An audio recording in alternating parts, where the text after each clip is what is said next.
If I'm thinking about you, are you thinking about me too?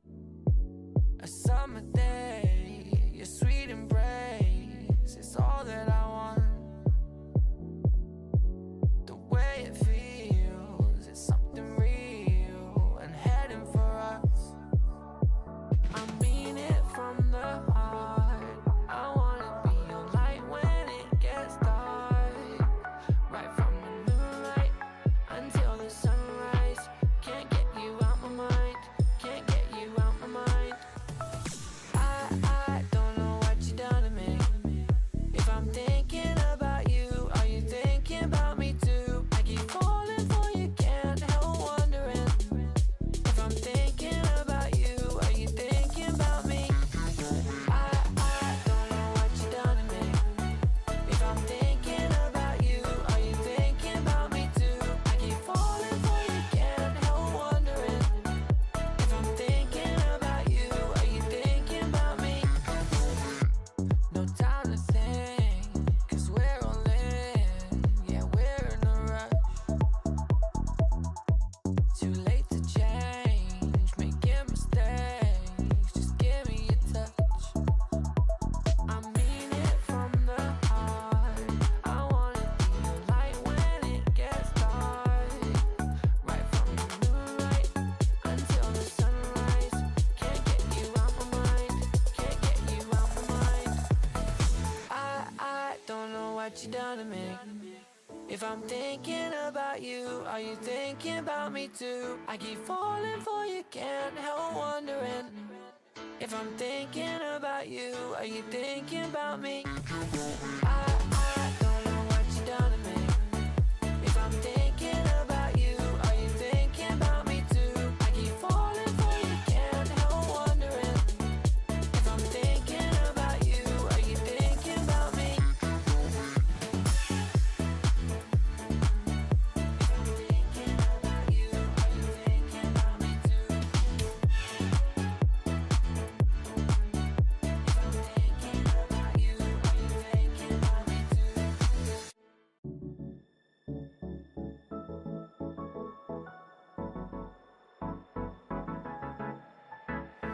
Let's do something crazy, get a bit wild today, 'cause we don't do this every day and we deserve it. Life is so amazing, nothing is in our way. Baby, let's fly away. Do you feel it? Is your heart rushing the way my heart's rushing when you take it all in? Baby, this is when we come alive. Do you feel it? Take the world by storm, 'cause you and I can't believe it took so long to realize what makes us come alive. Oh, what makes us come alive?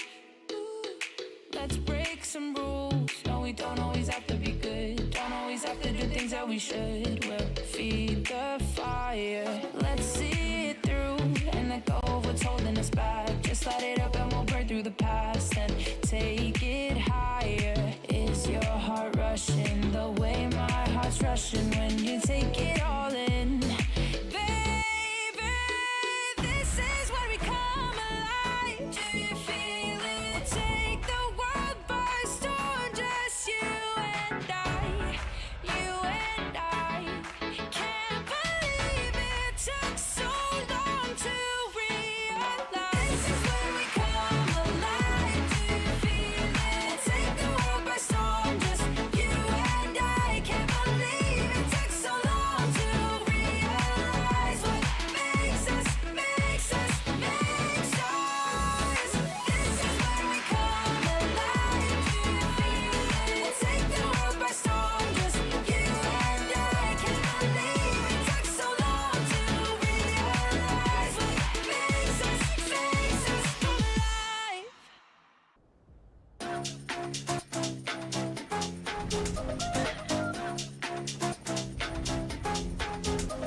나의 속도가 돈이라면 벤 홈이 더 세게 괴롭혀봐 나를 rain 홈이 다가서면 뱅뱅 전부 걸어 게임처럼 너의 고개를 떨굴 때는 댄서니 모두 몸에 걸어 눈이 빛나는 걸로 전부 걸치고 난 이 노래는 것들일 거야 발밑에 쫓아와도 너는 절대 아무도 없는 애들은 no 따라오지 못하는 건 얄바가 아니지 그래서 the boys not my type 아니 거리동이 틈에 판이 바뀌지 이기는 건 당연하니 cause my type 시시하게 겉으로만 판단하겠지 웃는 얼굴 어서 저렇게 잘 봐 날 멍청한 애들이 여기 자꾸 넘치니 박하겠어 네 몫을 내못 가 짜증나면 질러 I don't like being cool 랠리스 night to night girl들만 불러 money on the fool I'm a boss to be or hero 뭐든지 다 내게 cruise 말했잖아 내가 뱉는 대로 내가 다시 look Told to myself I'm so bossy I'm so bad I told to myself I'm so bossy I'm so bad I told to myself I'm so bossy I'm so bad I told to myself told ya 느리게만 보여 눈이 핑 돌아가는 놈들을 한 곳으로 모여 잠위 ride 머리 위로 투 그래서 이거 누가 대신에 money dance on a private jet 여긴 닿을 수 없는 곳 올려 넣어 bus 하늘 위로 떨어지는 나를 느끼 like demons 자식 날고 기는 것들은 전부 천했지 왜처럼 증오들은 나의 밑거름 꽤나 좁아져도 눈의 시선은 어느새 풀려 숨죽여 Hey you better you turn when I pull up Can't slow me down down 나 끝없는 ride 멈출 수가 없잖아 I'm that oh so hero 망설임 없이 주사 위로 여전히 예상 못한 곳을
like a butterfly. I flip a switch, keep a secret, let you come inside. When I run the gamut, but I could never plan it. I keep on breathing when I land it. When I run the gamut, but I could never plan it. I keep on breathing when I land it. If you give me a piece of your heart, you keep easy when we are a part of two worlds. It could be nothing, maybe it's something. Keep your eyes on me. Keep your eyes on me. Keep your eyes on me. Me. Keep your eyes on me. Keep your eyes on me. Me. Keep your eyes on me. Keep your eyes on me. Keep your eyes on me. Keep your eyes on me. Anytime you clock a butterfly, you flip a switch, keep a secret, let me come inside. When you run the gamut, but you could never plan it. You keep on breathing when you're in it. If you give me a piece of your heart, you keep easy when we are a part of two worlds. It could be nothing, maybe it's something. Keep your eyes on me.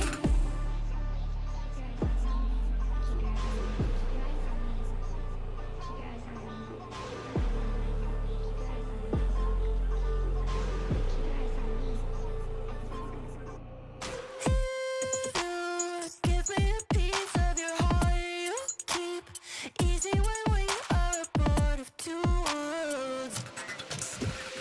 If you give me a piece of your heart, you keep easy when we are a part of two worlds. It could be nothing, maybe it's something. Keep your eyes on me. Keep your eyes on me. Keep your eyes on me. Me. Keep your eyes on me. Keep your eyes on me. Me. Keep your eyes on me. Keep your eyes on me. Me. Keep your eyes on me. Keep your eyes on me.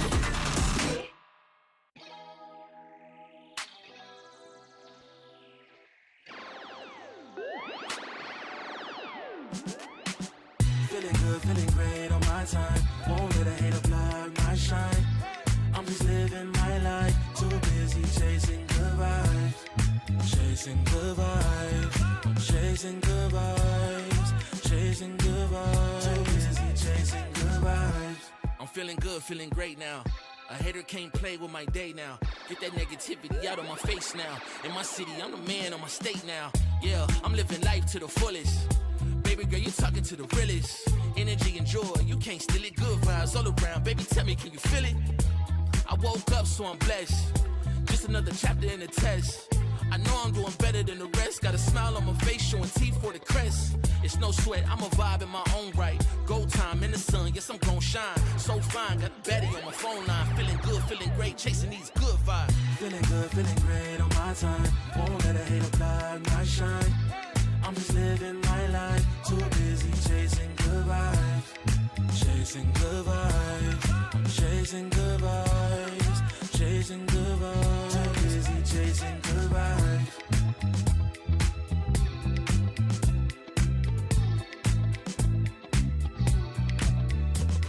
Put my soul on that beat, I'm ready to feast. Margaritas with some divas, I'm pouring the drinks. I'm living life to the fullest, the blessings in me. Don't really care what you say, whatever you think. Nah, unequivocal miracles with the lyrical. With the homies tryna pop like the cereal. Lucky Charms, got a model on my arm. Go watch on my wrist, garlic parm. No alarm, fireworks, I can feel it in the sky. I got love in my eyes, but there's money on my mind. I see passion and pride, I despise all the lies. I've been around the world, so I'm down for the ride. Good drinks, good people, and good times. Fast cars, pretty women on FaceTime. More money, more fun in my life. I'm just tasting my shots with good vibes. Feeling good, feeling great on my time. Won't let a hater block my shine. I'm just living my life. Too busy chasing good vibes.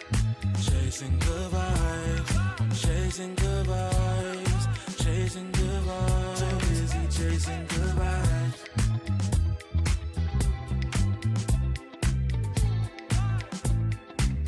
Too busy chasing good vibes.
차고 있죠 이건 데자vu 이미 와본 걸까 내 성공을 전부 담긴 그릇이 작아 I can't lose 점수 그건 의미 없는 숫자 내 열의 top 10 거는 식당 해골로 채운 옷잘 전부 대스탁 상시주의 red dot 경고는 없어 better not 난 사방에 다 뿌린지 마치 red hot Broken and bruised, what's left to lose here on the edge of forever?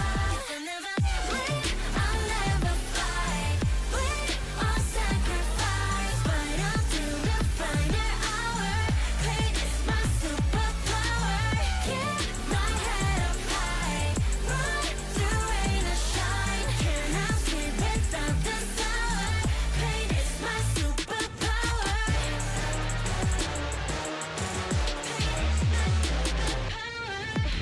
할 말 있으면서 말해봐.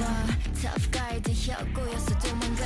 이제는 시시해 gunfight. I brought a blade. They forgot to shave. 날 주워와 맛보게 fade. 빛이 보여 네 bandits. 끝없는 내 rampage. 이게 나니까 절대 can't change. 내겐 없어 plan B. 오직 plan A. 바꿔 pain every champion into champagne. Broken and bruised. What's left to lose here on the edge of forever? If I never leave, I'll never fly. Bleed or sacrifice, fight until the final hour. Pain is my superpower. Keep my head up high, run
Your body knows.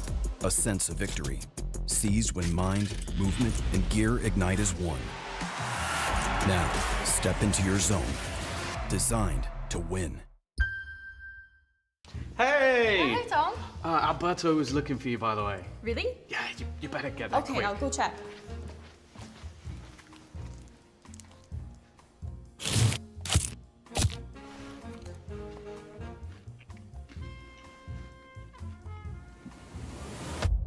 Have a break. Have a Kit Kat. Tom Biz. You've had your fun. It's my turn.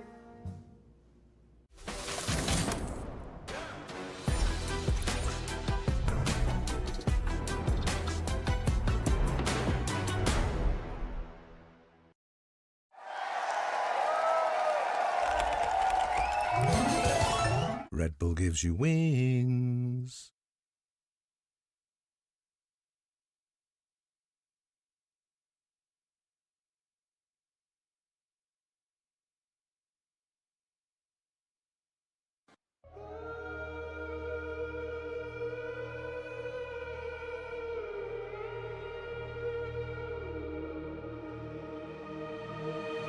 I'm out here in the cold night, running till I barely feel my feet. Wanna see it through my own eyes. There's no going back, and I'm not afraid anymore. Cause I know I'm gonna be the last one standing. Yeah, I'm not afraid anymore. Yeah, I don't wanna wait anymore. I'm ready to fall, I'm ready to rise up. I will do what it takes, I'll run blind straight into the flames. Watch me burn, alone in the shadows. I'll carry you home on my back. If it's you or me, then I'll take the shot. Still they say I'm the villain. I scream and nobody listens. Still they say I'm the villain. Too bad you can't take me down. See that I'm surrounded by predators. It's critical, they got me in my element. It's dirty how you trying to keep it elegant. Keep my eyes open wide when everyone around me is an enemy. See my life cross my eyes. I'm ready to fall, I'm ready to rise up. I will do what it takes. If it's you or me, then I'll take the shot. Still they say I'm the villain. I scream and nobody listens. Still they say I'm the villain. Too bad you can't take me down.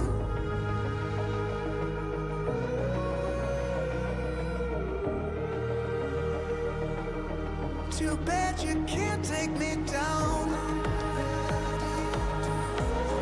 You can't take me down. I'm ready to fall, I'm ready to rise up. I will do what it takes, I'll run blind straight into the flames. Watch me burn, alone in the shadows. I'll carry you home on my back. If it's you or me, then I'll take the shot. Still they say I'm the villain. I scream and nobody listens. Still they say I'm the villain. Too bad you can't take me down.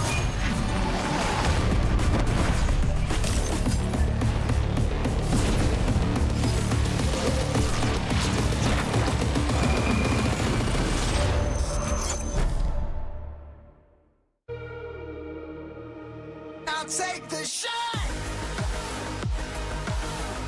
Still they say I'm the villain.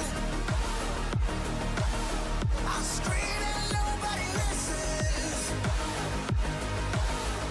Still they say I'm the villain. Too bad you can't take me down.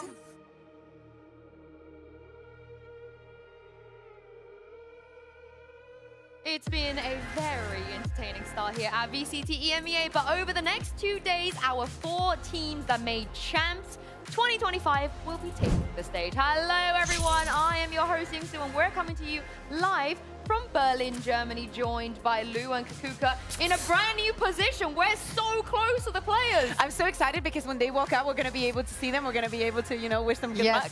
Yeah, I smell Angel as he walked past Oh, us, you know, whoa, the scent of Angel. Yes, he's taking his role as a coach very seriously. You know, he's walking behind his players like, you know, a bit of like a lion walking behind them. I love that energy. I feel like he thinks this is a different FPS game, you know, Yeah. the one where the coaches do In many aspects, actually, in many aspects. Yeah, but of course we're talking about Na'Vi. They're going to be taking the stage a little bit later. Looking at the bracket though, we have to address, Kakuka, just how big an advantage you get by winning, because you don't want to be dropping down, even though it's a triple elim. Yeah, exactly. I think that for people to understand, even the teams that have lost in this previous past 2 days will be playing at the start of next week. But if you are to lose today, you will also be playing in the first 2 days of next week. So getting the win today, I know that this is against the 4 teams that were the strongest last year, but it is a big advantage. It gives you even more room to look at what everybody else in the EMEA is doing. Yeah, but an important thing that you've said is it was last year, right? What about this year? There has been some changes. There has been, you know, some dynamics also evolving, even within the teams that did good or did qualify as champs. So, you know, I wouldn't say that's a guaranteed win for our champs 2025 players. Yeah, and I love the discourse around the world. You heard, you know, Coach Fade on Wolves talking about the triple elim is a major improvement. It really, really helps because it's no longer like you lose one game and it's GG. You got to wait another few months for the next tournament. And Lou, one of the teams playing in this first matchup, they have an advantage in the fact that they've already played on the stage. They've warmed up. Do you expect this to make a difference? Yes.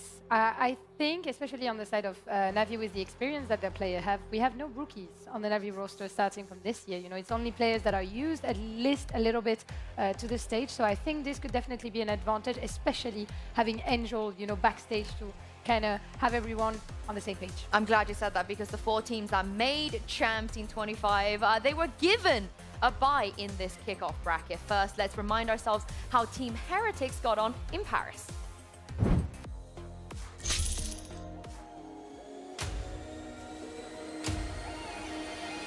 My dream ever since starting VALORANT was to win champs, and I'm going to do everything I can to make that goal a reality.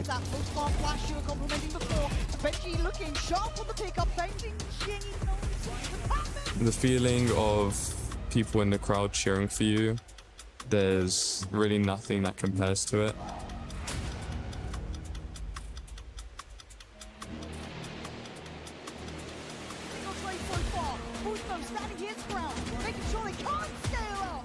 This is outrageous from him. Oh, you talk about confidence. 8 HP and he's doing that. I love this team so much. That's why I want to achieve with this team the biggest trophy in the VALORANT.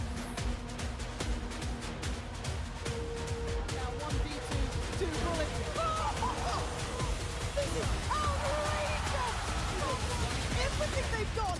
Benji desperately doing this himself in the ashes. The Forsaken found. How much you meant to do? That's one. Takes a bit of damage. ECP's right. Worrying down to here. What a shot! Been a menace towards the back here, but he's got to try and do it again. Time running short, but it's Guy! Leads you onto the side with the guns. Already out. Woot, nice. Blade Storm forwards again. Right click. Mates slicing and dicing.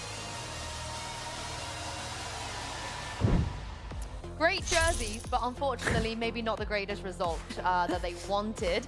But I think the biggest news we got to address is that the Boo brothers have been split up. Mini Boo is not going to be on this team this year. Yeah, again, to seeing Boo without his brother. Mini Boo will still be in the league, and we actually will see him later today. But one of the biggest changes and one of the earliest ones was Comeback being added to Team Heretics. Remember, when Woods and Rias were added into this team, everybody was like, oh my god, Team Heretics have such an advantage. They were so quick in picking up 2 of the players that were most spoken about during the off-season. So even though Comeback has already been a little bit tested in EMEA, for him, this has to be refreshed. And also, speaking about the language and knowing the barriers that he has, I feel like Wood and Rians are going to be of great help. Yes, I'm wondering if, you know, Wood and Rians are going to be a little bit of the Duolingo of of comeback, you know, wondering whether he can rely on them also in Turkish in some moments, or if he had the time during the off-season to improve, because, you know, as a duelist, you have to call things, you know, you have to ask for utility, you have to switch, like when you're playing operator and you have to retake and this kind of stuff. So, you know, I'm curious of how he's going to do tonight. What I love is that even Wout and Rian said that they learned a lot of English from the way that Benji speaks, because obviously British, English, you know, the pronunciations are pretty clear. So I'd like to hope, like you said, because it was a very early door signing. He's had a bit of time to try and get the communication up to... The good thing is that if it's like a very tense situation, like there's 2 players alive, and he is one of them, the chances of Rian's being the other one is so high that they can just do it in Turkish. They can just do it in Turkish, it'll be fine. Oh, I love that, I love that. And there's a reason why people are excited about comeback, right? Most people are saying that this is an upgrade. Would you agree? Confidence-wise, I would say yes. I felt that comeback, especially in his specific times, was looking as maybe one of the most confident duelists in our region, even when he was playing in Tier 2. So I'm wondering if he can, you know, keep going this way. Yeah, and it's also, the timing is very good because we know that he excels with the operator just as a very first duelist, and knowing how strong it is, it does fit them a lot.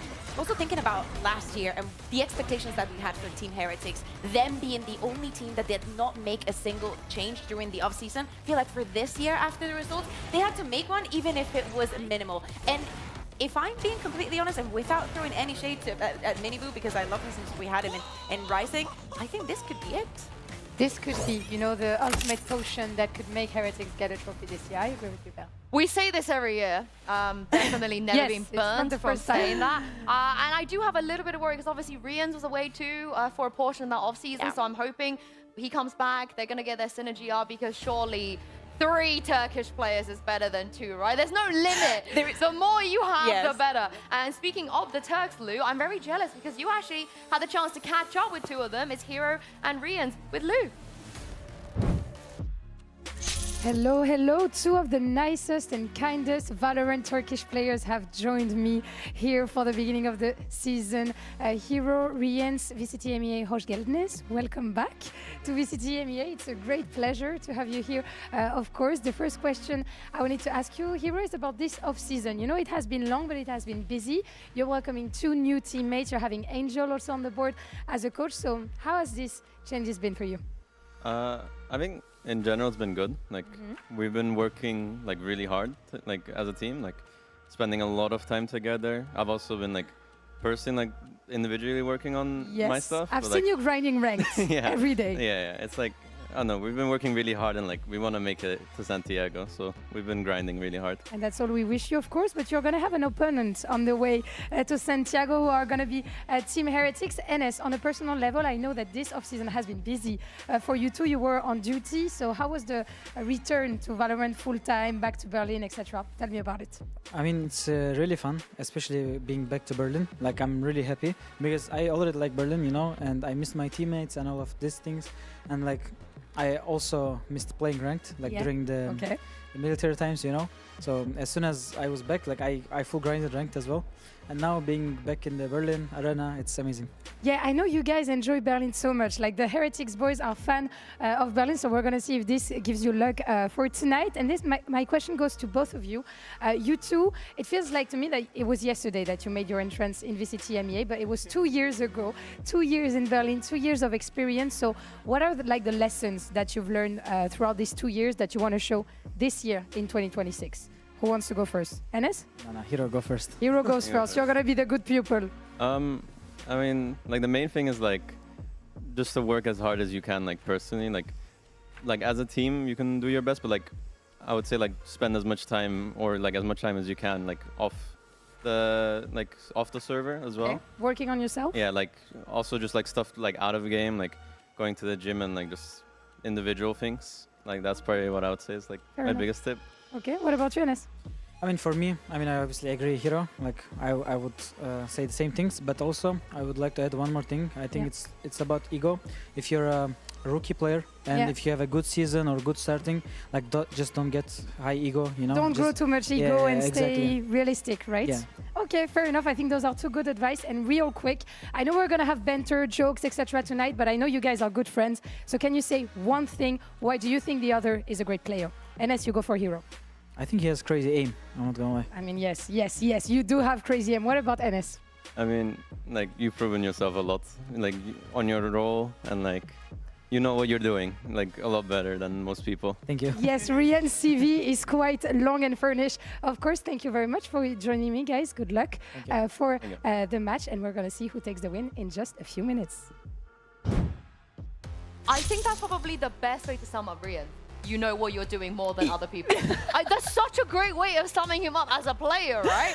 But let's talk about Na'Vi on this other side. We've seen them already, so it's time to just completely overreact over the stuff that we've seen. Oh, I love that. Lou, you've never played this game before. No. So I'm keen to get you involved. It's Nice. called Truth or Cope. Make sure you guys at home play along as well. And chat, explain to Shanks what cope means. He's got a lot of it, so I'm surprised he wouldn't know this. But I'm going to give you a statement, and you guys tell me if you think the statement is truth or if it's cope. We're just going to jump straight into it.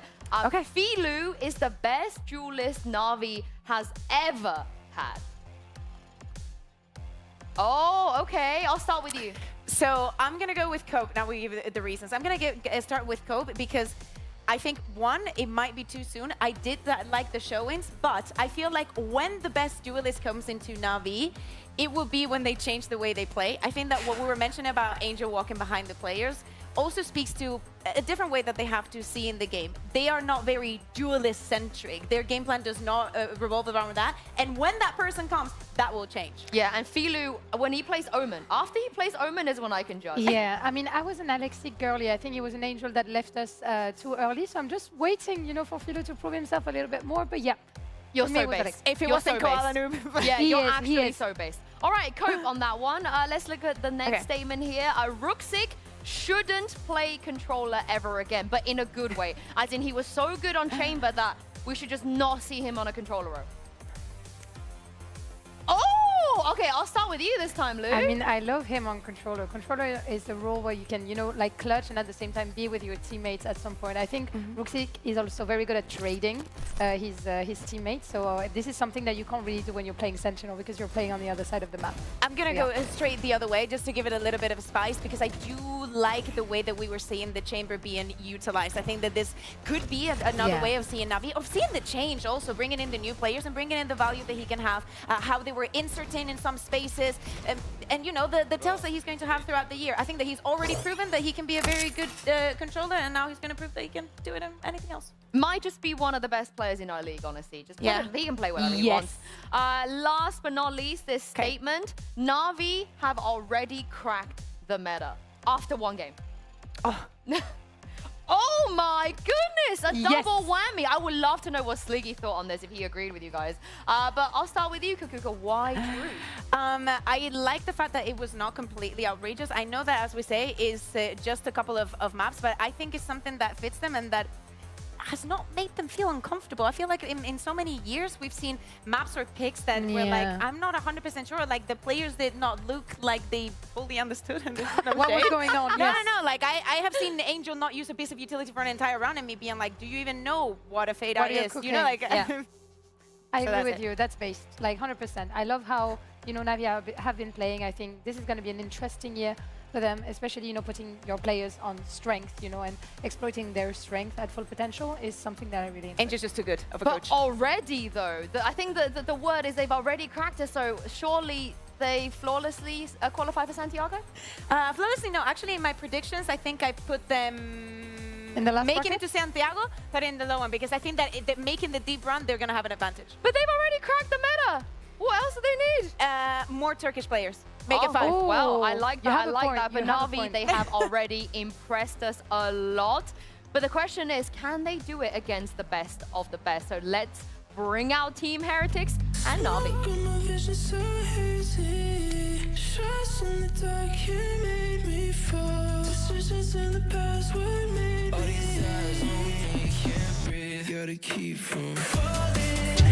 Heretics.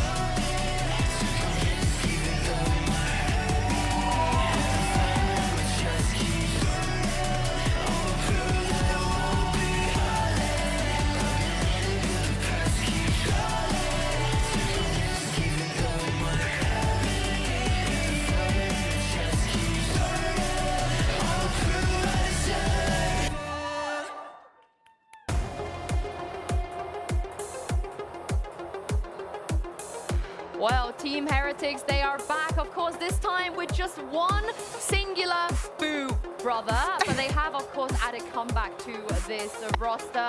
The ball is in their court, in my opinion. We have already proved how good Na'Vi really are. And this time around, there was no skirmish. Heretics were the higher seed. Very sadly. But they told me they were going to send Book. They were going to send Yeah, they told me they were going to send Book. He's an absolute Yeah, that's what I robot. was going to ask you. Like, parallel debate. Like, who are you sending? Weber, hello? Send Weber. That is objectively the best thing to do. Yo, Neil is looking. Neil is looking. Oh my god, I nearly said a bad word. But But of course, Heretics, they chose to go Team B. They picked that Haven. New Year, same thing. New Year, same thing. And it's funny that you say that because I believe last year, maybe not in kick. Yeah, I'm going to say it was in Kickoff. One of the first maps, if not the first map that Na'Vi picked was that bind. I understand that they do not want to go for exactly what we saw the other day. Yes, we are going to see the Haven coming in from Heretics. But the Holy Trinity, bind, Haven, and Split are going to be the maps. Na'Vi, repeat that corrode. We can now call it a permaban. Question is, for Heretics, what do they play on bind? What does comeback play? That's what I'm wondering. They did some double duelists. I was thinking that you could do double duelist on 3 of the maps, actually, but then it would maybe imply raise your rule, raise waylay, waylay your rule. ISO. I mean, I don't hate the ISO. No, but I don't hate the ISO. They were doing it before, like, you know. But you can go out a little bit about, do we, I think that the question more so is, do we expect to see exactly what we saw already in Champs? Because we did see them play with that double duelist when we speak about a team that has made just one change and that actually has stayed together for now a couple of years. We expect maybe to overcook in the best way. What about Na'Vi bind? KO? Ooh. Yo, not again. Not again. Listen. How about Oh, okay. Na'Vi Vita? Yeah, but Angel is so KO pilled on bind. Yes, but he was playing it. Now he's in a coaching boost. Did he bribe one of his players to get into playing KO? I am not sure. I'm looking at them. I don't know if they can hear us. I'm trying to suss it out. Yeah, I'm trying to make some eye contact to suss it out. Yeah, let's see. Would we hate the KO though? Like, would you not like that? I think that Angel would have. Like, he would see it and it's like, no, this is not what I mean. You cannot do it, and he would not allow it. All I'm gonna say is they would have at least tried it once. At least one team script, they would have tried for it. sure. Yeah, and I really hope we do see it because they are so KO pilled on bind for years, since FPX, since like freaking party pirates, it feels like, even before KO existed, they were KO pilled. So I personally would be surprised if they don't play KO. Yeah, to me also on the Heretic side, I know that we would like to see some surprises and whatnot. But then I think about it again, and you have Boo, who is an amazing Brimstone. Benji's going to be so comfortable on the Viper. Then you have Rians, who is the best initiator that we have in the entire planet, and he can play absolutely anything. Damn, you're gonna do Derek like that? That's crazy. Yes. The Fade would be absolutely brilliant. He cannot do any wrong. But I'm really curious about what Benji is going to be playing throughout the series, you know, because we know that the meta currently is not really Sentinel, you know, heavy, especially when it comes to usual agent that we've seen him playing last year. With maybe a Kraven cosplay, you think? Maybe. Yeah? Yeah, I'm buying it. I'm buying a Viper, I'm buying a Vito, I'm buying a Deadlock. That's what I'm buying. Ooh, okay. I like it. I do also like that there are certain players that, you know, we don't even expect to have a surprise. Like Boo, we pretty much know what he's probably going to play. Rians as well. If they do the Na'Vi thing where they move their best initiator player off initiator, like, I know where Neil lives. I know where Neil's Zeno lives. That's all I'm going to say. We are experiencing a very, very short delay right now. So it gives us a little bit more time to yap because you were talking about how maybe they didn't want the exact same maps, but they did leave bind in there the other day. It just didn't get to map 3 for Na'Vi. So yeah, they're definitely prepped. Yeah, I like to see them, as I say, like picking on the bind. The split is something that they have the test and the confidence.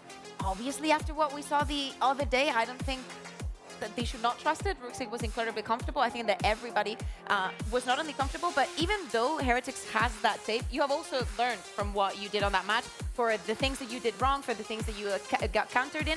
I do know 100% that if we are to get to that third map, which I actually really hope, that there's going to be some preparation coming in from the side of Heretics and how to deal with Ruxig. #1 issue. Yeah. I have such a hot take. I don't think we'll get to map 3. Go for it. Huh? You don't think so? I really don't. I actually think it's a 2-0 Na'Vi. Wow. I know. That's actually Wait, why? I honestly, you know, when you were both like, they cracked the meta, to me, if you crack the meta on day 1, you're winning. We sold it that good. You're actually winning everything. I don't see a world where if they truly crack the meta. But let's take a look and see on Bind what weird and wonderful things they're going to bring us. Well, it turns out that we will get that double dive, like you guys said. Hero is going to be playing on the Diego for the side of Navi. No KO, absolutely not. I'm telling you, Angel was like, no, guys, you do not know how to do this. do it. You so can't. important now to see Hero, though, on that Tejo, as I'm saying, to play in the double initiator for them, knowing the amount of smokes that you have, how strong Tejo can be, knowing that Team Heretic's strength now with Wood and Comeback is going to rely a lot probably on that double duelist that we're already seeing. Really looking forward to see them shut down. But I love also to see Wood on an initiating duelist because I feel that his synergy, you know, he's going to be cooking with Comeback. This is what, you know, I was wondering a little bit whether Comeback was going to get support from like an initiator, someone that could be there also to babysit him, you know, at some points in some peaks, etc.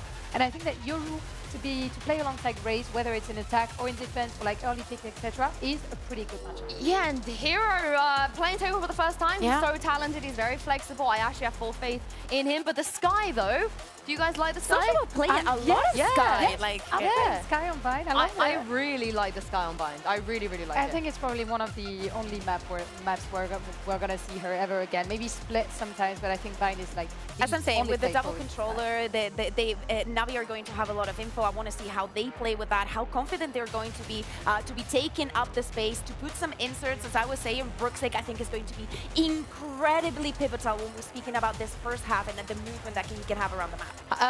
It feels weird to see Shao on Brimstone. I know he's played it before, but it's just...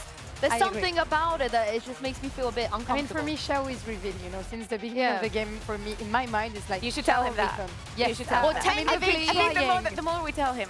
I feel like he could put a lot of assist out on this Brim as well, you know? Of course, he's still IGLing. He's still not sitting in the middle, where we're really up and close and personal right now with the players, and not many teams in the world do this. I think Sentinels is the only other team I can think of that don't put their IGL in the middle. Sociable might be the vice captain, who knows? Or maybe he just likes sitting there. Not gonna lie, I played League of Legends with Sociable. He didn't say a single word to me, so... Yeah. Maybe that makes my point not valid. No, we were playing Arena, and the 2v2v2 mode, for those people that don't know, and he was like insane at the game, but there was no comp. But were you losing? Were you losing? Well, sometimes with Sky you need a bit more sometimes we were losing and sometimes we weren't losing, but maybe because he was just owning me so hard in those times, he just like didn't want to make me feel worse about my performance. Yeah. I think we should ask him at some point, maybe for a coach confession, we can just ask Angel why this seeding setup is. I know you guys at home have been enjoying those.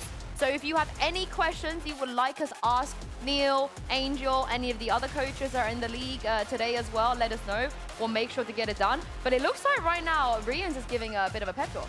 Yeah. And I was wondering what you girls thought of the jerseys, the Heretics jerseys within, you know, it's with the whites. Are we buying it white, pink, white, gold? I'm absolutely biased. One, they have the best bundle in the league. I just think it looks gorgeous. I don't know if you've seen it in game, but why is but the jersey not pink? amazing. Yeah, I agree. Give it time, girl. We had a pick because they do it from the previous year. They've always been doing that. The jersey that they had the previous year, they make the bundle for the next. That's what they've been so different, and makes sense to collect. I like their promotion. Did you see the NS Fishy Did video? you see the TikTok? Yeah, the NS Fishy video. It did make me consider buying the bundle. I've never been more convinced than I was in that moment. Maybe if they win today, I will. Maybe if they win. Probably not, because, you know, Vitality bundle players. Anyway, what do you think, Lou? I mean, I'm buying the white jersey, but I think nothing beats the Prime 2024 Soul jersey. I think this one was like fun. Yeah, that was nice. Yes. It was the first white jersey that they released. Was really nice. It lives rent-free in my heart. I'm not gonna lie. That one, whenever I look at it, it reminds me of Vut. I feel like Vut's face just sort of flashes in my mind. Glasses, sunglasses, walk out on stage. Yes, I get you. I love it. Oh yay! Wait, we haven't been a part of the tech break. It hadn't been brought this to you by early. KitKat Gaming yet. Because the Sometimes we other need to have a times, break. it's always Pansy and Hyper that get to have fun during these moments. It's never us.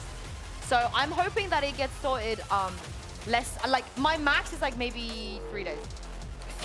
3 days is my max. Yeah, I could talk for 3 days, and then after that, then you're gonna have to find someone else. Yeah.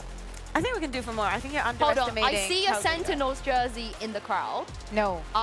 Why? First of all, why do you hate yourself? And second of all, I feel like you're in the wrong place. Are you lost? Everything okay? I mean, Sentinel's jersey, especially in the beginning of the season like that, you must be brave.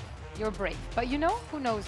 There may be some better days. Well, actually, Brave is still playing in Turkey. But anyway, I think we're ready. I think we're ready. And that is the podcast from us. I'm sure there'll be another one on the other side of this. Over to Pansy and Hypok, who had nothing to do with this tech pause. We are purely innocent in all of this, and I'd like to send my deepest condolences to the Sentinels fan here. I'm just happy you turned up, honestly. We'll take anyone at this point. Has to. Thank you very much for that, appreciate you. However, we can focus on the game, because look, we've already kind of seen Na'Vi already, right? We've seen this squad come out against KC. A good showing from Na'Vi. Correct. Yeah. So I want to put our attention a little bit, if you don't mind, towards Heretics. Come back joining into the roster. Where's your mind going with this change? I mean, it's obviously a high-profile move, right? Everybody loves a comeback story. I mean, Seabiscuit, the Mighty Ducks. But obviously here, I mean, the issue that Lou was starting to judge, we were actually talking about before. We were. There's a weird, I don't want to say overlap, but almost a sort of gap. The fact that we start on Bind actually kind of ticks that box a little bit, and the fact that we see Woot coming out on the Yoru, come back on the Raze, and Benji on the Viper. This is one of those compositions where I feel like we kind of need to see something from Heretics if they're going to make this work from day one. Yeah, that's... I want to put a lot of faith in Heretics, but I need tangible results. I still do. Yeah, it's one of those, and that's not the beginning comeback would have wanted. Already put to the grave by Rooksick with a stunning follow-up. What an absolute masterclass. And as much as Rien's may try, it is a failed attempt and a really easy beginning for Na'Vi. Na'Vi carrying some of that momentum across from the previous series. We know how they started to heat up a little bit, happy to go toe-to-toe in the early round. Rooksick just gifted the opener and the follow-ups. Nice. Convincing start once more as Rooksick at the forefront. Yeah, that's lovely stuff for him. Big confidence builder too, right? Big stake of claim to start with. You do enjoy seeing that. But again, I think Rooksick has just been catching my eye. Him and Hero really doing well. Seeing the best of them here. For Heretics, it's kind of back to the beginning. Maybe a bit of a somber attitude now, but hopefully able to find a bit of resilience and kind of pick themselves up. We've been waiting to see this team find some, I guess, return to form. We've seen great moments from Rienz, for example. I think he became such a mainstay in our conversations. Yeah, I still just, I mean, even now with comeback stepping into the roster, we still haven't just seen Heretics firing on all cylinders. Yes. We've seen peaks and troughs, but I don't think we've been in a situation where we've got, yeah, all 5 of these players are at their peak and delivering that consistently. Yes, yeah. We've seen them reach heights. It's not to say that this roster has slumped, but we've seen them kind of unable to really steady themselves. And that's the concern again. Yeah, and I think I start looking through this roster with maybe a little bit more consideration, a little bit more critique. Social. Yeah, we'll catch it on the, yeah. Nice. Nicely done. Na'Vi just looking very solid, and this is, I think, almost an identical veto to the one they had against KC, but in a different order. So for them, they've probably gone what they wanted here. This feels very much within the wheelhouse that they've worked on. Obviously, first glance towards Heretics here since the start of kickoff, so we kind of have to relearn what this team is, what compositions they're bringing. Can they pressure social? The answer, resounding so far, is a no. With 13 seconds left in the round, Xiao, with a little bit of stall, should be able to make this near on. How is he alive? Yeah, I don't know how Rienton got out of there, if I'm honest, but it was only for a mere moment. 2-0 to Na'Vi, a very comfortable start. I think you're right as well with the veto here. It's just a chance for them to get reps on maps here, and no real concerns coming out of that opening series. Other than, you could argue, I mean, you said it earlier, the inability to close out, but I mean, I almost kind of wanted to say, well, KC did make some good moves eventually, obviously getting onto the defensive side and Levin being a little more active. To check in here with Boo, obviously losing his brother in the roster swap here. Yeah. But still a household name here for Heretics. And again, this is when we're talking about, like, maybe, I don't want to say more critique, but a little bit more a trained eye on the rest of Heretics. Because you imagine, in this regard, you want to argue they fixed the front line, right, with Woot, with comeback. They can now, hopefully, fill that role. And you've seen Rien's in the last year as well, still hitting real highs. You start looking elsewhere, right? You've got to see if Benji can find that form again. Get Boo really calling a good game. Coaching staff, are they up on the meta? Have they been able to work during this offseason, create something that could really drag this team back to higher-end Valorant? Now, first opportunity really knocking in this one, as they do have the buy in hand. Obviously, bonus coming up for Na'Vi, and it's pretty flush. Looking very comfortable and unable to Zone is down. really apply too much pressure just yet. 50 seconds left on the clock. Come back. Takes the TP. Filu going to be on high alert now, but there's still bodies in place for Na'Vi. They've had no real incentive being that initial touch to rotate, and with that confirming there's still presence. You don't know what's behind it. It could just be that lurk, but they've still got a lot of bodies here, and they're feeling no pressure on that B site. So you're going to keep these three, if not considering bringing a fourth over potentially. Let's see how long they wait here. That's a pixel shown. That's util. That should be a big signal. Woot going to find Sociable to start with. Filu going to be giving away the position earlier on with a little bit of spam on the corner, so they know there's someone else here. Great steadying up on the site here. Brilliant staging. 10 seconds left. As the plant comes in, yes, late, but perfectly fine. The final two with the two on that B site. Very unlikely they'll be able to make any sort of genuine path in. Damage, obviously the second objective here. Xiao certainly looking as if he wants to apply some pressure, but Benji will move that very early on. Actually, it will be a flawless round here in zone nonetheless. For Heretics to put themselves on the board. Very well navigated. Again, you still see Filu with a paint shell and a couple more bodies here, but I think, Woot finds the freebie here through the orb. I think that just creates a little bit of anxiety there for the remaining Na'Vi players. It feels like it just shattered every crossfire, everything they might have had in a mind. couple of people have to reposition, pick up a new angle, and that's where they're isolated, where the numbers really able to stretch their legs for Heretics. Filu straight on that operator. That is now very much in play. Glass cannon, though. No armor to support it, so... Well, straight down long, so he's going to have a ton of information here. Might even be rewarded with a kill onto Boo. He's not diligent. Focused. Oh, the timing. Oh, he spotted him. Yeah, he did. Boo's seen it as well. He's got bye. See ya. See you later. See ya. Don't fancy that. And how do they read into this, though? How do they want to exploit that? Avoid the operator, sure, but then you'll imagine there's players behind this on the other side of the map. And you can see the dog being drawn out on the other side on B. They want further info on this. It feels very indicative of, once again, a hit. Good info coming through for Hero. Good stall as well. Going to try and make sure they get this support in the right place. Putting a lot of faith in Filu down on B long as well. You can see Sociable leaning a little closer now. Stalled out again, 57 seconds. Heretics liked it late last time. It might be the same situation, but Xiao finds a corner and finds two. It's perfect for Na'Vi. This time, finding the answers required, and it's instant. A flawless in return for Na'Vi. So well held. Xiao just playing a really ratty spot outside that smoke, but again, the stall comes at the perfect time for Sociable to get over here, potentially provide some more support, but it's not even needed. Xiao stringing together 3 kills with 3 rounds now for Na'Vi as well. Heretics not going to be reset because of that flawless in the previous round, but Comeback does have an operator in hand now. I think that pace probably going to continue here. I almost wish they'd tried to maybe dig out that operator a bit. If they're willing to play late, put some pressure on, be a little bit slippery. Somebody should have been there to greet the utility of Sociable, because as soon as he sees nothing outside... Away we go. Yeah, they can leave him posted on such a deep angle because he can see up towards short and still hold the deep long angle. And just held in this default, maybe a little bit scared of where that operator is. Filu's not digging as deep. This time we can see the position he's holding. He's not alone.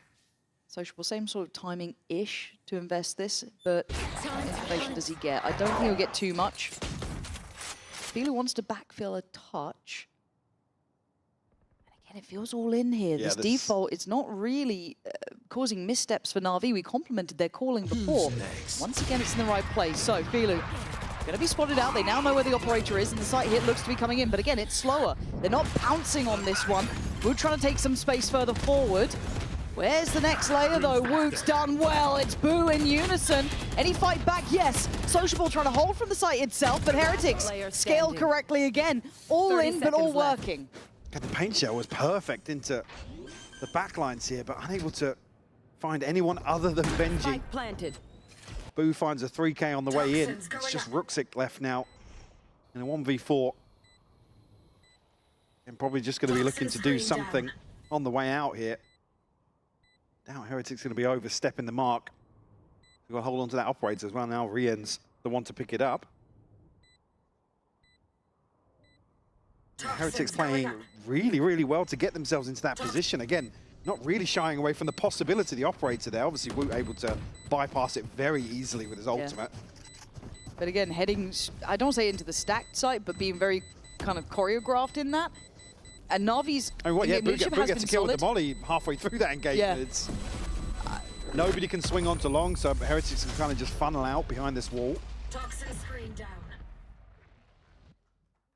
Again, I think that's probably what was lacking in the previous round, where it was almost, there was a window before Sociable rotates, right? If nobody's going to show to the utility. Exactly, got the break. I was going to say, if it was the first one on the spam, but the beautiful headshot there, there's the molly kill. See Boo finding another one here on the back of the reveal. No problem, bruv. I got you. Probably implying Benji was baiting a little bit for him there. Okay, this could be good. Let's see if there's an answer for Na'Vi, though, because the temptation is always then to go find information. If you're just being executed on, go for a walk, take a fight. They find it. Benji goes down, and it's an instant move. Do they dig deeper? Oh, you gotta check this. There's no way! You've just been pushed through smoke, and Sociable gets rewarded! Just like that, down to 2, come back on an operator, going to be really difficult to find something to build upon here. Look who's still around, Sociable. I mean, happy to, yeah, why not? You take a gamble on this. You can sit deeper. You've got such a good player advantage at this point. Might get found, but not the end of the world. Can be an early indicator. Let's see where the spike's heading, though. Does get handled, so come back. Maybe trying to clear this, but again, for Na'Vi, there's no temptation to go beyond letting Sociable off the lead. No. I think if he's in a position to backstab somebody, I mean, there's 40 seconds left here. They might just be committed towards saving. I think Sociable's probably figured that out as well. Yep. Nowhere safe here. Come back, can you keep that up? Sociable knows that there's someone else around. It's been seen. And look at the rest of the Na'Vi side getting a bit closer. Comeback is now in just a horror game here. I mean, they've got some money to throw at this if they want to remove it, but certainly don't want to give away a couple of kills. Oh, that's nice. Filu sharp with the headshot. And I really, again, in-zone flawless here. Mike, I love what you brought up initially off of just that first series that Na'Vi played, that we like the in-game leadership, we like the calling. This sort of move, it feels almost obvious, but the fact that Heretics seem completely shocked by the fact that they want to go aggressive after these really deep, slow defaults, these heavy side executes, it feels like the perfect answer. Really quick call there. Dare I say, one of the things I was talking about a lot on Split the other day was how decisive Na'Vi were. Now, Na'Vi getting proactive? Quick rounds? It's not something we're often discussing historically in VCT. You say that though, come back. Give them a taste of their own medicine. Investment here from Boo, not going to catch anything. Do find some space, is backfilled by Sociable though, from all the way through the TP with the dog. Xiao does still have ult as well. He's coming on over, but Benji with a big shot. And Messi from Hero here. Can he stay alive? Ooh. No, he can't. Sets Filu up though. Yeah, on for it. Until then, it's Filu backfilling the space with 3, clearing house. Down to a 2v2. It's Stingers though. Quick upgrade for Boo. And is he Boo's away? wrapping B, yeah. He's off. Yeah, big shout. Good positioning. Comeback needed. That didn't get it. Filu needs 5 though. Got the HP advantage here. Boo down to 62 HP. Does have an upgrade now though. Spike planted. Always pacey. Yeah. Does he just send this Filu trying to clear the site? He's done well here. It feels really telling where Boo may have gone to. Still got the paint shell too.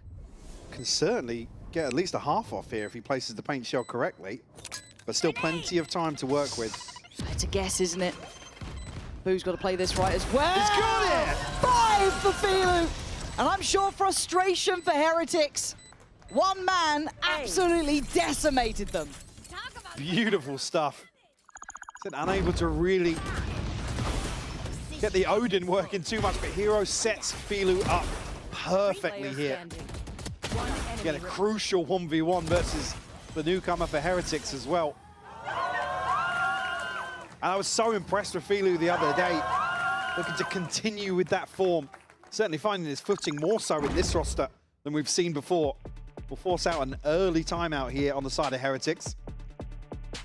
Take stock of a 5-2 scoreline where Na'Vi, again, I gotta say it, just reading the game as well as they were the other day and fully committing to some of these set pieces as well.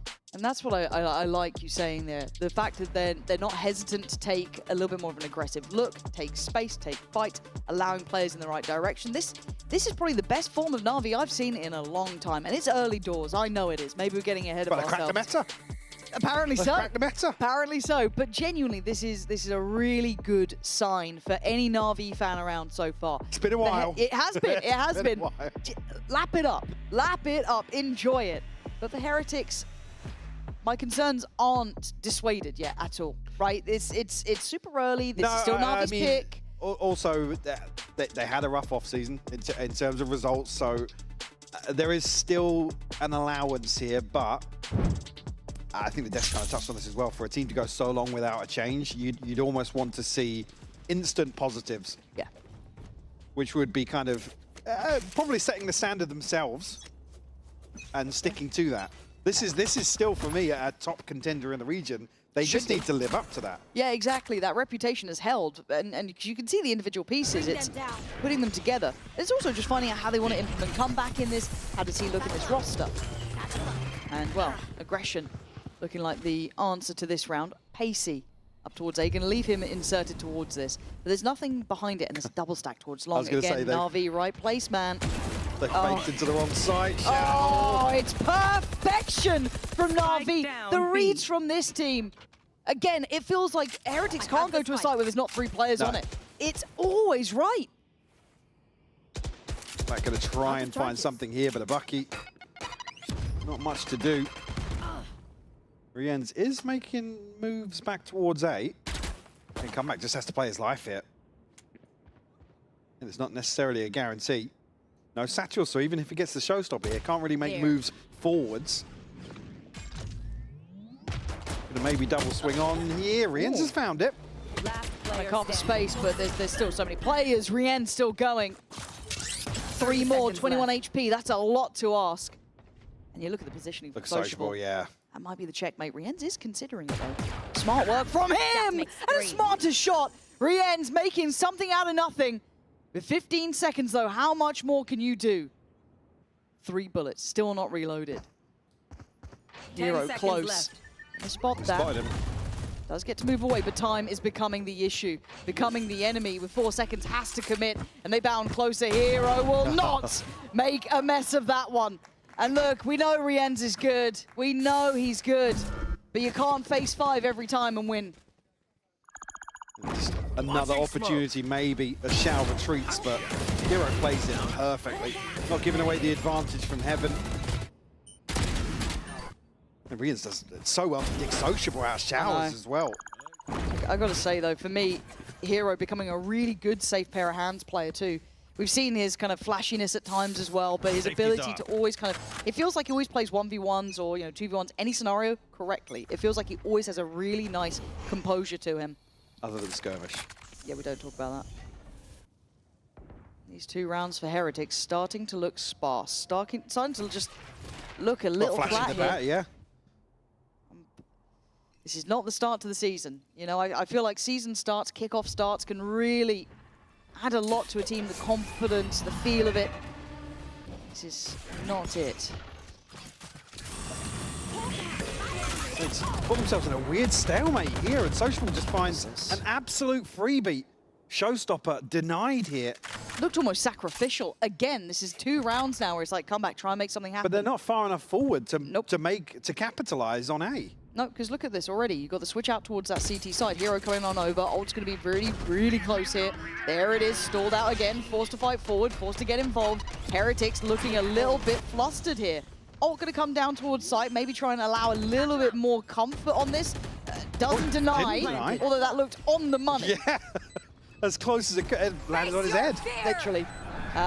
Ult's coming in. They want this round. Everything's starting to be invested. 5 against them, though, and here comes the counter push. Here comes the counter play. Rien's doing well to defend. Counter, Viper's Pit going up as well. This is getting messy. Doesn't really provide them anything, though. I don't know what the Rooksix still plan with was. control over default here, but Wu actually shuts him down. Yeah, Heretics keeping control on this site. It looks like it's almost done here. Surely Hero did great before. No more to be done. Heretics, it took just about everything, but they get across the line with a 3rd round. And not the one you would expect. Looking at the mini-map, just as the plant comes through here, the Heretics are able to drag one across the line. How? You tell me. You tell me. How? It was on his head. On your head. Okay. So still something left to show us in this first half. Heretics can string a couple together here. Again, ultimates-wise, big investment on both sides in that previous round. Yeah. Didn't really break the bank of either team. Would have broken Heretics effectively. Guess Woot, yeah, 2 away on the other side. It's Sociable the closest with the Seekers. Spread thin in the default once more. Nobody really making themselves known until that point. And chose to as well. Yeah. But it is a Well, not like he was on B. toying with the idea of not showing, but... Maybe trying to read the reaction, but Filu, great shot, but good trade for comeback, and at least keep it in hand. And that's the decision on the back of noting somebody elsewhere. So Na'Vi, like I said, so happy to take the initiative in some of these situations. Get it to trade, but you know, argue it favors them looking at the mini-map. Heretics, I mean, with an opportunity. 3rd player's on the way, though. This stall is still good. Na'Vi keeping this site looking difficult to take. How's he landed that? Missile deployed. Rooksix is playing lights out once more. And still just stalled outside of A here. Oh, good flash as well. Probably seen comeback there. Yeah, but comeback wins the fight. Oh, Hero. It gets a bit messy now. Plants in. 8 bullets left is all for Rooksix, but Benji on 26 HP. Boo trying to backpedal away. Sit a bit deeper in this post plant. Bit of an issue now for Rooksix unless he can get himself a swap out or a freebie onto Benji here, because it won't take much and it's a headshot nonetheless. Yeah, going to be cost efficient on that comeback, going to be needed and baited, drawn in, down a Boo in a 1v2. Oh, he's doing work though. 11 HP and an online. Hero, what are your options? The time is going to be down to the wire here, as Boo's played this right. But he still needs to check on this one, Hero. No. Surely no, how? I think maybe just thinking Hero's going to get off on the sound of the steps here, but you even said it, playing 1v1s to perfection here. Hero breaking the heart of Boo. Like I said, I think he's just done enough, or thought he'd done enough with just the audio cue here. That's a dream for Hero, man. We take this. Yeah, you do. Yeah, absolutely do. And that takes the ult away as well. This is... I'm not saying panic stations. I'm not saying it. Well, but I'm again, worried about halftime scoreline, but here we're on broken by a couple of sheriffs in. New gun alert sounding. They will need at least some positives to Scout destroyed. make you believe we're looking at a 7-5. This is the one. This will work fine. Like I said, it was the other round that we didn't expect them to win. Yeah. Maybe that's it. Just can't handle it under pressure. I don't know, but it's not a good beginning. That's right, Benji's here. No. Well, comeback's not. It'll work this time. Just wait. Here we go. Rooksix. He's light work for this man. Come on, Benji. Come on, Benji. It didn't work out, Michael. Nah. I mean, the fact that they couldn't piece anything together. Oh my God. 30 seconds left. Ammunition. What a shot. 4 more of those. Give me another one. Ooh. Still 20 seconds left, but at least finding an entry gives it some potential, but now, yeah, not much left to do. 9 HP shut down in the smoke. Na'Vi up to 8 now. Looking totally in control of this first half of Bind. Like I said, the fact that Wooten come back again, looking to pressure in towards Showers, which has been, dare I say it, the bane of their existence in some of these A-site hits.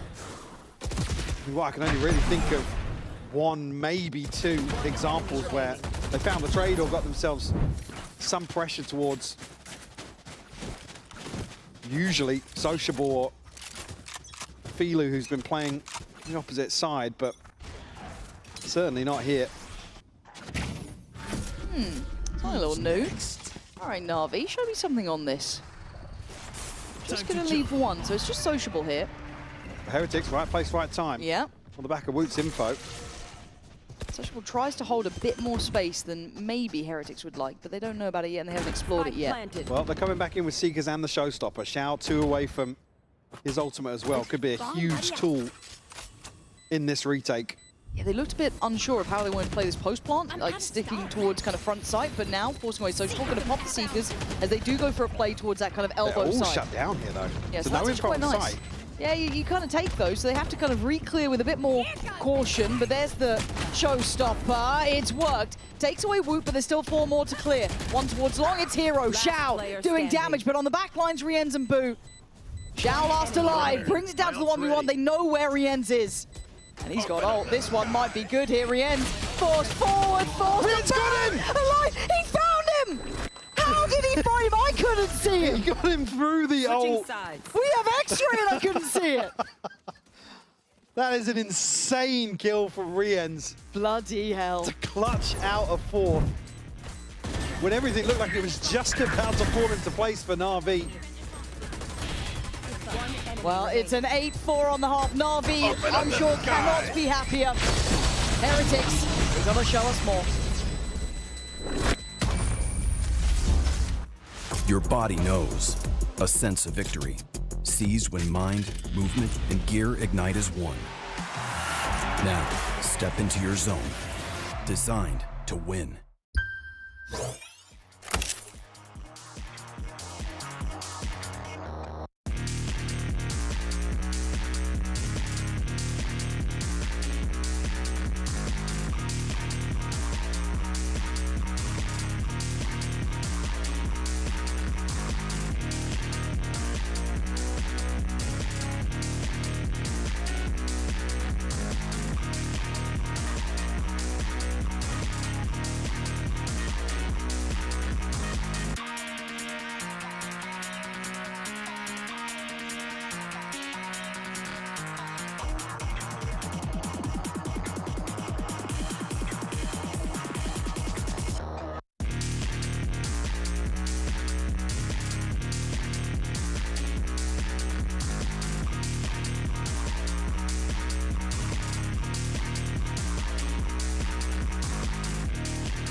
Now, I know it's a limited sample size here, but we have to keep our eyes towards how Heretics are looking form-wise, right? First real debut here, coming into a brand new season. And actually quite a great way to kind of characterize this is looking back at how they've formed themselves throughout the various years. Yeah, and we were talking about kind of hitting peaks and like showing what this roster is capable of. Obviously, talking about off-seasons in general, but we just haven't seen themselves cemented where we would expect to see this roster, and that's been the concern. Again, you think even back to the previous year, in comparison to 2025, it's just not been there. No, it hasn't. So you kind of wanted them to start with a bit of pep in their step, right? Come in, look revitalized, brand new. Not quite there yet, but it's early days and it's Na'Vi's map choice. Maybe we just need to wait for Haven, really see it there. Oh, but Benji in the stun. Woot bailed him out though. Yeah, Woot saving Benji pretty much. He was on a platter in that, but there's so many players on this A site. I don't know if it gets noted though. Rooksik just first bullet headshots Boo, by the way. Has to retreat away from that angle, but Rooksik, no support here, so doesn't want to follow through. You don't want to be doing that. You don't want to follow through, No, ever. not on stage. Now, the issue is, though, that I guess if you're Heretics, you've lost that fourth player on A. This pause has actually kind of worked for Na'Vi. Ruxic has drawn the player back, reset this. They're dragging another. Benji's taking a tag there as well. This is getting a little bit scary. Just because of the fact that Comeback actually rotated. The flash is fantastic. Just self-sufficient, sociable, really. And they're getting back in time, Rien's banger of a shot, but a quick trade out from Hero. Again, very, very valuable kills coming through. And a 3v3 post-plant Na'Vi. Don't have much left in this, in the form of utility, though. God, but how far away is bloody Boo in this one? Yeah, Boo's still elsewhere. 19 HP. A chance here to maybe... He does. Thank you, observers. I was wondering why they stuck with him, and I'm like, oh, they normally change at this point. I've ruined you guys. It actually might work out. Hero's got to be careful on this wall drop, though. Oh, but how's Comeback fallen in this? Oh, well, maybe he doesn't. Timing. Maybe he doesn't. Hero doesn't need to care about anything. Yeah, Hero's cool. Yeah. He's chilling. It's just the fact that you could see the stars almost aligning then for Heretics. Like, Boo's got the timing maybe on this. They can just stay alive on site, maybe just keep their eyes trained on it. But it just falls apart at the wrong time. Again, it's the timing that Ruxic finds another kill that kind of forces Boo then to... I mean, it's coming late on in the retake, but... Yeah, that's the kill. That's the one. And nice, Ruxic... nice guys, very nice. Nice, confident fights. Yeah, this is what genuinely. we're kind of alluding to. That Na'Vi taking the initiative, being very decisive and in ways that we hadn't seen previously. Yeah, and this may be that nice balance of like a new in-game leader, to be fair. Obviously, Angel being hyper-aware of the kind of pedigree of how they want Na'Vi to play and having that ability to sit back and kind of command it a little bit more, not have to be on the server so much and kind of have that oversight here. But seeing someone like Ruxic taking that space, kind of showing presence towards B, pulling that rotation, hell, even almost pulling a third player over. You had what, Comeback now, kind of shifting over towards that B site. So by all rights, actually a really successful start to this. Heretics looking to stack B. I got the spike. In the hopes of catching Na'Vi off guard. Rien's gonna have his hands full. Does have a Sheriff. He's landing headshots still. Able to do damage here, but it's a tall order for him. TP sent across, so maybe some support shortly. It looks like they've got the read on where he might have repositioned to. Oh! Rien's is still nasty with it, man. This guy's still talented, but there's only so much he can do on his own, right? He was there on his own for a long time. Now, if you're Na'Vi, you could afford to lose 2 players. They came in with, I think it was just 2 ghosts kind of left over. The rest were upgrades. So you don't want to see more losses than this. The Heretics, they want to make it costly, and they start doing that. Now there's a bit of a question mark around the round, let alone the economy behind it. But with Hero still alive, you know there's security. Ruxic and Hero, the 2 real heavy hitters in my eyes. Hero's on this one. He's on the money again. Ruxic in control on the other side. The push and pull. Very few opportunities come back. Yeah, he gets a gun, but it doesn't matter. These 2 are dangerous, Michael. I know what that round was. They only had pistols on the other side. But the composure they're showing is marvelous. Absolutely. Ruxic barely missing a beat in both series so far. Stuck there, Michelle, but it is Rien's on the other side. Again, nice overwhelm from Heretics here, but then a little bit of a split focus and time starts to dwindle, allowing Ruxic and Hero to play it as effectively as they did. Yeah. Poison orb emitting. Well, they've got guns now, Lauren. Toxin screen down. Again, anyone playing the fantasy leagues at home who managed to get either Ruxic or Hero are probably smiling in the last couple of days. It's a good day. It's a good day. It's a good pick. Come back. Ah, man. That's not good enough for me. And we were singing this guy's praises, all right? You put him back in the day on the Outlaw. You see what he could do. He was such a standout. Need more than that. Rien's then have to be called upon, and how much can he take them away? Not too much. Good spacing, though, for Woot to come in. At least going to keep this within check in a 3v3, but they're swinging as 3. Take the fight, secure the site. Decisive. They're playing as a pack. The mid-rounding has, or not even mid-rounding, it's just that kind of where the comms are becoming more chaotic, Na'Vi stick to their guns. Benji, though, to find the spike here, a little bit of a misstep on the side of Na'Vi. Ruxic and Hero, one more. You can't get past him. Like, Boo, I think he was towards the top end, actually, for Heretics, but to try and get past these players... Hero, we're walking smokes, are we? Yeah, we're walking smokes! You talk about confidence, man! It's right there! They know what they're doing, and it sends a message through the league as well that Na'Vi are back in a position to be feared. This is the thing, they never stop here, and again, there's 2 or 3 players swinging onto these angles, all at the same time. So those fundamentals that we were talking about, having Angel in a team, you know, it's that pedigree. Now we're actually seeing it reflected across the entire roster, now that he's at the helm. Nice! That's the... Speaking of the helm. Yeah, coaching staff not looking so happy with how this is looking. And I don't blame them. 4 rounds and the way it's going, it's not pretty. And this is your first look after an off-season. That you can look at the players, you can look at the roster changes, but you also look at the coaching now as well. This is, you know, bigger conversations have to start happening.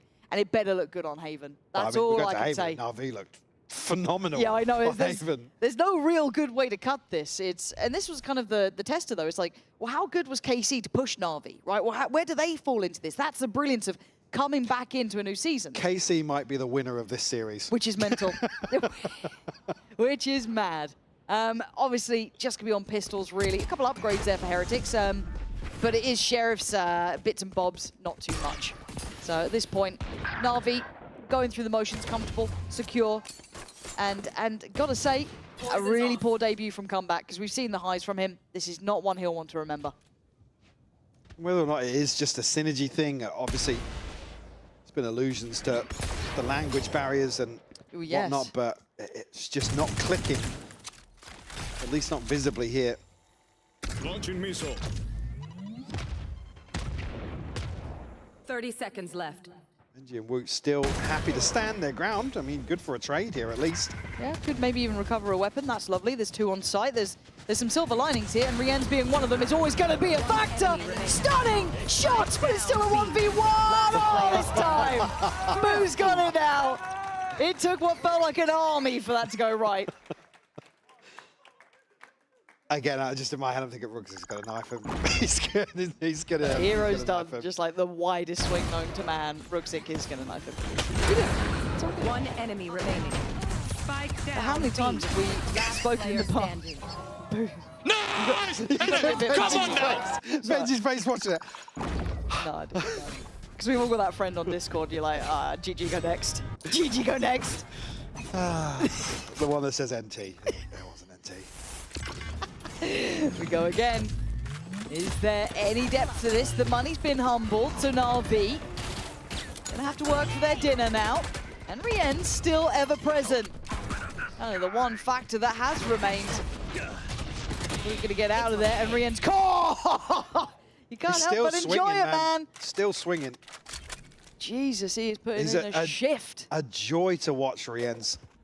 He's landing shots like this. Ooh, the one to pick up the operator, didn't even note that just yet. It's now a stranglehold on this A site. Chance to maybe get an upgrade here for Filu or Sociable.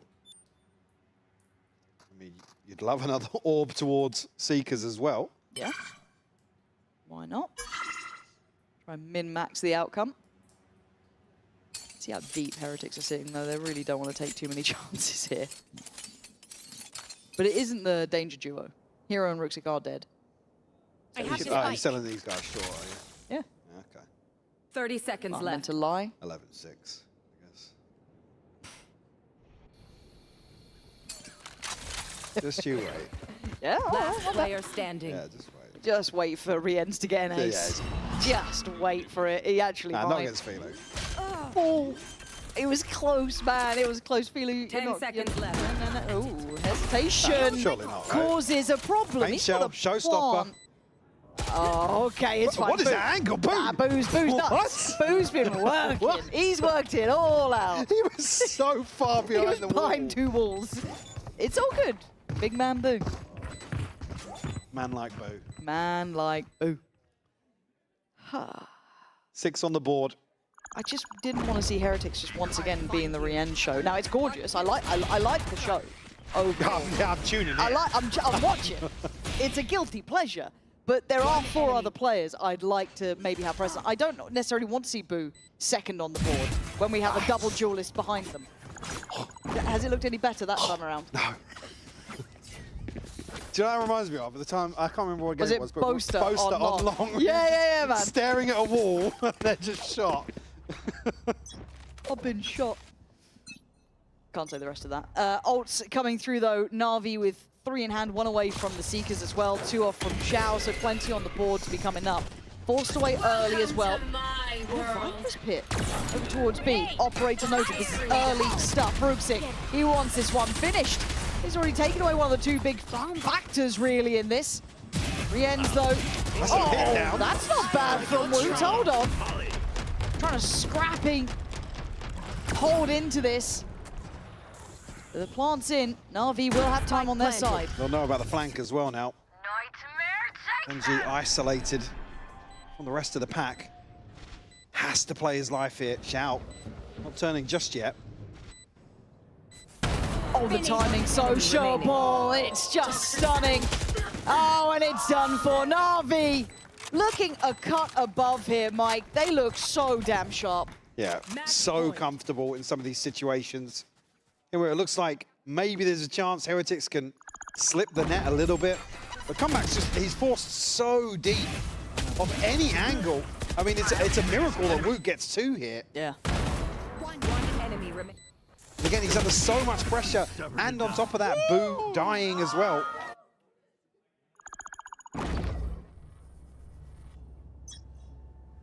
Really difficult situations to play out from, but Heretics, unfortunately, resistance in some of them.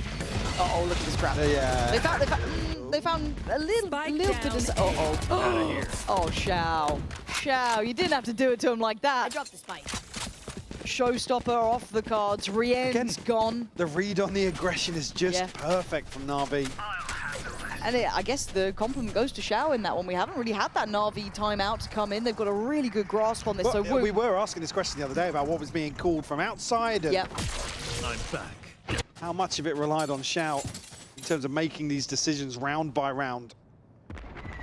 Who's got a chance at this, though? Flash is not going to find anything.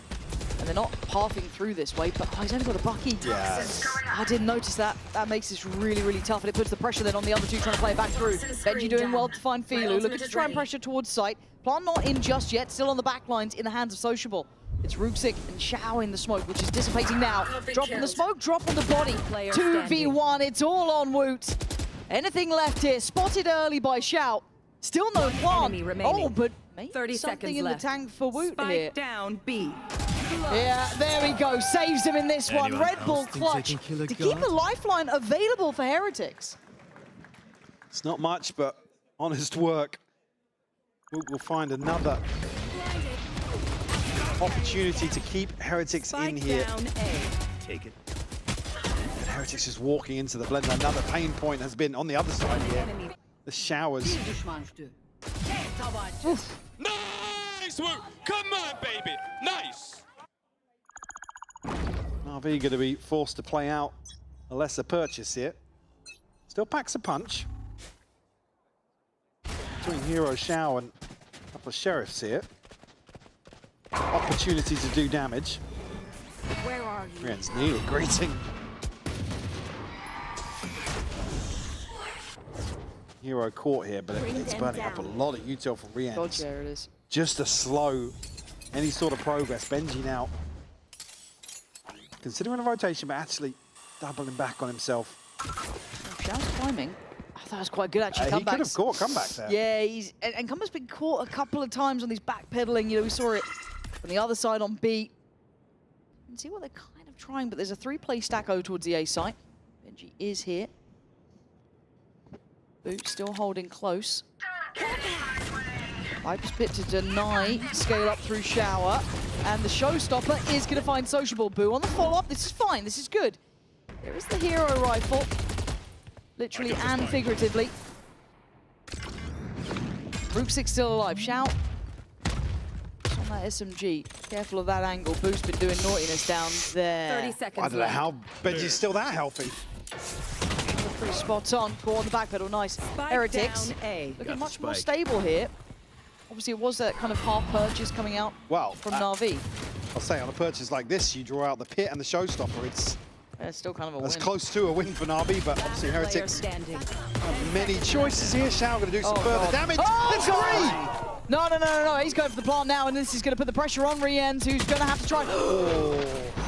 I mean, if he gets the kill, he loses the round anyway, but oh my god.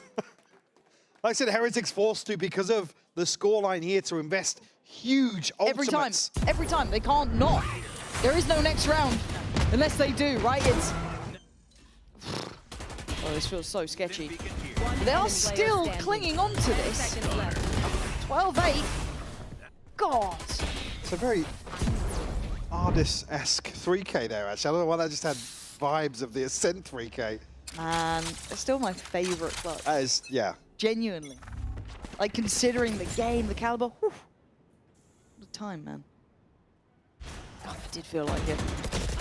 Oh, man, this positioning not quite good enough. Benji doing really well to try and reinforce the push through showers. Otherwise, that was getting pretty much door wide open, right? Flash through, push in, sociable. No fear. Gonna be maybe fearing that now. Benji with an upswing, finding 3 and keeping showers under control. What are we left with? A 2v3. And we talked about Na'Vi's, I don't want to say inability, but that struggle to close out those previous series. You look at the first time they faced KC, that was a little bit of a falter there.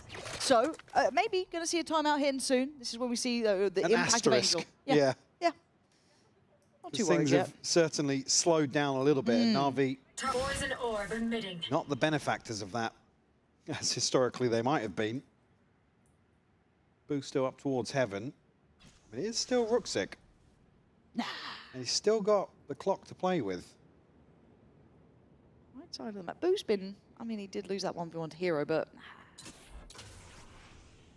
Where's Ruxic off? 30 seconds He's trying to maybe clear where Boo might be. I think clear right? as much as possible and not give himself, you know, too much to worry about.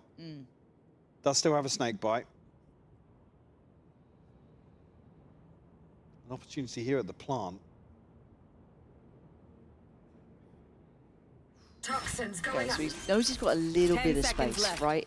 Little bit of space to play. Spike planted. And with what he cleared, he can kind of backfill into. Well, if he catches Boo in pipes here, it could be... Oh, no. For a second then, I thought he was pushing towards CT. Going to try and play off the position on short here. Maybe catch a timing. Toxins going up. Getting a bit nervous. Still got a bit of room to play. Boo's playing his life really well, though, taking a lot of time here and just subverting expectations. Very well done for Boo there, just playing time, keeping a very deep amount of security, but allowing the other two to clear back through sight. So, I want to see a timeout for Na'Vi. I'd like to see them slow this down, have a chat. I want to listen to the timeout. I know, I wish we could. Somebody's got to sponsor the listenings, man. You know we'll never get to hear timeouts. Literally You just got never. to sell it. You think cash rules everything? Oh, yeah. Kit Kat. Can we get another one? I bait you, Becco. Come on now. You baited me. I'm dead. I'm on 8 kills. Please. Please don't bait Please don't me. do it again. Benji, It's my debut, bro. Benji, you had less kills than me. Please don't bait me. But just to come back, Benji was down at what, 40% HP, and still stands his ground, finds a third. Yeah. So actually, what do I know? Keep baiting him. Keep doing it. I don't know if we'll see the best out of comeback, but you know what? Hey, rounds around, eh? Timeout in. Angel's having a chat. Yeah, crack of the whip. There's some hand gestures in there. I don't know what that was. Is that like an evolution on the mini squeeze? Yeah, but yeah, the double. You can't say that. I'm trying to keep it together, bro, please. I really want to see an animated Angel timeout though. That's what I need it's Na'Vi. I need doing too Na'Vi well. to be like 11-1 down or something like Yeah, that, and we and see you a see it. timeout. Yeah. Absolutely kicking off. Not that I'm preying on their down. Well, like maybe a map here and there that. Yeah, like one map. Yeah. Oh, goes a bit wrong. Okay, so it feels very similar to the previous series. Now, we didn't actually get to see Bind in that previous series, but it got to, what, 13-11 and 13-7, right? So similar scenes to an extent after a very strong start. Let's have a little look. What's the plan? Still a bit of a shaky bite. Do have Xiao's ult. A couple away from Rook 6 on the other side. Should be in a good position here. Stacked up this time, so looking to maybe commit here. I mean, Wood's got to be careful. Once this smoke expires. It's a little bit of a sketchy pop, isn't it? Yeah. Boo's. Oh! Well, no, maybe it okay, doesn't. Wood's chilling. Wait, how do you want to do that, Hero? What? Huh? Well, it's Hero and Rooksick again. A 2v3. Oh no, is Benji with comeback? No, they're on the other side, it's okay. Someone else will bait comeback, it's fine. Oh my god, the angle. Rooksick trying to stall here, Rien's vulnerable! Divided and conquered, Rooksick wanted more. You can see the confidence on these boys. And oh, Benji and comeback. There it is. There you go. That's apparently the duo. The synergy starting to click here. Will get themselves 10 on the board by the skin of their teeth. Come back at 6 HP. Somehow shuts down Rooksick here. 10 to 12. Game back on, man. This is it now. This is actually a fair fight. Let's see the depth of Na'Vi. That's outrageous from Wood. And Hero at this point. One enemy. So this should have been, No hopefully, problem, guys. No problem. the timeout was 4. We've got 3 ults in play I was here going for to say, Na'Vi. they're in such a good position here. If they get heroes as well, a huge advantage. Operator back in hand for Boot here. Benji down on a Guardian. Again, Na'Vi with their sights set towards B. A little bit of a switch up here, Benji. Good rotation though. Yeah, the one to pick up B site hold alongside Boo. Good stall. We could get trapped here Was though. that just Boo's blind? fallen. Are these blind? I don't know if they saw these players, he's but dead. He's oh no! Na'Vi have absolutely destroyed them and barely seen them. The back of the strength of some of these ultimates they had available. Beautiful isolation. Now Heroes online as well. The pick goes up. It feels impossible, right? Like, how tall of a task can this be? Wu's found nothing as well. Not being given much to play with here, trying to carve a path forward, but it's so steep. Chance, but they'd have to find everything on this first swing here, this flash to come out, and it's just not there. Heroes has cleaned things up on map 1 for a 13-10 victory. Heretics making good moves to get to double digits, Lauren, but unable to crack through. No, and honestly, again, ticking the box for me. Angel there, nice little timeout, whatever the plan was. But looking back at this, didn't see him. Yeah. Brilliant. What about this one? Didn't see him. Brilliant. And then I think the ult comes in at 1.2. Yeah, didn't see him. He catches the snake bite here as well, so you just know he's done for. Yeah, there's nothing you can do. So finding all of that just to seal the victory, what more can you ask for? Na'Vi can be happy with that one. Got close, sure, but certainly nothing too threatening. It's got to be a different scene on Haven. Don't go too far away.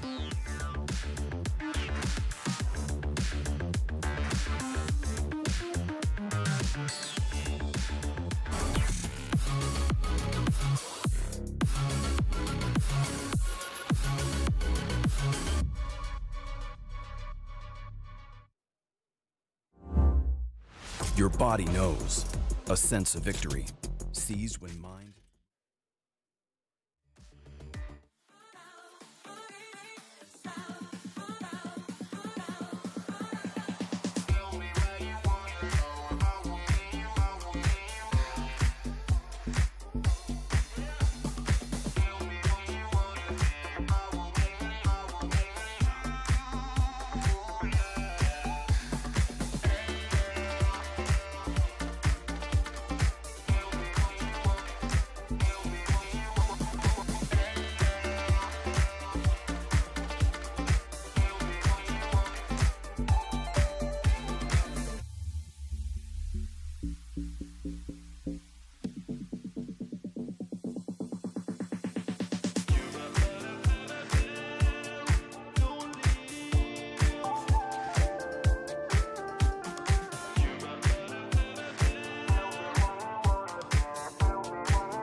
Your body knows.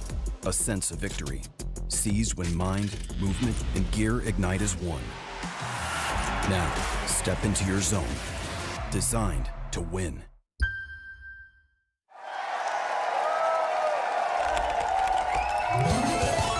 Red Bull gives you wings.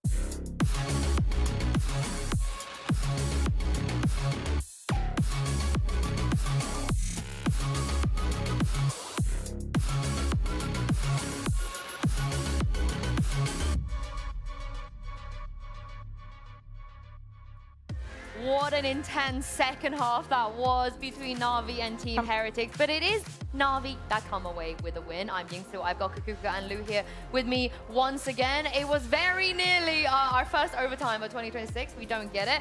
But after winning 2 pistols, you know, they couldn't really throw that surely. Funny enough, that's the same story that we had the other day on Split, especially in the second half. It started coming closer and closer, but thanks to getting those 2 pistols. Also, I think that they were struggling at the end because Na'Vi just could not get an opener on the attack. I think that the adaptation from Team Heretics, understanding how to play against what Na'Vi was putting on the table, how many drones they had to play with, the fact that they could not play alone, they had to be minimum 2 in each position was there, but probably it's because of those pistols that we didn't get to the overtime. And even when they had the opportunity of closing the map, Wood just won the 1v2 on B side. So, you know, it felt like the Heretics player were waking up on that second half, but it was already maybe a bit too late. It was, but for Soshi though, my goodness, we were already gassing up how excited we were about him and also the Sky, but it wasn't just that, it was the entire comp. And you guys said that Na'Vi have cracked the meta, and they continue to just prove over and over and over again that you were right. Is Angel the truth? Yes. Is Angel the truth? Because listen, we know that individually, I am surprised with the sociable that we're getting this year, because we know that after going through changes, teams and everything, you do not know what to expect. And at this point in time, I don't even have expectations anymore. But the way that they had drones plus the Roomba, so we could even intuit it like 3 of them, how they were playing it around them, how they were using it around the map, how difficult it was in some occasions for Team Heretics to actually deal with the fact that they only had 1 initiator to force some of those people out. Yes. Plus the combos that they were doing, the synergy that they already have with some of the players, I'm very, very happily surprised with the sociable work. Yeah, and how you mentioned Sue in the pre-show how flexible Hero was, and he keeps on proving how good of a player he is, because the impact he had on the Terror on both sides, on Bind and also putting up the frags, is something that really, as a Terror main, really impresses me. It felt also like there was, especially in the first half, a bit of a raise diff there. I know we were speaking very highly of both Filu and Comeback, but Filu, what did you think about that head-to-head in the end? I mean, Filu clearly won it, especially on the first side with that ace, and globally, like on the impact, on the first kill per round also, I think Filu just showed us that maybe he could be one of the best duelists that Na'Vi ever had, but this is still to be proven. I'm so surprised that it's actually Angel who is able to tame Filu the way that he is, because as I'm saying, playing with so many drones and having so many ways of entering, seeing how quick Filu was with some of these reactions, especially when we moved on to the attack. Like, yeah, on the defense, you're going to have the operator, and they're going to have moments where it's just himself. But seeing also how he fit into the attack, I'm like, so this is what fits him? Okay. Yeah, I'm buying it. Yeah, I'm here for it. On the other side, was there any sort of disconnect between Rian's and his duelists? I don't think that it is necessarily that. I think Rian's individually was brilliant, as he always is. I think that we're still in that position where Woods does not shine with the Euro, because when you're expected to, for the Euro to be kind of that second initiator because of the flash and stuff, I don't think that he fulfilled that role. The thing is, if you have also an individual burden on your shoulders, as Wood has, you know, and has had over the past years, where he needs to deliver for Heretics to win, and he has to play a very technical agent, and you know, he also has to play alongside with Comeback, I think that's a lot for him to handle. Well, before we head to Haven, let's check in with the coaches of Team Heretics and hear from Neil Zenio. I actually forgot we had to do. So this is your first game on stage this year. How much of the slow start do you attribute to nerves, or something else that didn't go to plan? Do you want to answer it, or me? 0% to nerves, probably, I would say. I mean, yeah, I don't think they were nervous. I think maybe at the start, a little bit nervy, but we just didn't play our game. I don't think we played with much confidence, wouldn't say nerves, and then it's kind of just snowballed from there. So, yeah, we just couldn't get into the game. As soon as we went around, they did something aggressive. we told them really early on that was going to be the case, and we still kind of got caught off by it. So, not great, but we'll make sure that doesn't happen in the next map, because we know what to expect on Haven and Split. Yep, I mean, it's a typical Heretics, so let's see if we can find our footing in the next 2 maps. Love that.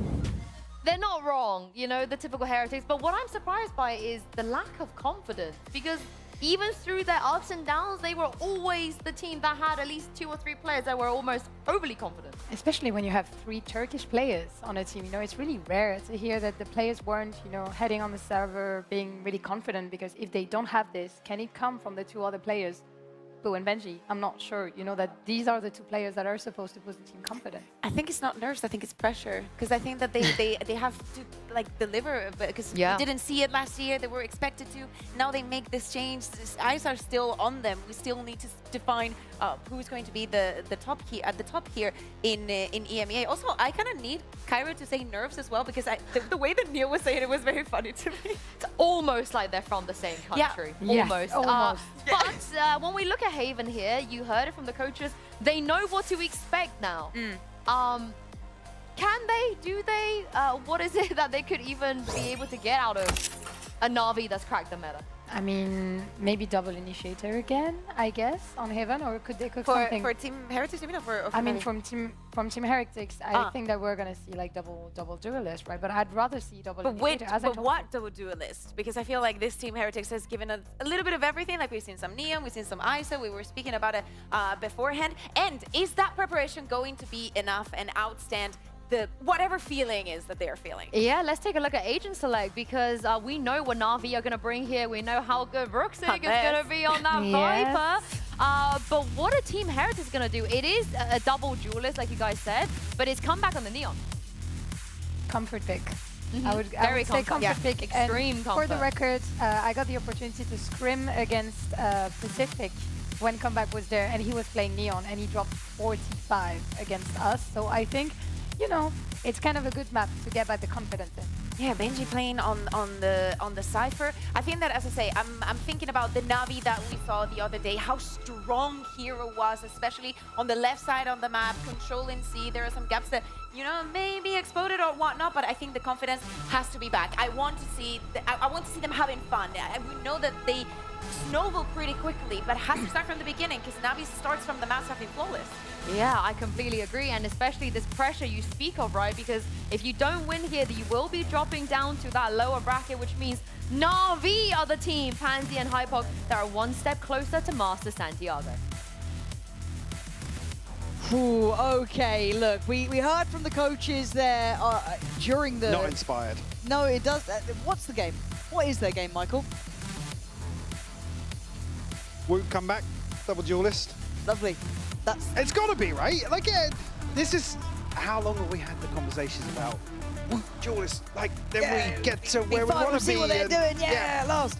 And Comeback is on a comfort roll. I'm glad that Lou kind of discussed that as well, because his Neon was good. I know. Say it, go on.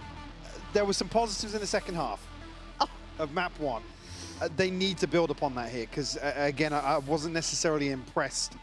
Overall, bigger picture here. Again, we could have the conversation, Na'Vi inability to close out, maybe some of those rounds slipping through their fingers a little bit, but Haven's one for me that, again, I was so impressed with Na'Vi the other day that Heretics have got their hands full here on their own map pick. Yeah, this is not an easy task, right? Like, Na'Vi have shown diligence, they've shown really good reads. Kind of the things we once again saw pillars of on Bind have somewhat translated to this when we watched them against Carmine Core not too long ago. So for Heretics, keep that in your mind. This is not an easy one just because it is their map choice. But some more, I guess, archetype-style agents being picked here. Rien's on that Sova looking good. Historically, obviously, Comeback on the Neon, Benji on the Cypher, these sort of things, you know, you like to see. But we wait and see if it has any sort of effect here. We're down to about 57 seconds. Welcome back to EMEA. It's patient. Patience is one word.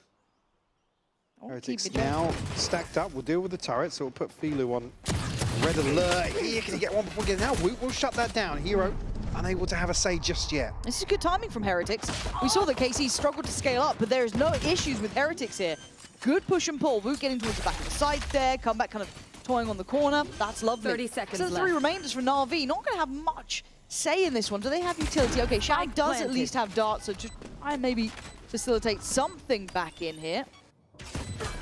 And Rienz is doing Rienz things. All right, that will not change, I feel like. The one real consistency for this Heretic side is Rienz. Still clean and sharp with it. 3 in the first. Heretics, off to a great beginning. Something they, I think, really needed here. Yeah, to get them back on track here. Kick Haven off. The isolation onto Fila, who was just desperate to find something before TPing away. He didn't even catch the timing on this TP. I don't think it went out. Nice balls, let's go. Come on. Confident start here in the pistol. Thank God we won a pistol, bro. Thank the Lord. Playing their game finally.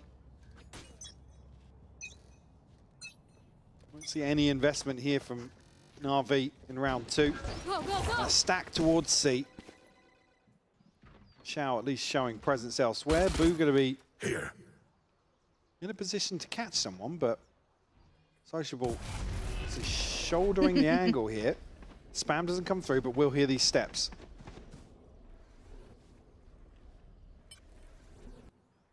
Tap on the orb as well, just trying to bait somebody from Heretics forwards. I'll be a trying, man. Hello. Oh, good hit. Good damage. A ton of damage done to Ruxik and Hero as well. Should be the green light now to shift their focus towards Shao. Will be droned out potentially here. Benji's going to look to follow up here. It'd be interesting to see how well Shao does in this position, again, if they do go for these kind of A-side takes, because he was there quite alone a few times, and he was doing really well at the balancing act, but it's easier said than done against a team like Heretics as well. Second round, no fumbles there, no mistakes. Have to clean as well. Chance to give themselves a little bit of a buffer. Again, awkward with that purchase with 2 Bulldogs and some pistols alongside that. One enemy remaining. Not necessarily any threat just yet for Heretics. I'm out of here. The rifle's in hand now for Na'Vi. Boo, the one with best progress towards his ultimate here, so not going to be anything they can bank on in round 3 or 4. I do wonder if the pace stays the same, or they go for something a little bit faster here in the bonus. It looks like that could be the answer, but 3 players on this side of the map makes it pretty hard for Comeback and Woot here. Yeah, you can see why. Hero taking a stand on the site, and Comeback's already been removed at 1 minute 24. We haven't seen them making moves this early until this point. Benji checked on still an off angle here for Filu. But TP cutting through. Going back out now. Boo gonna note this and gets absolutely beheaded. It looked too comfortable for Filu there.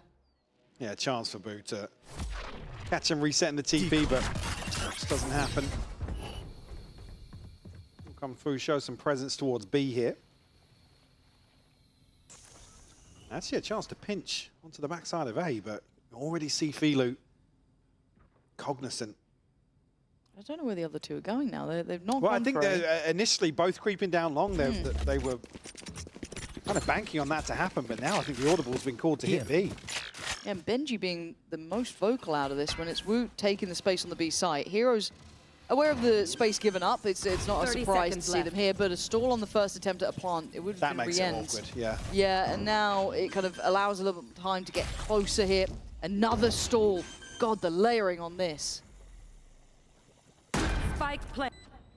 Chip away for these remaining members of Heretics. Benji has to win this, and Hero going to shut it down. Yeah, and Hero almost doubled down as well. Woot now going to be in a tough spot. The paranoia is fantastic. Going to force him away from that first corner, and that allows Filu to swing. And it's down to Rienz again, the final boss, the one who can post numbers. Can't post 5 today. This is Na'Vi with their first. Hero making good progress as well towards his ultimate.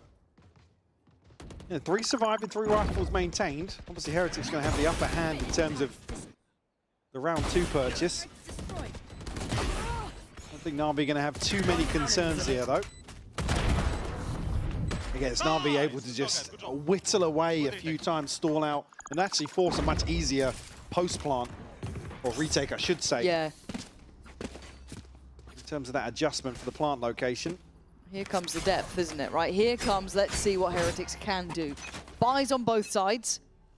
No big ults to bank on yet. They could work towards Rienzi's potentially, and on the other side, I mean, Hero not within touching distance, but the dash of aggression, we talked about that kind of, how well it was implemented before. I'll be interested to see if it is rewarded again here. Boo could be isolated. This is the sort of thing that worked really well for Na'Vi. Identifying which rounds they could be aggressive on, take some space away. And Boo, unfortunately, stuck between a rock and a hard place. He is going to spot Filu, but it's too messy. And I don't think he gets away with this one. No, he... Oh, Hero. Shouldn't. And actually, Heretics trying to backfill the space, but he gets caught on the second peak there. There was really no way out. The kind of stop and start of this round felt like it was by Filu just filtering down middle perfectly. Issue being Filu didn't take a lot of damage either. It doesn't necessarily create any other opportunities outside of that for Heretics. Put themselves now in a 4v5 situation. No progress towards A just yet, but Benji considering the possibility. Xiao. And he knows there's pressure on Long, so Xiao knows that there's at least two separate sides working towards this site. Calls in for some support here. Heretics down to 20 seconds. They are close to site, but they're going to need to land this one quickly.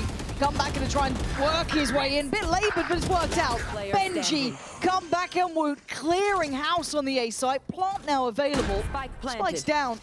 Hero irrelevant to outcome. So it's going to be a 4v5 and nobody falls on that side take. And Xiao taking a ton of damage. Heretics able to stick the landing. Fantastic work here from Benji, being the only one to push up from Long as well. Yeah. And find a ton of value. Hero going to have to sit back and watch Heretics post a third on the board. And ultimates-wise, I mean, Rien's now with the Hunter's Fury. Fortunately, still missing Woot and comeback. Chance maybe for Hero to get another one towards the lockdown.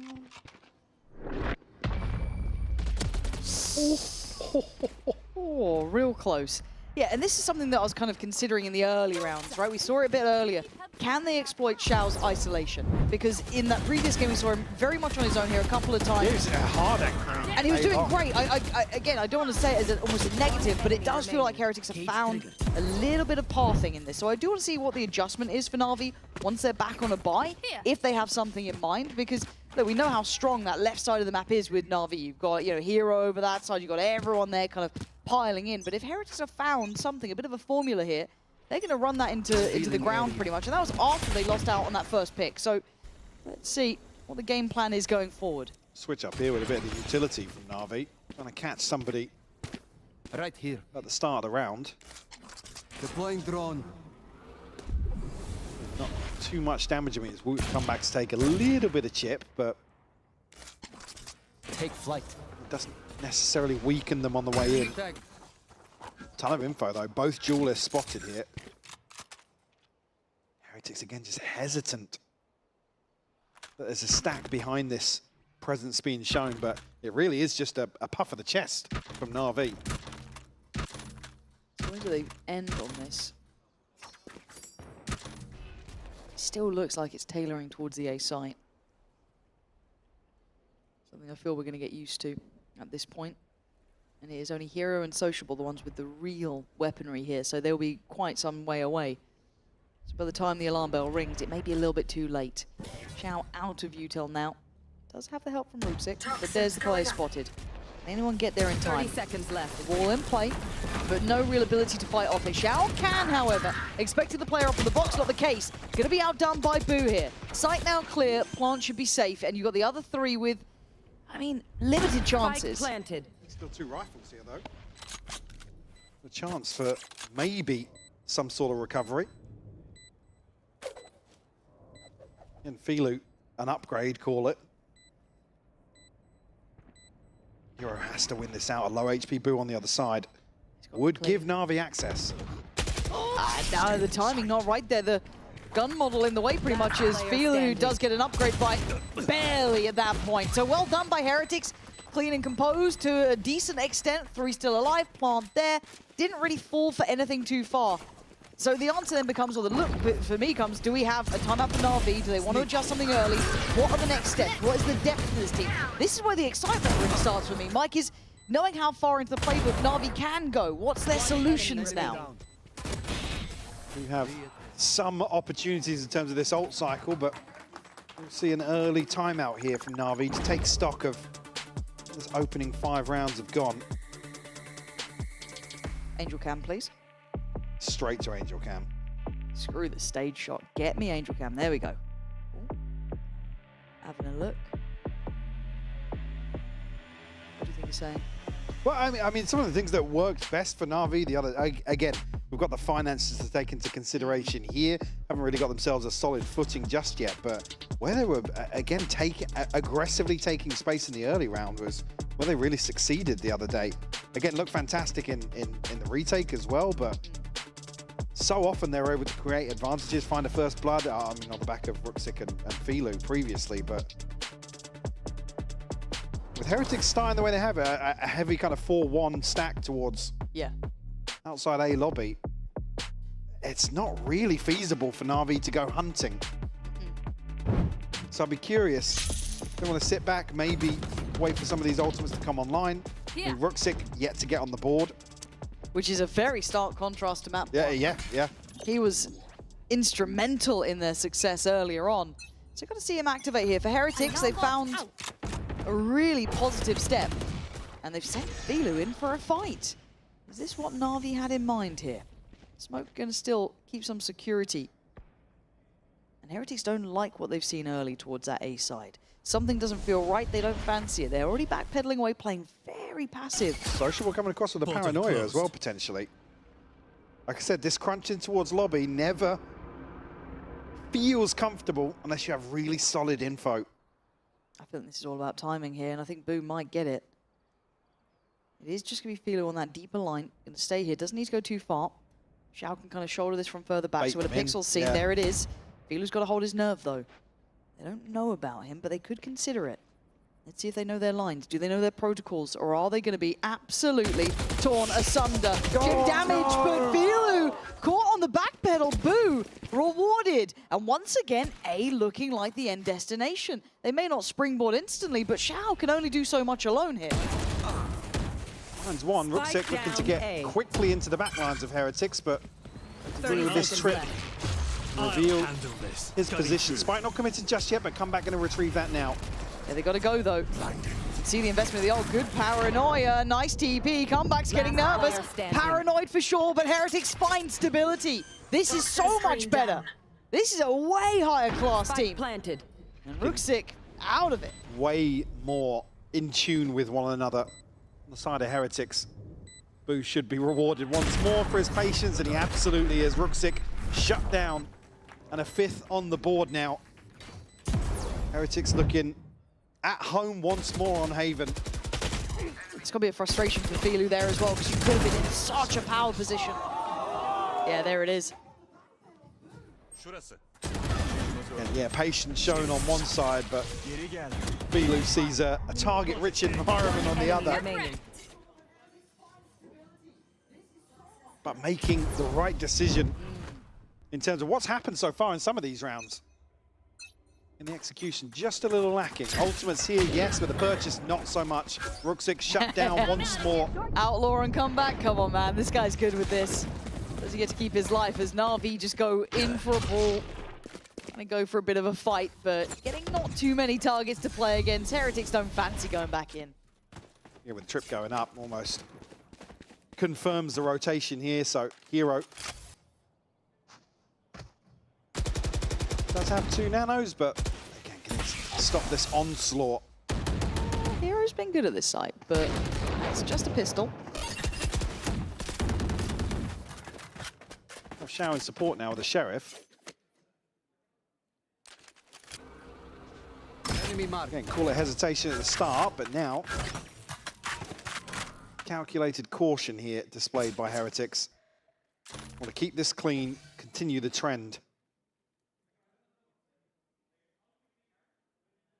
just get scared when it gets a little bit later than this. This is still fine. Another 10-15 seconds and I'm Yes, worried, but it looks like they're about to make moves. Yeah, there it is. So should be okay. I think Hero got spotted too. Comeback should be able to deal with that very comfortably. In support with Woot, all good here. Don't even mind the ult coming in for this, just to make sure you get it under your belt cleanly. Keep 5 up. Keep the pressure on. Look at the money now for Heretics. Spike planted. Puts them in such a good position now. And this is a round ultimately that Na'Vi are going to start investing some of these ults, so could not come at a better time. Woot and Rien's happy to stand their ground here. Philo and Sociable probably just going to give this away. Okay, this is let's kind of take stock on this then, because this is kind of answering 2 questions on 2 fronts, right, Mike? We're at 5-1 here. I'm going to be honest, it's not a thriller yet because we haven't seen a bit of a close game, it feels like. It got exciting at the end of Bind. This has been a bit one-sided, but Na'Vi haven't found a solution yet. It feels like they're still being a little bit behind the curve here on how they want to deal with Heretics' early starts, how they're kind of painting the map. It's certainly very different to that first game against Carmine Core. So this is a very different affair. This is now problem solving for Na'Vi, something we hadn't seen them have to deal with yet. They haven't passed that check. And on the other side of the coin, seeing Comeback looking way more comfortable, playing a nice role into this. Heretics looking like they've got some good preparation here, playing their own game. Not necessarily seeing Na'Vi make decisions based on info just yet. Unable to really get a good grip on how Heretics are setting up. And again, I guess the second issue that follows that is losing out some of these opening engagements. Scanning ahead. Can't even find a trade, but Hero puts them on the board here, but has to avoid this spam now. Woot elsewhere has found Filu. That was quite late, it looked like, from Filu to be wandering down middle, but maybe I missed the timing on it. But still, that attempt at aggression, it's not the first time we've seen it. It looks like Heretics are quite well prepped for what Na'Vi was up to. Maybe just catching a glance at the KC game and going, no, that's all too easy for us. But now, once again, that initial trade out brings it down to a 4v4 and slow and steady. Look, Heretics are in no hurry here. They've been showing they can execute fine on about 20 seconds. Lead boot inserted in towards sewer. The rest of the team eyeing up that C side, but this time around, Rooksig might be in the right place for this. TP sent back across, so I think Woot going to make moves towards Garage. Hero still spread pretty thin in terms of this util, so good coverage. Show presence as well. Again, it's just another probe sent out. Boo catches info elsewhere, so it might even be B that's the end goal here. 30 seconds left. Enemy tag. That makes the lockdown very effective in this situation. So Benji will have to really stand his ground towards Garage. Let's see if that comes in. An attempt at the plant. There's the paranoia, but they're actually pivoting. This is getting really late. Down at 15 seconds with the C-side looking available, but keep in mind the lockdown is there. So, yeah, and this will come into play. This is a problem. And look at where Sociable is. This is a real problem. Heretics absolutely overcooking this one. That's a messy round, Mike. Don't like that. Again, calling the audible so late away from B. When the lockdown is in play, you know Hero is anchoring that side of the map. Again, it's either you die or get detained here. Yeah, there's no winning in that. I'd rather them just commit to that B site, maybe try and make something happen on it. Because what, they're effectively rolling the dice on maybe having, what, a 3v2. There's never going to be a third player towards B in this situation. So yeah, just getting ahead of themselves a little bit. Maybe something from that coach interview that they're alluding to, which is nerves. Like I said, it was hesitation we were noting early on, but you want to go just a second for Na'Vi, so not necessarily too concerned just yet. Now this would be the fun one, is once we get back into the swing of this, that's a big shot, Woot. What an opener there, Filu. Exactly put to his grave, and once again, it's such a similar scene, Mike. This A exploitation. Xiao, yes, seen. You got Util being dumped on here. He has no safety at all. You can see him lost in the source, spammed out. Heretics instantly answering. And I guess the silver lining, even the previous, was they burned so many of these ults, but Heretics knew what they had to do here. Zero hesitation. No, very decisive, and immediately the decision made. Finding that pick, shutting the operator down. Again, shutting down a player that can rotate so quickly as well. They know they have a window of opportunity and they pounce. Still 5 standing as well. Sociable, I don't think will be finding much here in the form of exits. Not going to matter too much anyway. We talked about the cushion that Heretics already have financially. Did just miss a player though. Slipping into Link. Now he knows. Comeback will give one to the cause. It doesn't feel good though, does it, right now? Yeah, there we go. Done for. Heretics. Got to be happy with this. Got to feel good, but this does pose a couple of new questions for me, right? We've seen what can happen when Hero and Ruxic are having good games for Na'Vi. Brilliant. This is not a good game from Ruxic. It's just simply not. He's struggling here on this map to find that sort of impact. We're not seeing Filu light my world on fire either. What, 2 kills so far?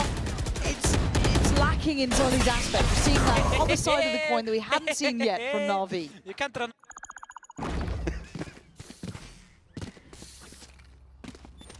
You've got to ask really what the switch up now is. Again, with the huge investment previously, it's only Filu's ultimate left now for Na'Vi and a 5-round deficit. Heretics starting to hit their rhythm. Stacked up once more. Back to A we go. We haven't seen much backline pressure either. It feels like they haven't really fancied trying to go for it, which I find a little bit surprising. Mid here. Handle this. And Sociable that can navigate his way past this trip. Hello. Hello. Finds both. Great paranoia. Oh, Woot is just, I mean, almost too many targets there. Xiao's trying to go back to the wall, fight his way forward, but the better weapons do seem to win out. 2v1. Sociable finally on the flank, but it's fine. Spike planted. Closer, and Rienz is so aware, so locked in on this. It would be pretty miraculous for Sociable to find it. Great paranoia. And a chance for an upgrade. No armor though, no shield to play with. Trying to get a little bit techie here, trying to maybe subvert expectation, but they're already back towards long. Going to see and probably hear both. He's making them work for this. To get an opportunity. Maybe the smoke and time, I think, might be the end of this one. Yeah, caught in the act, Rienz does really well. And it feels like Na'Vi still haven't solved the conundrum. I mean, a miracle that they go 3 for 2 there, though, initially. The paranoia landing. This is just insane that Wu has to play close enough because of the orb that they can still see him kind of mitigating that near sight. Xiao snaps on Benji. Down A. Oh, double timeout for Na'Vi. I mean, it's needed. I had the feeling to play because I knew. Coach Cam. Right now, put my glasses on. Straight into Angel. But yeah, we haven't seen much in terms of adapting to what Heretics. Again, it's not an easy answer. No. But the util dump on the site, man, from Heretics, like you almost feel for Xiao in a way, because even with like Ruxic coming over, they've tried Filu there, none of it's really worked. They just can't sort out, they can't burn this util dump. The Heretics are just absolutely smashing towards A. So Na'Vi held on to the Heretics' dream come true, right? They couldn't ask for a better outcome here in the first half of the second map. So a pretty tough conversation probably going on for Na'Vi. Ruxic finally on the board. Like you said, some of the power players we saw in that first series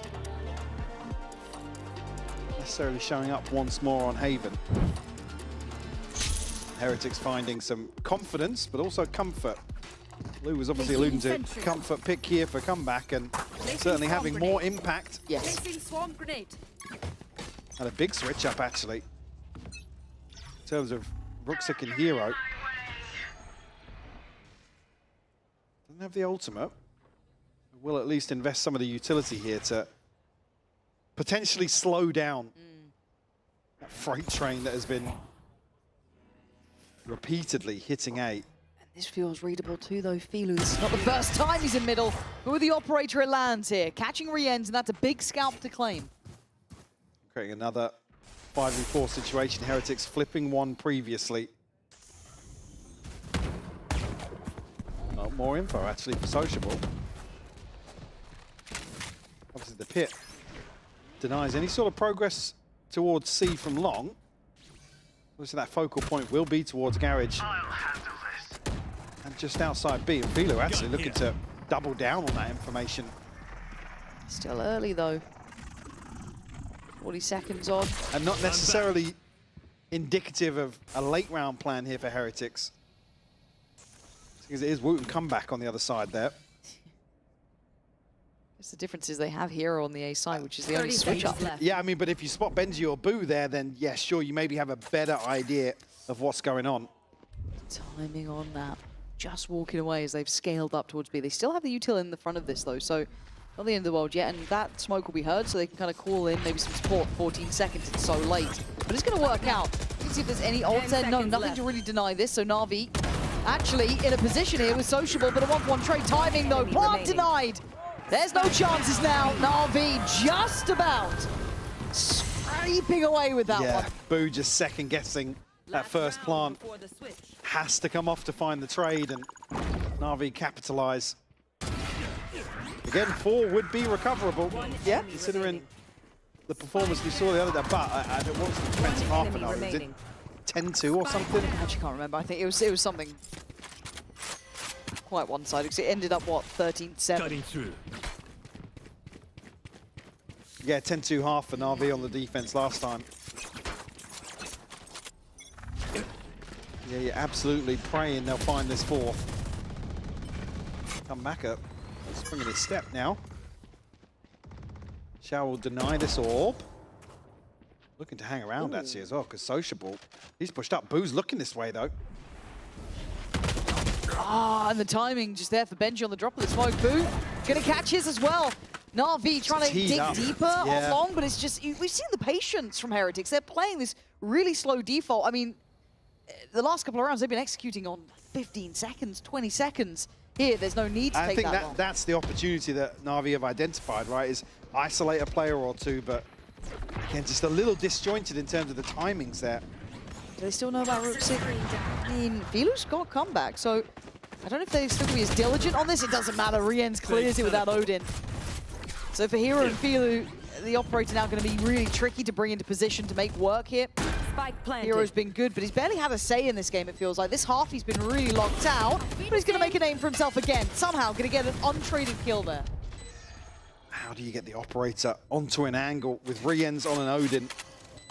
Still got shock darts to play with. Heretics now will just tuck themselves in. Looking for something here. Filu will find one. Woot as well, but 1v2 time starting to slip away. Filu, yeah, not a chance. Benji comfortable in the end. 9-3.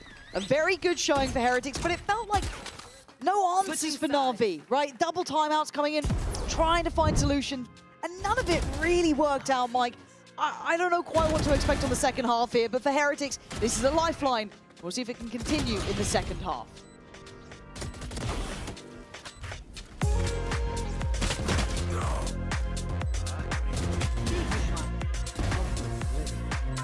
Hey! Hey, Tom. Alberto was looking for you, by the way. Really? Yeah, you better get that Okay, quick. I'll go check.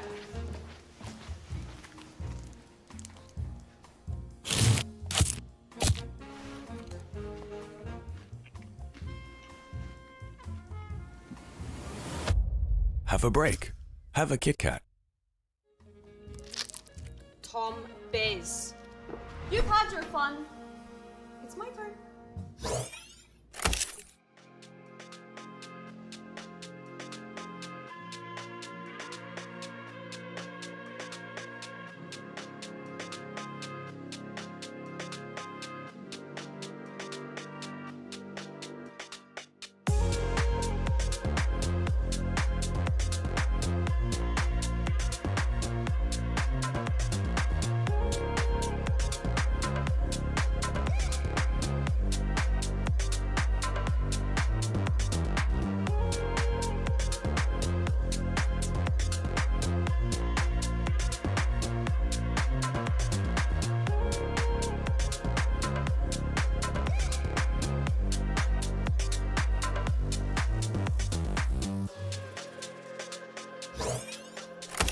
For Heretics fans, this has to feel so much better than map 1.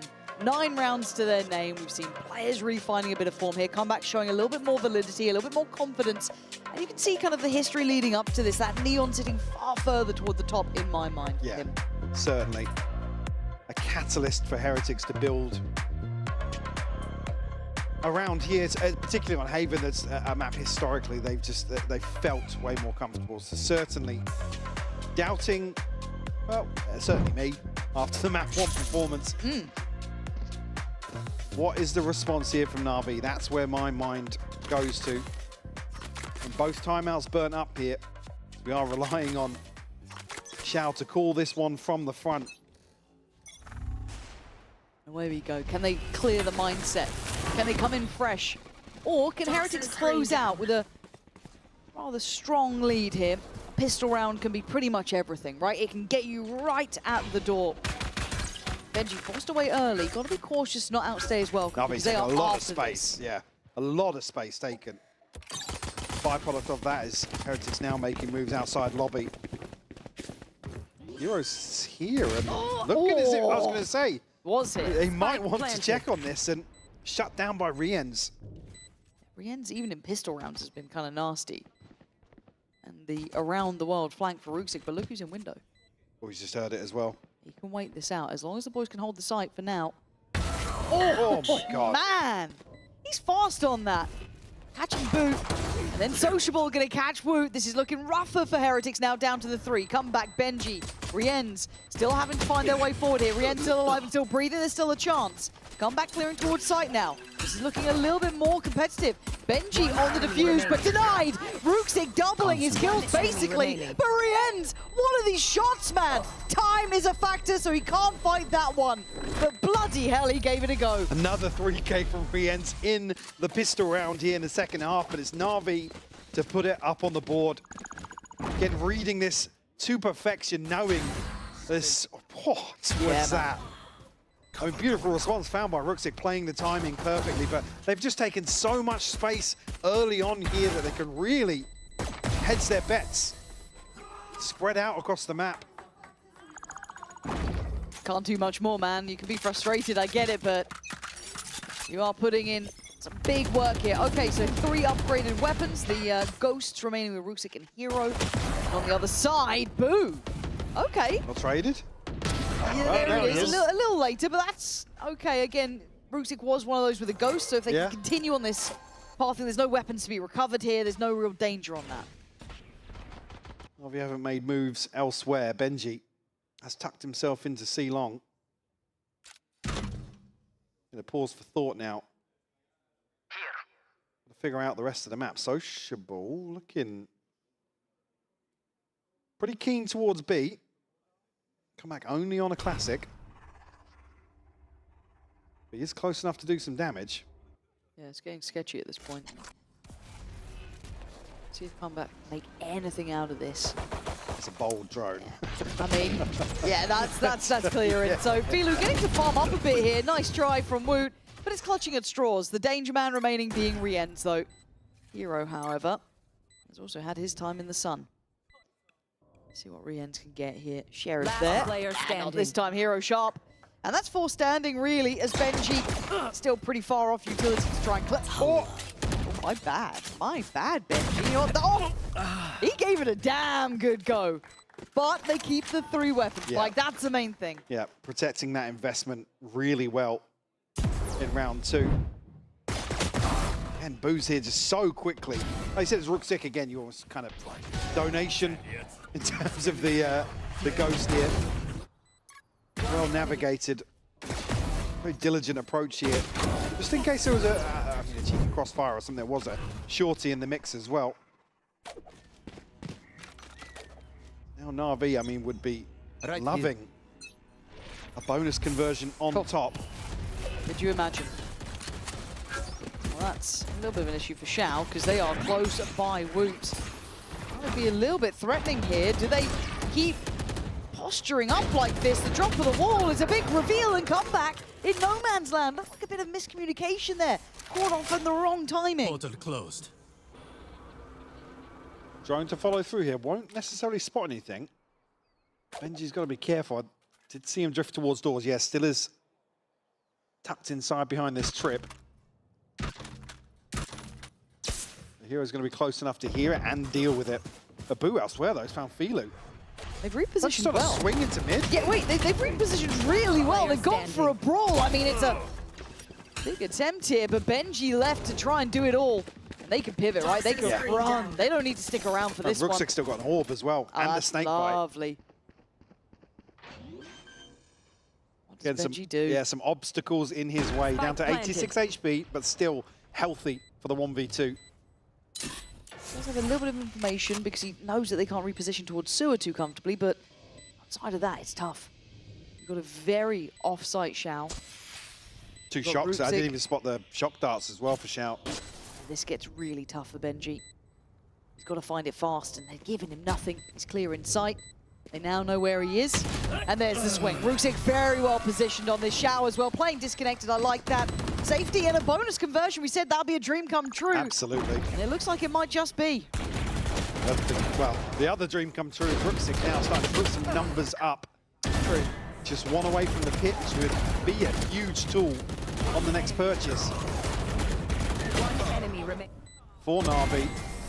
And stacked up here, able to doing very good, guys. Find a response here initially from Boo finding that kill, but be minimal investment here from Heretics.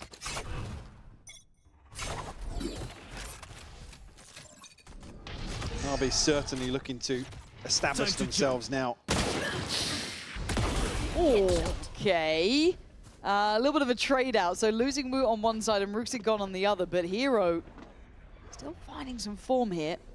See, the intention from Na'Vi is still towards that C side of the map.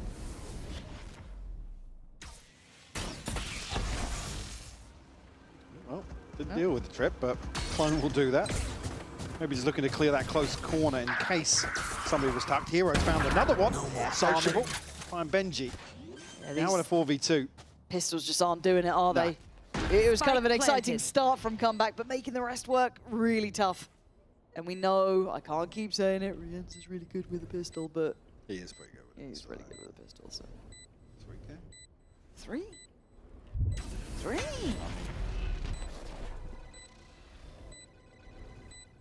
Come back looking for something over the top of this smoke, but... Probably going to be probably going to be locked in here. Yeah, nice, good stuff. Sociable and Hero just kind of padding the stats right there. This is more of a comfort round, but the scoreline, you can't help but look towards it. It's 7-9. Yeah, forced a very early timeout, Lauren.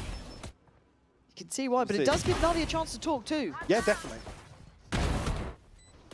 Probably going to be a check-in here, because considering what's on the horizon, I mean, Hero's made great progress, just one away from the lockdown on his side. Hunter's Fury for Rien, so something to consider, but there's a chance here to align both the Viper's Pit and the lockdown. Put Na'Vi in a position to potentially break the bank once more and then find 8. Yeah, that's dangerous. Which in the blink of an eye, you're right back in this game already. That does kind of recall those memories of map 1 too, right? Even if you've had a great first half of your Heretics, these 4 rounds feel really oppressive. It looks like Weber mostly leading that chat there.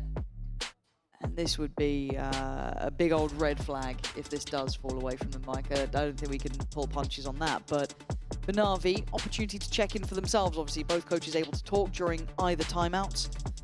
So for them, probably quite nice to have after being maybe a little bit concerned. Yeah, but a bit in limbo a little bit. But honestly, shout once again, great job. We've looked great so far.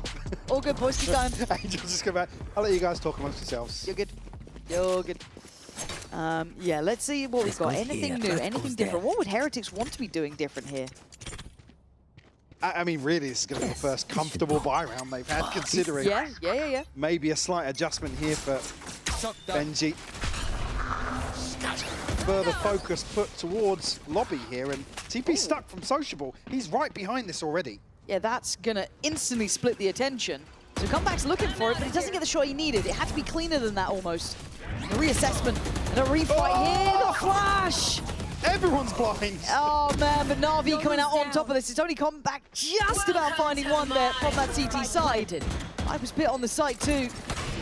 Yeah, that they got this one wrapped up. Yeah, it feels like a done deal. the fact that they still have comfortable heaven control, but maybe not for long here. They're trying. Oh, sociable! That was filthy. The operator almost that poison chalice because you want to keep it. And the round pretty much wrapped up here. Certainly is. Don't expect anyone to go hunting here, although they do have the money. Still just conscious that it is comeback. Chance to throw a spanner in the works, but Na'Vi will retreat now. He will be allowed to hold on to that operator. God, that flash that caught everyone on the site, man. And Felix just like, oh yeah. So I'm pretty sure Woot died with both of his, so it had to have been Felix. Yeah, it's Felix right here. Yeah, there it is. God. I love just the commit to the spray. Just yeah, send it. Hope for the best. Oh. It's just beautiful from Sociable. Yeah, let's go feel good. Come on, man. You can try and play it cool. You can try and play it cool, but we can see you smiling. Go ahead. Go ahead, guys. Don't worry. All good. And this does then kind of expose, I don't say a further problem, but it denies Heretics the ability to invest all of those ults, but they can still send comebacks and... Oh, this is weird. It's weird. It's gone weird. Rienz gets an upgrade. I don't know what's happening now. Boo, what's he got? A sheriff. He's probably desperate for that rifle, but now with the timing a little more awkward for him, he has to tuck in. But there is threat. There's a backline flank coming through. Actually, you can see the TP sent across now. Woot just posted with the operator. It's probably why nobody from Na'Vi is exploring elsewhere, conscious that that's still on the board. Okay, so Xiao's on a mission, right? He wants to try and be as imposing as possible elsewhere. But I mean, if he deals with some of this util, it could draw the rotation. Is Benji in the cam right now? It sounds like he's at least checking on it. Yeah, Xiao's calling now for the rotation to come through. Reading this as a stack towards A, Lauren. Beautiful reposition from Xiao. Now, Woot might hear some steps here. That's the only thing. Let's see if he does. 30 seconds left. Nothing major off this, but they've got a feeling, right? There's that kind of like... Woot's going to get here. Timing. Woot will be here. You're right, he's going to be ahead on this corner. Here we go, the cross! I thought he had both then, but it's traded hero sharp. Fast with this Benji! Picking up the weapon! Taking it over! 9 seconds, what can Xiao do? Benji on the right, he's found the body to drop. All right, no, that's not bad. The right idea, but the timing just slipping through their fingers a little bit. Again, Xiao's in a position there where he deals with the util, draws a rotation, they can then hit A, but Heretics, man. What a flip. I mean, eventually, you keep coin flipping this lobby fight, you're gonna squeeze one round out. And this is the one where they actually find a little bit of success, but Na'Vi look like they stabilize. Like I said, made a beautiful reposition to get some information elsewhere. And that only took 2 ults. You'll absolutely take that, right? You had the saved over operator, a couple of ults here and there. Boo used his, and so did Comeback. So now they're back in the driving seat. Not by much, but for at least a moment now. Na'Vi have their own, however. Lilu waiting for the goer. There it is. They need to clear the util on the way, but Benji's got to be really careful. He has to spot the op on long. Comeback still here. Now he's been seen. Yeah. Now he's been seen. And there's the commit. Comeback, great shot. Taking away Filu. It was Benji who was affected by the util. Oh, and Comeback starting to look so much better. Confident in all of this chaos. 3 kills. And Heretics find stability. Able to start chipping away at the finances as well. Comeback, a beautiful reset on the operator here. Still goes forwards. I mean, here you see Benji, it just dead to rights. Comeback on the bailout here. The Hunter's Fury just creating no safety whatsoever, forcing them back into Comeback sightlines. I mean, historically, you know what Comeback can do with this op. You can get any scoped weapon. He's nuts with. Get him on this one. That's what it takes. Still a buy in hand for Na'Vi. Still 3 ults. No safety yet for Heretics. Just a step closer to map 3. On Rienz. fall off. Playing much deeper on A now. What did Na'Vi read into that? Initiated. Maybe based on the fact that lockdown was available. Happy to give this space up and allow some passage here, but Na'Vi yet to make moves just yet. Rian's actually detained. He got caught there. How? I thought he was out of that. Apparently he was not. dipping in and out and just timing wrong. Just a misstep. Spike Oh, that's gutting as well because they were actually kind of in the right place for this. We could have made a problem out of it, but no, down to a retake with 4. You can see a quick adjustment of position. Benji trying to threaten those backlines. Xiao is on the case. It's not just one, it's 2. Comebacks here as well. Spots him on the cross-up, doesn't get the kill. Slide in, comes out, Comeback's still alive. Benji falls. Hero trying to deny comeback, but he's away. Fast with a found. And Na'Vi holding on the site this time. Woot's got to get out of there. The door is shut on their face. Caught by the snake bite here. Operator in hand. Eats the flash, but not down just yet. Na'Vi probably going to want to protect the funds here after they've been bled dry, but Hero still looking to catch the backside of this rotation. Ruxic the one to shut him down. Na'Vi up to 9. Heretics still funds behind them. I want to see this one back. There he is. Just steps into it the last second. Oh, that's frustrating as hell.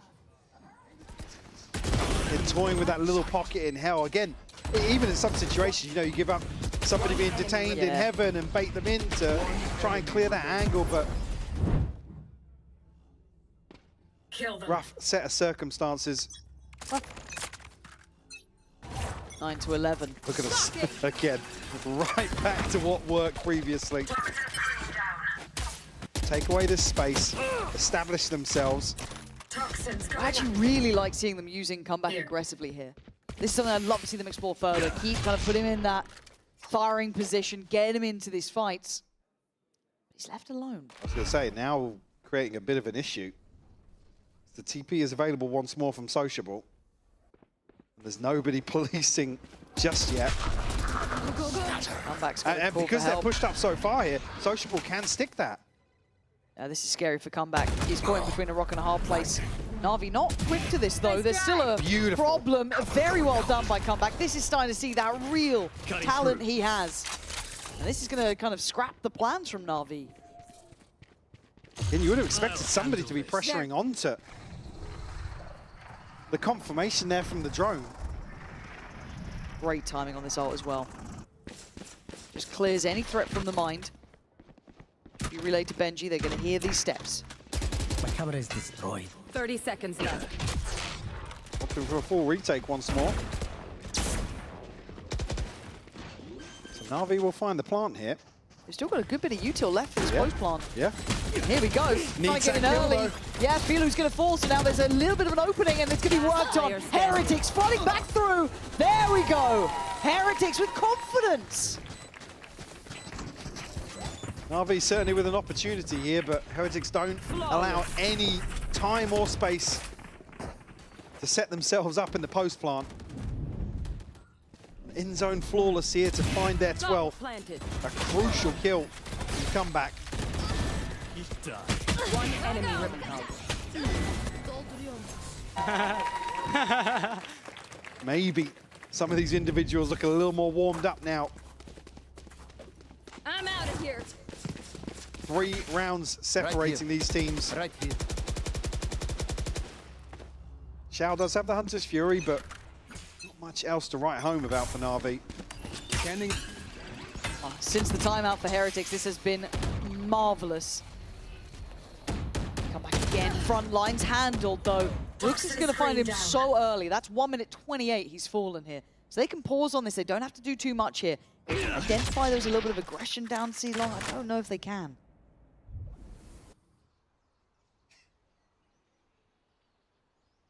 Xiao looking to explore some of this space. Benji tucks once more. Get wrapped on here. Woot actually had flash in hand, couldn't. Oh, he still found one! Oh, come off it. Benji then gets involved. That's a bad miss. As Woot going to be watching the cross capitulates as well. What has just happened? Na'Vi looking to go a little more brawly. Does benefit them here, Boot. Has to dig this lurk out pretty quick. Early on, at least, but... Yeah, he's going to spot it. Ooh, no. He's going to spot it. Yeah, but Rook's still... Okay, good. Yeah, he spotted it. It's probably not going to be in the highlight reel, but... player standing. Yeah, this is kind of where it starts and ends. And it ends abruptly, 10-12, kind of won and lost on that initial go of things. Really, a couple of bizarre fights. This one's starting to stretch out a little bit now. Longer series. Yeah. Didn't seem that way from that one. Spike down. He had plans for later. You might need to scrap them here. Second time out now, coming in for Heretics, just complimenting how well they'd adjusted off the back of that first one. Now it's got to kind of rein it in a If I kill bit. Sova as well, we win this shit. I swear to God. Yeah, it was a rough miss. What did you say there? If he'd killed the Sova, we'd have won that one. Oh, okay. I mean, the funds not going to be there behind this purchase. Obviously, no loss bonus on top that will help it. The side of Heretics, so a big opportunity here to close out the map. Otherwise, it's going to get a little awkward in terms of the economy. Again, do still have comebacks ultimate, but again, really anything to invest alongside that. Again, for Na'Vi, decent position, not too far from the pit. VALU just one away. Oh, yeah, still have the Hunter's Fury. So, again, if this does go another 2 rounds, certainly OT? You'd love to see it. Certainly more deserving this one than. This goes obviously, here. if Na'Vi come back and close things out here. Good. This is They a nice could. spot. That goes there. Operator still there with a comeback, though. That's what I want to be looking at. What does he do with this one? I think Na'Vi Are they going? looking to maybe catch somebody very early here to create an opportunity. We're trying to punish Benji, but they do get Felix ult ready to go. That is on the cards, but I quite like that they've got comeback in the meantime posted on that kind of sewer line. Keeping presence with the He's got to be, operator. he's got to be cognizant of the threat now that Filu could identify this deep position. Oh, they seem Drone's so going to come aware, through, yeah. man. Yeah, big heads. Drone didn't spot him, though. Okay, so he gets to go back for seconds. Does he read it right, though? It's Rooksick again shuts him down in that spot. Toxin screen down. He's only got 10 kills, but they're all nuts. Oh, that's a rough one as well. But how does then Na'Vi want to scale into this? They're reading that they've drawn a rotation here, and Heretics are banking on the fact that that's what they're assuming. Yeah, reads all over the place, but here comes Hunter's Fury. Gonna find, I think, a tag on that. Shout. For a friendly fire. Yeah, looking a bit rough feeling. What the hell is going on here, man? It's getting messy, but it is working in Na'Vi's favor until Rienz shows his hand just down to Boo now. Boo's on B, so this is pretty much an Na'Vi round. I mean, you almost want Rooksick to take this plant. Wait for it to come out, it'll be sociable to confirm. Spike planted.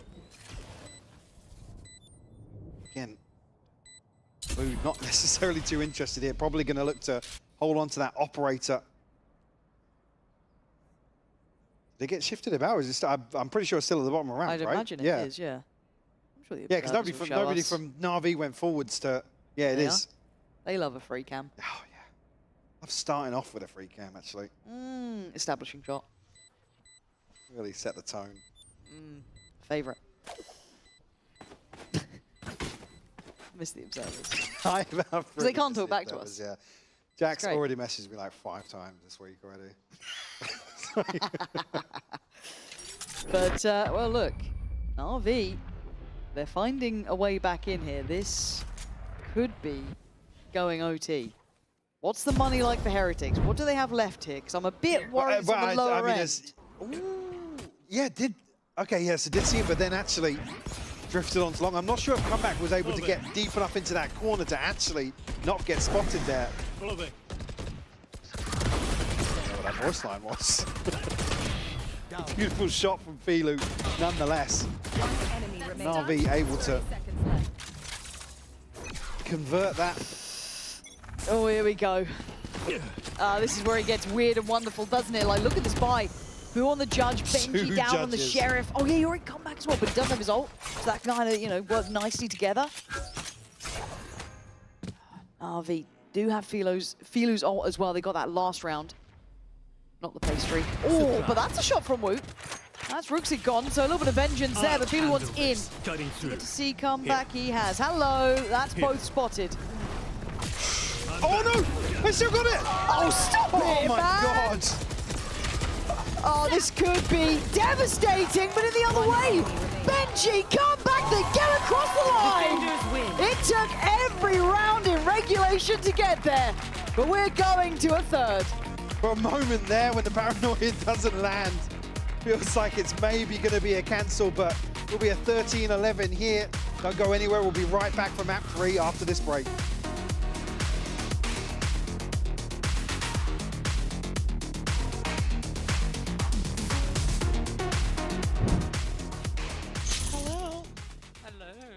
Hello, 1, 2, 3, 4, 5, 6, 7, 8. 6, 7. Oh, you're so funny, Woot, you know that? Benji, more in confidence. Not Benji, Beko, more confidence, okay? Like, him up, so him. You know, shh. Shh.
What a response that was from Team Heretics. We will be going the distance in this series. I'm your host, Youngsu. I'm back here once again, joined by Kakuka and Lou. Now, we all know Haven is a 3-site map, so if you choose to go to one place 7 times, there must be a reason.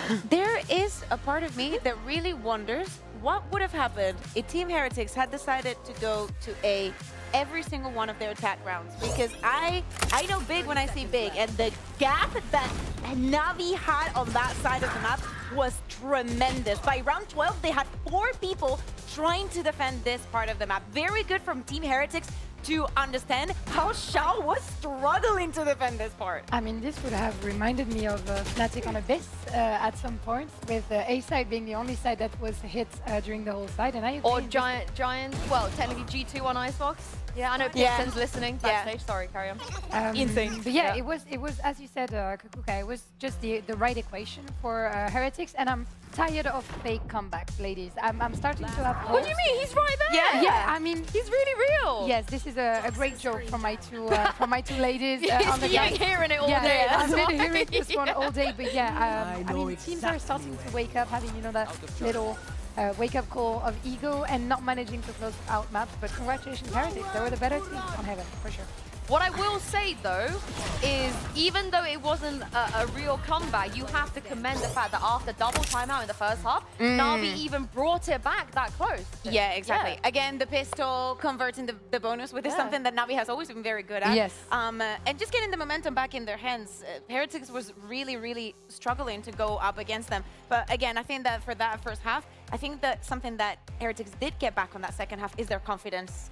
You could tell Rian Sanis is having an amazing map, but I think that for us, that's already a given. It's something that I feel bad, but we do take for granted because he's just that good. He is just that good. Now, I mean, it was very nearly a little bit tragic if Na'Vi were able to make that comeback, but there was this one round, I think it was a Thrifty. It was a Thrifty. A lot happened on this round, but this was probably the reason that they close it out. Yeah, I think that at this point is very important to me is also how they started. Na'Vi had changed the Viper world that they were using, and on the previous round they had just rushed onto A, so Heretics just took it as a very strong tell, and they managed to get into the 3v3. Yeah, and they instantly, after this round win, they instantly managed to get to 11. Also, you know, it really felt like a snowball round on the side of Team Heretics, also for the confidence, but also winning ecos. You know, as a player, I can also relate, winning ecos is what boosts your team, like mental. You're like, we got them, we got it, we can do it. Yeah, but it only affects the mental positively for one team, I feel like. The other side, they do crumble sometimes. But comeback though, you know, maybe he needed to warm up on map 1. Map 2 was definitely a very, very solid performance. But what about map 3? Surely, looking at this trajectory, could only go up, right? Now we wonder, what is he going to be playing? Is this just the thing about playing the race and playing the neon? What are we going to see on Split? Are they going to repeat something that they were doing? Yeah, keep him on during the off season. But also bear in mind something. We're speaking about the gap and how they were abusing that. The other day, most of the things that we saw from Na'Vi, from the Haven, was also on that defense. So now, if that is the understanding that they had of a map that Na'Vi had already shown, Na'Vi had also shown the Split the other day, so I want to see if the preparation is going to be there, and it's going to give them the kind of confidence that they need. But they looked very, very scary on the Split, and I'm gonna have my eyes on Rookstig, because even though he had, you know, kind of a hard time on Heaven, I think Split is his place, and I think we're gonna see him back on the chamber. Kudos to him too, because starting a map was 0 and 8 and recovering the way he did was also very, very commendable. At one point, I was like, great FNS cosplay, but less of that, please. Less of that. But let's look ahead to Split here. You already mentioned, we've seen it from Na'Vi. So in your opinion, what is the, you know, obvious thing the Heretics should be looking out for? When we were speaking about the chamber, something that I was mentioning at the beginning of the day and speaking about Na'Vi is that they're not very duelist-centric. I think that's something that they have not changed in their disposition, is the fact that, especially in the attack, like, they have a little bit of aggression and then they freeze for like a minute. At least that's what I saw on Split. Yeah. And regarding the chamber, watch out for them taking a little bit of space and just inserting him somewhere. I didn't see a lot of over rotations coming in from him, so I want to see if the same way that on Bind, when Boo saw the operator decided to run the other way, if with Chamber is going to be the same thing. Yeah, and we are going to Age Select here, and it looks for a second I thought it was not on Chamber. Yeah, is this Bind again? Sociable Sky, I'm buying it. We're just running it back on Bind. It feels like. Yeah, exactly. Yeah, well, with the exception, of course, for Team Heretics, absolutely. For a comeback, let's see if he can actually come back into form and show that the Neon thing was just not a fluke, not a thing of comfort, and that he can have the flexibility that is going to be required of him to survive the year. Yeah, and also for me, I don't know about you two, but like a lot of rifles. I was expecting him to maybe not even rifle at all in the slightest, but we saw a lot of Vandal for him. So I wonder how... Not a lot of money. Yeah, but how are they going to be able to counter Rooksik on the other end of this? Yeah, that's what I'm wondering also, because there's the same issue that we've had on the first map, is that we only have one initiator, which is Rian, so we can only count on the Prowlers, maybe the Roomba, but is it really reliable to deny a no blind? I'm not pretty sure. So yeah, there's going to have to be some jump peaks coming out from Team Heretics at some point. To me, the ball is on Navi's court. Like, if they are going to be adapting, if Rians is going to be prepared, alongside Wood, which is also someone that has to improve in that, dealing with Rooksik and the op, I want to see Navi adapt to that and maybe put Feel in a position that we still have not seen him in. Yeah, and those timeouts in the first half, they weren't as impactful as we would expect from somebody like Angel. So I'm hoping they don't have to be forced into using both of them in the first half this time, because there's a lot at stake here. You don't want to drop into that lower bracket this early.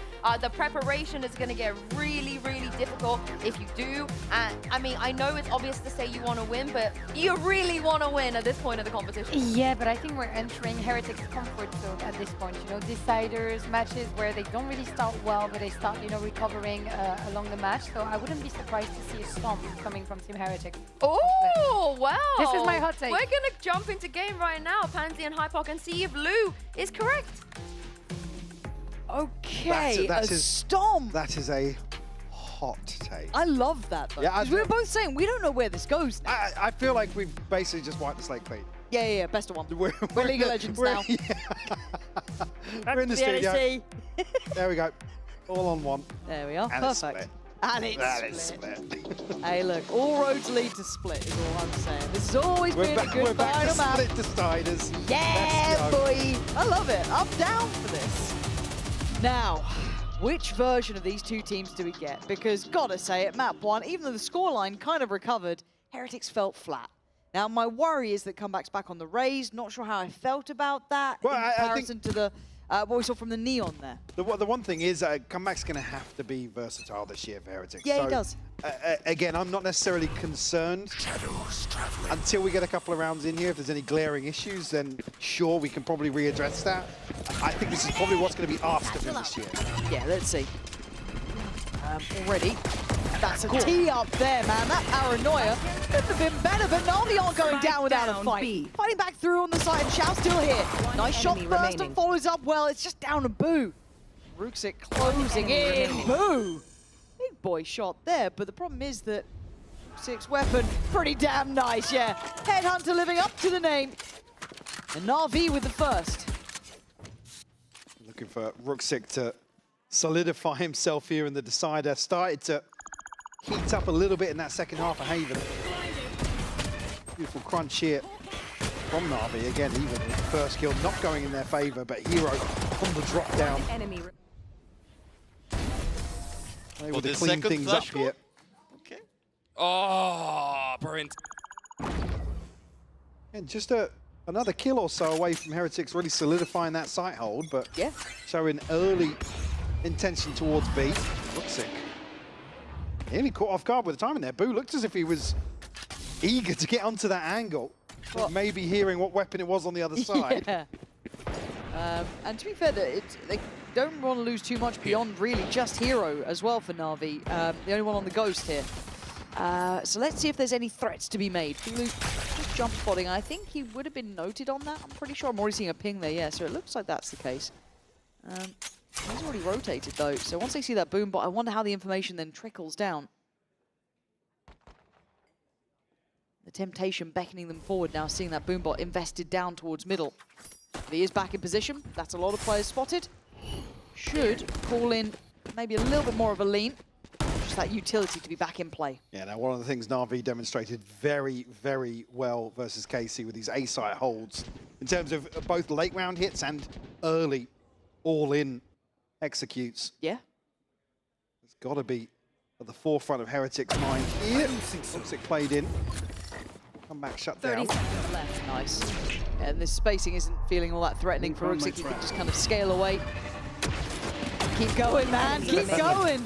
Yeah, light work for Rooksik, but a good kind of confidence builder as well for him. Like I said, the first, what is it, 2 kills or something in the first half of Haven. So, again, not necessarily the main issue, but certainly considering that first series. Get himself back into a rhythm here to kick Split off. Decent progress towards his ult as well. Gonna have to carry across some of this weaponry as well, considering you said it was Hero in the previous, the only one with a Ghost, right? I think so, yeah. I think. So looking well rounded here in terms of the purchase. Brooksick will show his face briefly. Boo gets posted up with his TP. Heretics immediately into a walk into mid. Nice situation from Hero there, but he does take a bit of damage. Yeah, we'll draw out the snakebite as well, so not necessarily the worst situation for Heretics now. They continue on their way, opening up the keys towards middle. And just this 1-3-1, looking for kind of anyone to overstep. Healing over here. As it stands, no one really is looking to maybe flex up towards heaven, or at least kind of look threatening towards that side. You've got Filu down there and Shao. Still with smoke, still with paranoia. Heretics not being given too much beyond that, though. Trader for utility as well. The paint shell for the trip here. Come back. Does still have a satchel, but actually just going to fully commit here towards B site. They've gotten really far, though. Yeah. They're so deep in the site. I'm surprised Na'Vi let them get that far without any sort of fight back. 30 seconds Not sure left. what they were waiting on there, but Heretics cutting enough down that they were able to kind of scale up comfortably. You're looking at Sociable and Rooksick to try and do some damage as they do make their way back in here. Obviously still a bonus, so not super costly.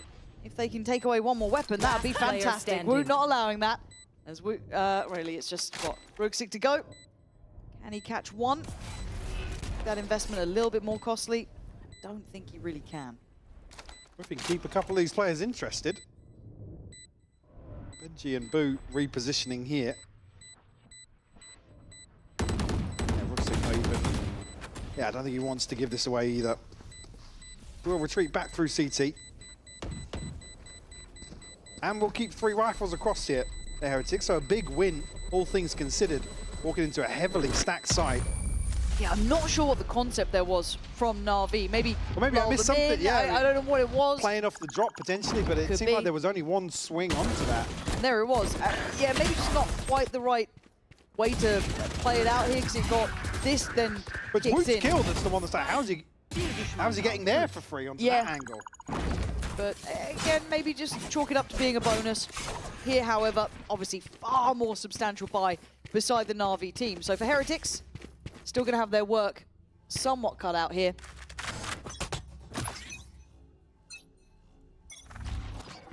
See how it looks initially, as it looks like a heavy focus towards the A site. Poison orb emitting. Still going to have Rooksick posted down towards middle here, but more of a standardized start. Obviously no upgrade just yet. Heretics looking for maybe some info on both sides of the map now. Again, haven't necessarily found much success early on with this mid exploration. Luke deals with a trip nice and early. And Rooksick actually taking a chunk of damage here. Similar situation, I think it was Hero had to retreat for a heal. Heretics very quickly now. Blinded. He's caught with the flash as well, so Sociable's got the information. They were good here before, Na'Vi. Good at holding this site down. Heretics want to test the water, see how it feels like. The Carmine Core struggled to find success on their approaches, smoking towards CT. This should be the pretty much green light to go. Let's see how Na'Vi handle this one. Good stall out again, good damage again. This feels like we've been here before. Na'Vi just constructing a wall that feels immovable. So an adjustment up towards heaven, but they're just not wanting it. 15 seconds left now, almost a full cancel. Nobody getting through this choke point. Hold on to 3 rifles once again. Give Na'Vi a third. And ultimates wise for Heretics, not going to have anything online early. I mean, come back and Woot just a couple away. But Na'Vi fairly comfortable receiving some of these A-site hits once more, building up a huge cushion here. Yeah, and it does make you wonder, doesn't it? Because, again, that A-site was such a stronghold for the Na'Vi side. As we take a little look at Rien's here. Not quite had the same level of impact as he did prior to now. We'll be back in game, don't worry. No pauses, all good. But, yeah, for this point, I do want to see if Heretics start looking at other options, because they kind of abused Xiao's site on Haven here. Bit of a different start here. Going out. But maybe to a similar outcome. Xiao going to be put to the test again. Straight towards B, you got to have 2 here. On the other side, make it 3 now. And it's all going forward. A big choke point to try and get ahead of. I don't know what the game plan is, but this looks too simplistic, and it's not working this time. Root comeback just shut down off the rip here.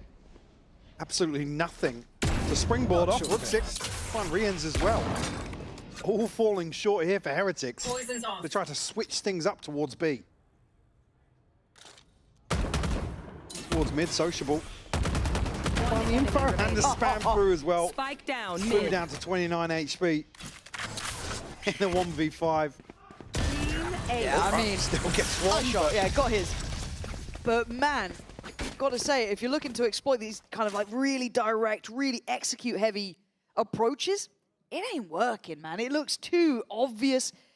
Credit, I guess, as well to Hero for feeling like he's everywhere, having the util in way, making that kind of spacing coming up towards the side near on impossible, apart from maybe the Yoru, and that's about it. No one else can really join in. But I want to see a bit more depth out of Heretics. Yeah, maybe it does kind of, well, ride or die basically on this opening engagement. See previously Woot going for the trip, and the fact that there's nobody else there kind of implies they're not looking for a pick. They're just trying to draw a rotation based off the util alone. And like I said, Na'Vi were happy to entertain late hits on A. We've already seen one example here, which is going to be a massive deterrent for Heretics going forwards. Already at a 3-round deficit. Quite an early timeout as well. I mean, maybe just because of how Heretics are planning their approach, the coaching staff didn't like that, or they've seen something that's not really working out. I just want to see Heretics work the map a bit better. Kind of pull these rotations, trying to punish a little bit through the middle. On these sort of probes that are sent out, if we're committing to an engagement, find a trade or something. But again, considering what we saw the other day, I don't think full 5v5 late round you want to be hitting A. No, so it does leave you with limited options, I guess, right? Here. Going back in, we do have Woot with ult, but I mean, we'll see if we use it this round. We do have a Frenzy, 2 Sheriffs, and a couple of Guardians to round it out, so a bit of a half purchase coming into play. What can they learn from this? Nothing so far. Rooksik with a quick shot right off the rip. And man, advantage to Na'Vi early. Looks like they do want to explore middle this time around, but obviously Body's here, right? You're going to put a lot more credit towards it, and it just feels like you can't get away from Hero. Everywhere you go, he's around. But Boo and Rien's finding some value. How much scrapping can Boo do, though? Is he? Yeah, they know where he is. Yeah. They found me. Oh, it's unpleasant. Shut down once more as Heretics try to take some control of the map back. The mid push here on this lighter purchase. So quick, Rook Able to even get anything rolling really towards Vents. You can see Woot, how eager he was to posture up here. Some ultimates to work with. Come back, Woot and Boo. Rien's just one away from his as well. But Na'Vi are just so comfortable in terms of the finances here. You heard it right there, tour de force to complement that as well.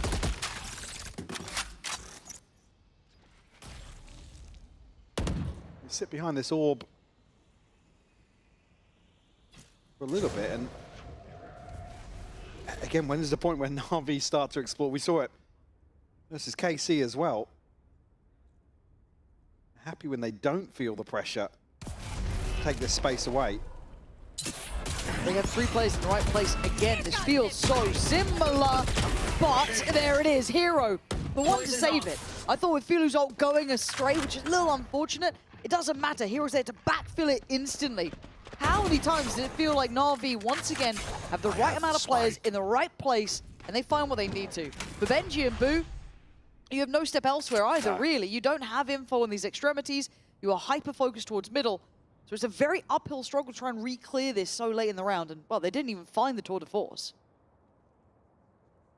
Yeah, Ruxic able to completely shut down this side of the map. Seeker's invested, actually. 30 They seconds want to left. leave nothing to chance. Spur Boo and Benji on a little bit. Ton of damage done, though, from Hero. Benji clinging to life at 26 HP. Farm will come through. The chance here maybe to recover the full 2v4, though. Well, if you can count Benji. Yeah. 1.5 v4. Easier said than done. Boo's got to get him like 2 clean kills. That's a good start on 1. Give me another, and I'm paying attention. Standing. No. Ruxic there on the trade. Benji now spotted Na'Vi. Simply in the right places every single time. This feels far more like Bind than it did Haven. And the scoreline, well, we don't need to tell you what it is. It is going to be very one-sided. 6-1. Heretics not finding anything here. And I worry at this. This is where I worry. As soon as comebacks away from maybe that comfort role, they just don't have that same spring to the step. They're not running rings around Na'Vi. They're not pulling rotations elsewhere. They're not slipping these lurks in. This just feels a bit one-dimensional, Mike. You need a plan in place now to make use of these ultimates. Only missing the pit for Benji. But certainly here, come back a chance to have his say in a lighter purchase. Sheriffs across the board for Heretics. Desperately looking for a second now. Bring them down. Here. They almost have a full hand of ults here, but just no real chances, right? You don't want to be doing it on a Sheriff round, but challenge on ramp. First time we've seen them kind of get towards ramp early. They kind of tried to trail in towards main through A, but still, get away from Hero, you can't. Already snake bites there. Okay, now we've pulled him away. Can we look for another option? Can we explore the rest of the map? How's the rest of the map looking? Now we've done this. Trying maybe learning the protocol list of Na'Vi, but they're just not getting much. Yeah, nobody has even spotted Ruxic yet, so Na'Vi can stack up 2-2 towards mid and A. And again, just have Hero kind of drifting back and forth. The Heretics need to commit somebody. Might just be Woot once more. He was initially poking up towards ramp.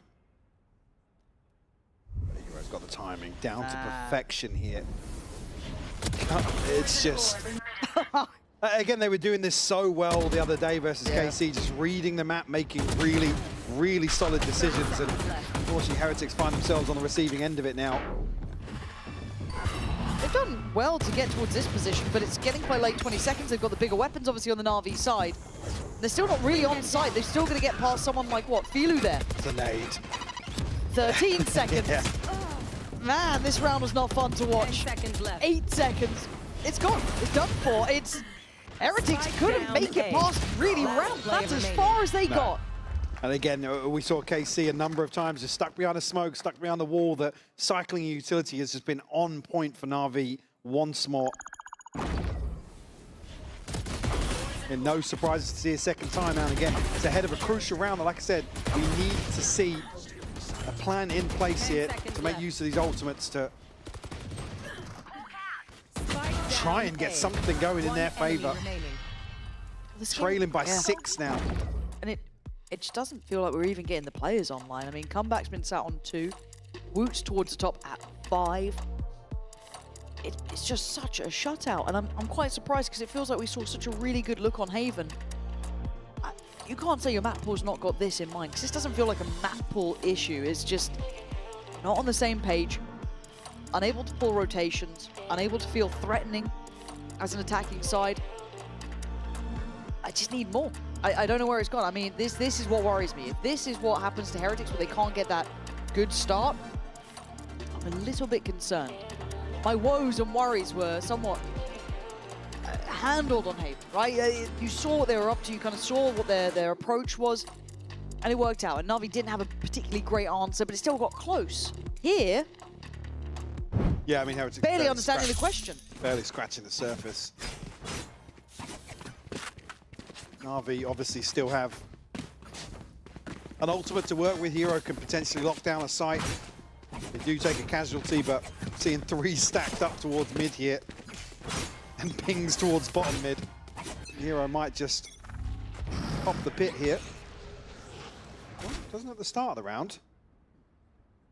But again, you look at the space that Rooksik's given. Cool. B main's all yours, mate. Time to jump. We'll then stack elsewhere. As you said in the last round, there's 2-2. nobody on A right now. An RV. Benji is, he's not even close to this, and now Sociable going to take the space behind. It's Hero to get the kill, but still, this is just so compounding of the problem. They look hesitant, they look lost for an answer. You've got a deeper exploration towards B main. That's interesting. Now Boo might find out that the site was open the whole time. What has just occurred in this round? TP's in with the spike, able to get the plant here. Planted. Even so, they take another casualty, so there's a 3v5 in this post-blind Hero. Benji just missing each other. And it's all about timing, and it works out better for Na'Vi there. Kind of passing each other by a second or two, but this felt desperation. Again, Boo taking a blind TP towards A, hoping for the best. Maybe reading there was a lot of presence towards mid, but yeah, you got a plant, but you got 5 to 5. Good luck, Boo. Have fun. It ain't gonna work. Na'Vi have never had an easier game in their life. I mean, the timing for Woot's ultimate as well to draw an extra body out of the fight. It's just heartbreaking. Flawless. As Heretics try to get something, or set something in motion in mid. We move as a unit. It's flawless to get Na'Vi up to 8. I think as soon as they hear that sound, you're like, yeah, go forwards. Yeah. Max, we're meeting 2. On the other side of that. They use the lures, guys. That's it. They used everything because we... You still have comebacks. You said they have no ults, right? I'll cut. Yeah. I mean, he's been stuck on 2 kills, I think, since the first round or second, maybe. Chow's just putting it in context, man. It's all good. Okay, early contact towards B. First time we're seeing that. Chow. Is there anything to highlight this? The Prowler's not good. Actually, yeah, Prowler does find it. Fair enough. Chow has to get out of there. Boo, in the meantime, finds Hero. The first time we're seeing some, you know, I guess positive signs. First real victory in mid. Untraded. Yeah. I mean, look where it was. It's Hero on a wild swing. Na'Vi looking to backfill that space now. Rooksik still positioned towards A, but cautious now. The possibility somebody making inroads on main. And actually, Heretic's close enough to hear those steps. Did they ping it in the wrong direction there, though? I'm not sure. Yeah, they've pinged it as if he's rotated to A. I didn't catch the order of that, but seeing them expire in that order you're right, yeah. makes it sound as if they think that he's rotated to A. The way they're walking, it makes it think, oh my god, this could be a horrible surprise, couldn't it? There's still 3 players here. Smoke goes in towards heaven. Steady the ship. Ready yourself. Here we go. Filu fights forward, gets traded. All gets invested. Great clear from Benji. Really, really good stuff. But Sociable's still alive. Even has a flash, but the pillar position is hard to clear together. Too many angles to control. This actually worked out well in the end for Heretics. Got to give credit to Benji on that follow-up, clearing that box. Rooksik, you got a 1v3? Yeah, haven't caught the drop, but we'll catch him nonetheless. Benji, a third to clean up the round.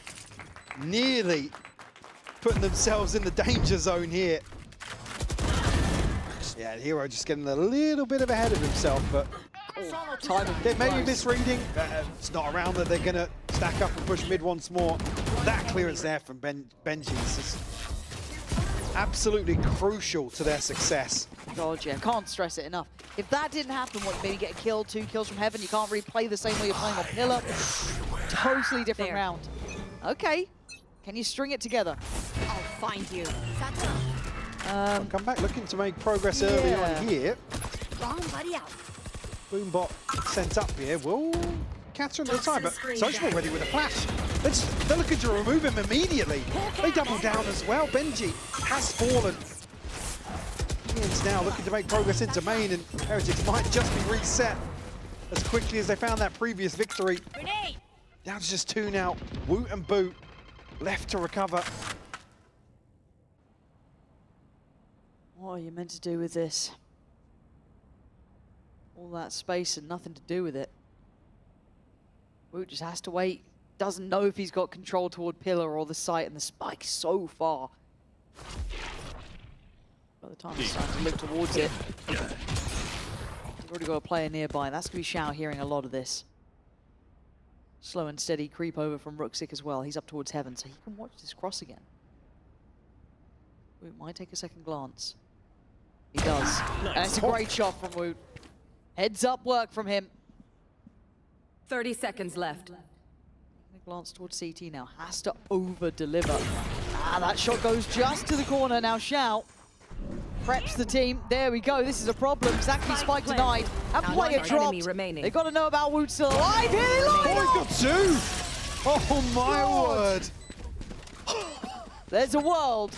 Thank God Hero's on that angle quick enough. Blood. If he got to reset from that. God. Ooh, little close, little close. But again, we got to get back to the real state of affairs, which is this 9-2 scoreline. It feels like we're clutching at straws here instantly, handling the aggression up ramp, not allowing Heretics take any of that space. Comeback still on 2 kills.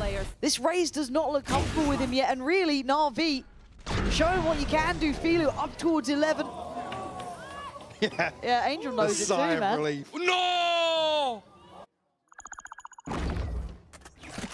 But yeah, you can see immediately the call is made to pressure on to come back. The spacing a little awkward for them.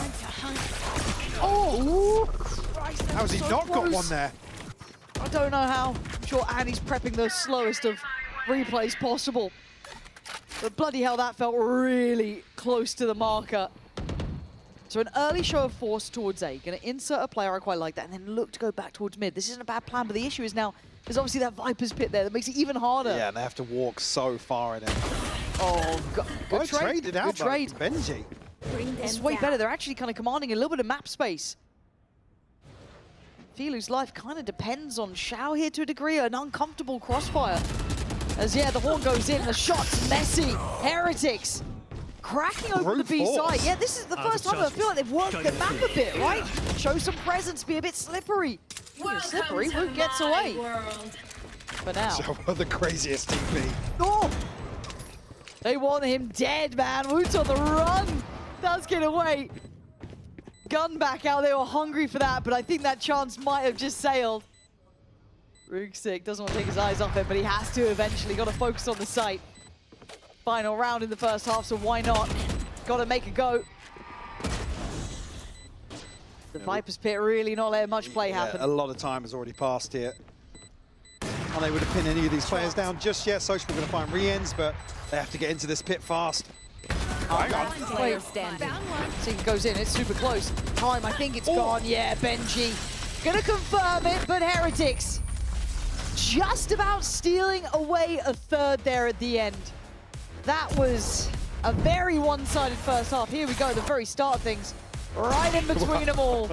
Luminek. Oh man, okay, stay tuned folks. It's 9-3, it's not done yet, but Heretics have got to turn up.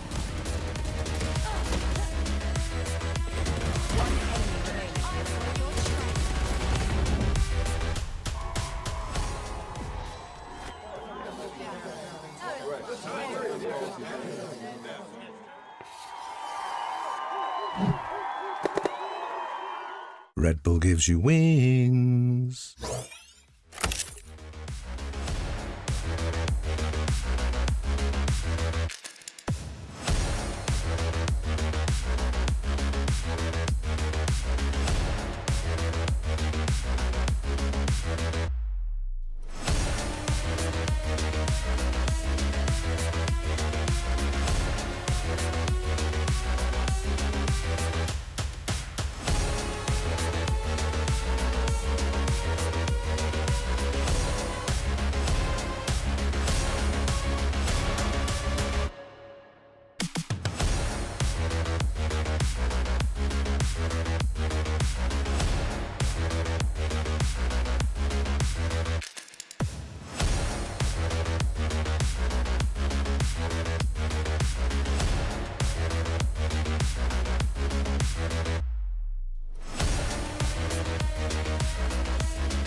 Well, if you had high hopes from map 2, I hate to tell you this, it's not looking good, Chief.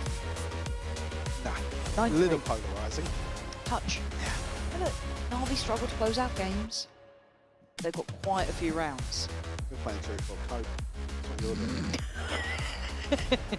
Have I actually played that game yet? Have you played it on the desk? Even historically? I'm not usually there for fun and games. I see, yeah. You're the hard-hitting Wheel out the old analyst. guy. Yeah. The other baldy. The other baldy, yeah, we do it for Vitality games, actually. We just have the absolute collection, you and Tom on the desk. Get them I think out. we need to for like a me and Tom desk is buy Sue one of the balls. Like the ball caps? Yeah, yeah. Oh, I'd pay a great deal of money to see that. My finances aside, 9-3. Heretics obviously trailing here. They need this pistol, and they need it badly. Otherwise, this one's kind of done. Even if Na'Vi can struggle on occasion to close out some of the leads that they've had, it's a lot of rounds. I'd be happy to be wrong, but so far, I'm not feeling it. Oh, big catch there, yeah. Come back, down to 45 HP already. Be kept in check in the early round. RV not really making moves elsewhere just yet. An immediate shift of their focus towards mid. Looks like we'll ring off a few shots again. Cat's here with the flash, it's huge actually. He would do a ton of damage. Shao, gonna find Benji. Also, look at Woot's HP. Ready. Right down to 45 HP as well. Bloody hell. Heretics barely breathing, man. Nice chance though. Can't quite get a second. So comeback's gonna hear all of this. Okay, it's fine. I don't know how long you can live from this position, so Boo and Woot, can you find him in time? Caught in the heels, but turns around. All on Woot now, 1v2. Trying to swing together, they don't need it. Sociable the one to put the first real nail in the coffin of Heretics here in their debut game. These parasites aren't going to take one step. No, awkward it is. Lose that pistol as well on a 9-3 deficit. Spike down. Heretics now have to bounce back. Put something up early. Unfortunately, just lacking confidence from my side from what we've seen in the first half. That was a good pistol up there from Angel. Yes. Little hook. I want to see him in a suit, man. I'm suited and booted for these games. All right, here we go. Is he going to be 11? Looks it confident up middle. Be ahead of that smoke too. Yeah, he is. They glimpse at it. Boo, lucky to be alive. But an early testing of the waters. Nobody from Heretics really in a position to make a play. You can see them tucked into A site here. Just going to rely on both Boo and Comeback to withstand what's going to look fairly daunting on the other side in terms of the Na'Vi numbers. Comeback so lucky, by the way, with the timing there on both of those jiggles. Oh, didn't get spotted there either. Okay, so I think that's going to call for the turn. Yeah, Boo's going to help him out with the smoke. I think they've read where that's come from, but Hero, you're not meant to be allowed to just walk up to a site. Stop it! God, man. Please, you know he's here. No! Well. No! 30 seconds left. It's just gone from bad to worse. Heroes lurked into a three-man stack, by the way, with just a ghost. He's the expendable asset. Oh my God. Spike planted. That could just sum up Heretics Day. Yeah, it kind of feels like it does, doesn't it? Well, goes in spawn. Yeah, it's an in-zone flawless, isn't it? Yeah, how's Hero done that Hero's so comfortably? going to have that little cheeky grin on his face. Of course he does. So you can see it above the monitor. 100%. You can see it when he does it. You're like, there it is. But also, even backed into the smoke as well. It's just ridiculous. God damn.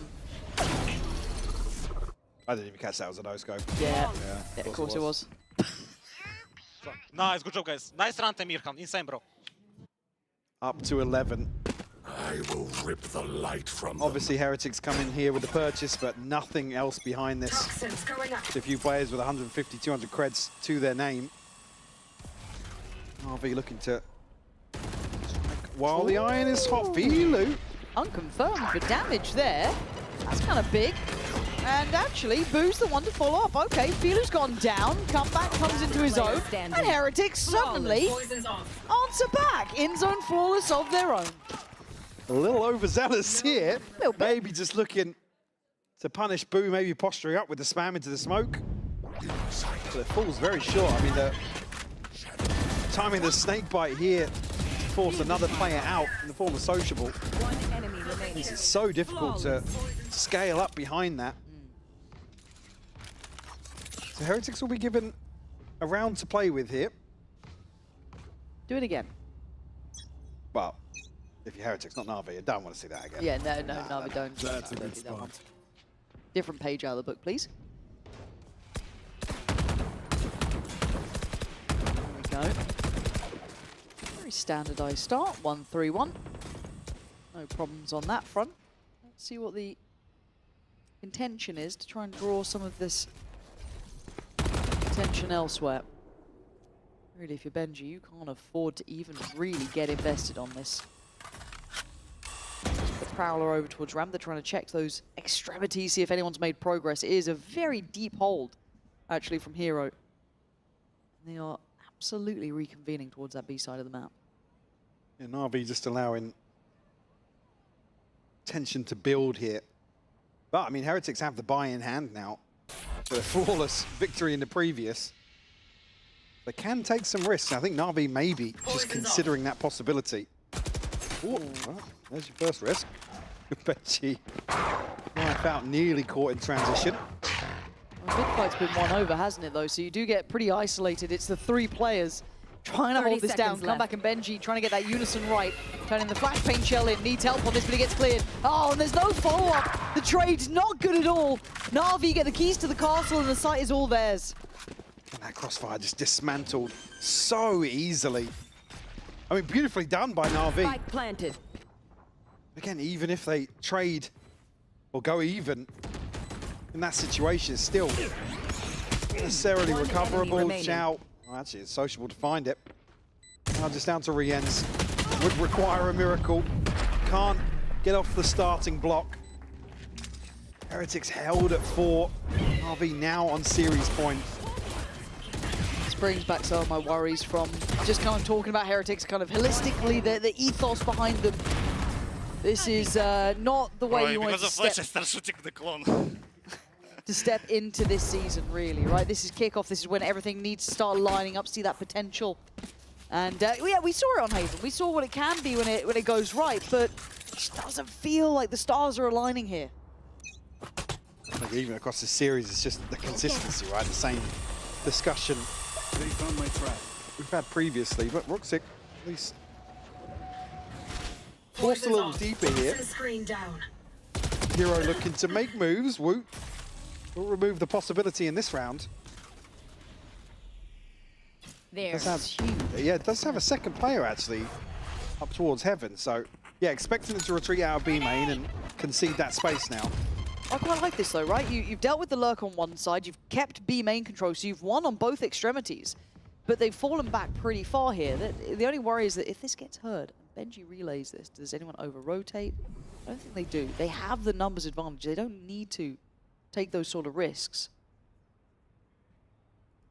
Do they decide for that B finish? How do they want to address this? There's still plenty of time, 45 seconds. Na'Vi can kind of figure their way out here. Still have that Seekers available with Sociable, so he could figure out a good bit of info. With Ruxic taking this long road, it feels like we're ending towards A. Yeah. Wants to try and pinch from main here. Seekers to go in to try and overwhelm these players. Nice spacing from Filu though to make sure that Benji couldn't adjust well enough on that second player. They've got the sight. Yeah, decides actually to fully back away. I was maybe expecting him to stick around, try and do something with that, but he doesn't fancy it. Now, if Filu gets a kill in this post plant, he's going to have the showstopper. So if he tucks into elbow here, and is gifted one, it could be a disaster in the making for Heretics. And Na'Vi are playing completely offside. Really, Ruxic doing nicely here. Filu feeling the pressure though, comeback clears him. Still man to the good for Heretics. It's on Ruxic to keep that eye on him, keep that attention on him, but he can't really outstep him. Xiao gonna get caught in Heretics. Just about staying in this. Dicey, but Heretics able to put a 5th up. And just playing the numbers to their advantage and really, really well. And just rolling back to the start of that round, they won out that fight on the lurk, right? They'd already challenged, removed the utility invested from Ruxic on towards B main. They start to kind of figure out maybe some of those protocols they need to be achieving almost every round. One enemy remaining. That's become the game plan now. A couple of ults starting to come online. I mean, come back, does have the showstopper. Boo's got the TP, but eyes toward Rienz and Woot. We're just on the brink. Obviously, no margin for error now. No. We've seen the willingness for Heretics to throw ultimates into must-win rounds, and we're in a similar situation now with 7 left to find here on the decider. What a heavy stack on A, right? Like, they had 4 at the start there, now down to 3, but maybe expecting an early pounce towards ramp, but... Or maybe just find Hero or Ruxic. Yeah, true, maybe fighting for that, putting extra bodies behind it, but they didn't quite get that same early start. We've been noting how deep Hero's been sitting sometimes. This time around, really, really similar, so super, super deep. Gonna see that boom bot, but nothing else beyond that. Straight away, though, back towards 3 on B site here. Benji. We'll get some information off the audio in mid. Navi just desperate for a pick. Well, Woot might be the one. Drawn out the paranoia. Big investment here, and it's 2 players confirmed now, and 2 key stakeholders. Boo's been shut down. I'm a little surprised that Boo went that far for it. Maybe... You want to play? Well, you spot Woot, and then Boo's confirmed by the paranoia. It gives Navi the green light. Yeah, they're going on this one. Come back on the chopping block. Good shot. Takes away Filu. Going to make it harder for them to find safety on the site.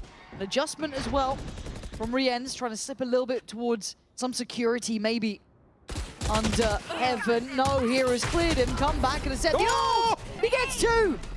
It's Heaven sent from him, but he can't stand against the pressure. 2v2 now, 10 seconds. The spike is down, and that is a huge issue here. Ruxic has to try and secure this. He can't let them push forward. Has to make sure that that plant goes in, and it does. But it's what a catch! Woo went back for seconds, and he loses for it. And now Xiao gonna get slippery. Plant's open. The timing, and Benji. Oh, he's oh second. My yes, God. You can't well, he knows he's it. close now. He's got to. He's got to. He clears it, but will he find Xiao in time? The TP taken, and no security noted, but the plant tells a tale. It tells a story. And Benji's heard this one before. Lovely work from Benji. That's the heads-up play you can expect from him. Right down to the wire. Benji able to keep them in this with a Red Bull clutch. Again, Ruxic doing so much work here. Oh, okay. Okay. Fair enough. Can't really fault Boo for that one. Fair play. I apologize, Boo. I take it back. Comeback. Going huge here. To not just slow things down, but also get the showstopper. Convert into a double kill. Come on, give me normal one. Yes, it's starting. This is what we're here for, Michael. We're getting a hint of it. Oh well. 4v5. Here. Certainly going to slow the early round down a little bit. And it's the rotator as well. Woot's also got ultimate. It's a tough catch. Ruxic not noted previously here and capitalizes on that. Ruxic can just keep going deeper, right? He can keep looking for this information, keep taking some space away. Basically got Heaven control for now. They obviously don't know to what degree. Drawn 2 extra players here. That's because of Boo's deep positioning in B main, and he's been uncontested so far. Right read. A lot of time to play with, though. Anyone's caught ahead of the smokes being, or the utility in general being cycled here, but Navi might just look to progress. Yeah, Filu's got his ult, so that can just be, I don't say blind sent, but it can just be sent here. Does he live? No. Rienz goes down, and it looks like dominoes falling. 30 seconds left. Boo is a mile away here. And got the TP, but not going to have much of an opportunity here. A full 1v5, paranoia in hand, but it's just a Guardian. He would have to line up a couple of freebies here, and with the pit cutting sight lines, Ruxic, the first one on the chopping block, probably going to land this one. Lovely. What a brilliant performance from Na'Vi. We saw them tested now. Couple of different ways, couple of different fronts. The map pool, we're starting to see that kind of shaped out a little bit more. Still question marks, absolutely, but this time coming out on the same page, it feels like. Absolutely, yeah. I mean, this was... Na'Vi, I feel like particularly here on the Deciders stretching their legs a little bit, showing exactly how they want to approach this year. Ruxic once more looking absolutely fantastic. Hero alongside that as well. Certainly answering some questions, making some statements in these opening 2 series for the side of Na'Vi, and I, for one, welcome it. Yeah, so again, for me, I think all said and done, Heretics, I'm not sure where we stand. That's my question. I don't know quite where we stand. Yeah, I'm still not sure. That's what I'm waiting for, is where they really lock into this. However, for Na'Vi, it's all positive signs. Problem solving, tick in the box. Being on the same page, tick in the box. Individuals looking so good as well. I mean, yes, it did get taken to a third, but I'm almost happy that we saw the depth of them there. Sure, yeah, and I think there's certainly a few positives to take away on the side of Heretics, but still, I think we have similar questions that we've had previously. I don't think we've necessarily seen them set the standard to expect going forwards. Certainly a rough series to open things up here, and I think you've probably got to give more credit to Na'Vi in that regard. Yeah, we absolutely should. Hopefully things will be set up with the desk soon, because no one wants to see us after a game, and we'll be handing off to them as soon as it is ready. I love it when it comes back to us, can you tell? Beyond that though, kind of closing thoughts here for Na'Vi's next steps. What are you looking for in that I mean, we came into that opening series, I was saying it's January again. We're hoping to see something from Na'Vi or KC to make us excited. I'm very excited about this Na'Vi roster going forwards. You and me both. We're going to hand over to the desk, hopefully, to take us away from this camera shot. Pansy, that is such a lie. All we want to see is your beautiful face after a game. But for now, I'm joined by Filu and Lou as well. First of all, massive congratulations. You guys look so great. One of the things we've been discussing a lot is you guys have such a good read on the meta. The comps look beautiful. Yeah. You're executing it amazingly. Do you feel that way too? You think maybe you guys are just a little bit ahead on what's good and what's not good right now? I mean, it's just uncooking. Honestly, like, Andrew has really nice view of the meta, as you said, and like, we just execute what he told us. Like, we had really good game plan coming to the game, and like, we knew that our split is strong. Like, when we lost Haven, we knew that even if we're gonna go towards split, it's gonna be a good game for us, so yeah, like as I said, Ank is cooking. But it's interesting, you know, sometimes to see that the coach's vision and the player's vision is just aligning, like you're understanding what he asks you to do, and I think we can definitely see that on the server. And I was wondering, because I know that you can play several duelists, but I really want to know on a personal end, like, what is your favorite duelist to play? Which one do you think is the hardest to master, and which one is the hardest to play against? I mean, my favorite is Yoru. Okay. But I think playing Yoru on stage is a bit difficult because like you have a lot of responsibility on your shoulders with like taking entries and everything, and you always need to call on City where to exactly start and everything. Yeah. And what was the other Which one is it hard to play against? I don't know, honestly. I think every duelist is pretty balanced currently. Okay. And like before I would say Neon, but now like yeah, don't get me started Yeah, on Neon yeah. and the slide and everything, but yeah, I get you, and you had an insane Euro today. I'm really glad we're talking about duelists, because are you aware there's a curse on Na'Vi when it comes to duelist players? Do you know the kind of meme that like they just can't find a duelist player that works? I don't know about this. You don't know the meme? No. Okay, so it's sort of like they always bringing someone, you know, we have high expectations, and then something goes wrong where it doesn't quite fit. I mean, we saw it with like Alexic, Koala, Cine, so on and so forth. There's a lot of times that Na'Vi have tried it. I'm glad that you didn't know about the curse. I don't want to put that in your brain. Nah, I don't want to know about the curse. But how are you feeling like fitting into this team as a duelist player? It doesn't look very hard, I'm not going to lie. I mean, I feel very good, especially that like after last year, I was not very happy about my performance individually, and when I got the chance to play under Angel stuff, like it feels so easy and natural, just like in general. I feel like the team that I have now is all amazing individuals, starting from Hero, Ruxik, Shao calling now. Like Shao is doing very incredible job. Really? In terms of like calling, yeah. Like the way he is working outside of practice and everything is like very inspiring. Honestly, like when you play it against this type of people on stage, you think like, wow, they are like very good. But when you are inside, it's like way more interesting. Why doesn't he sit in the middle?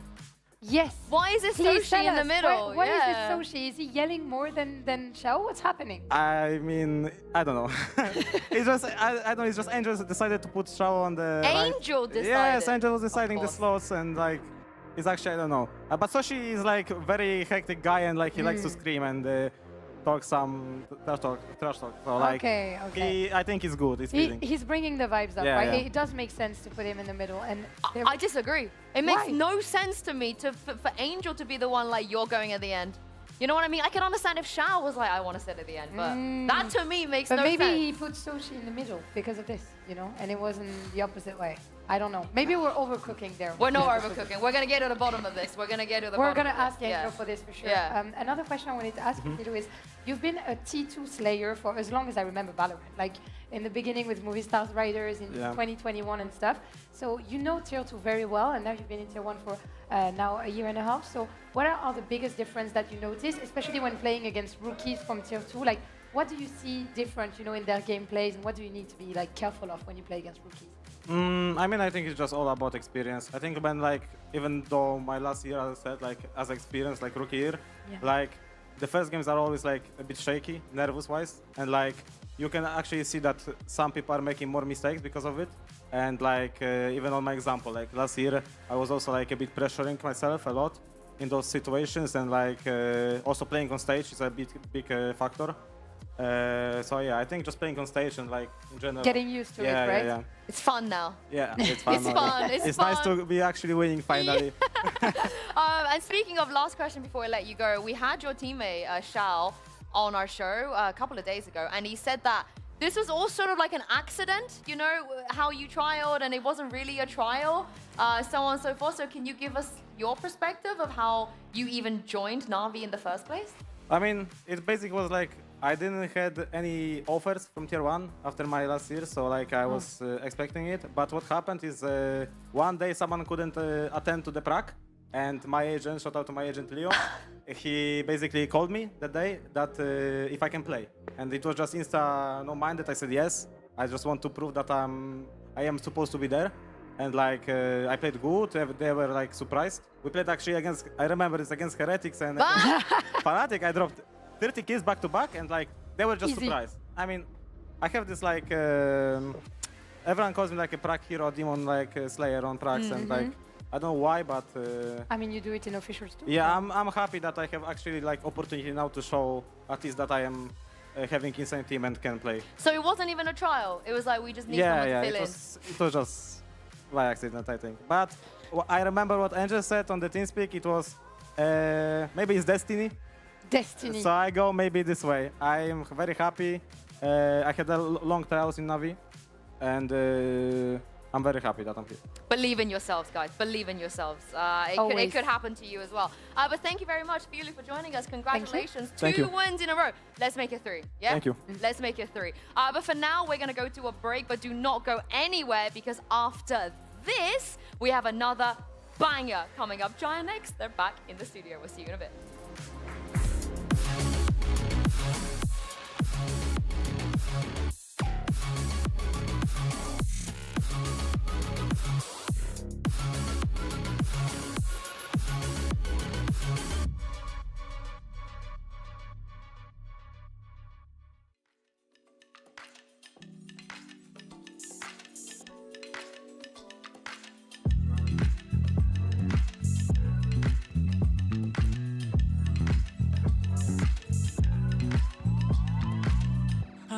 You're stressing right, you need some meditation. Don't let them ruin your vibe, no time for rumination. Let's leave it all behind, take a flight, aviation. Want you, girl, by my side, let me show my appreciation. I want you here with me, I miss your body, baby. No, I cannot believe that you're still single, lady. Wishing I could retreat. I want you here with me. Be my lover, be my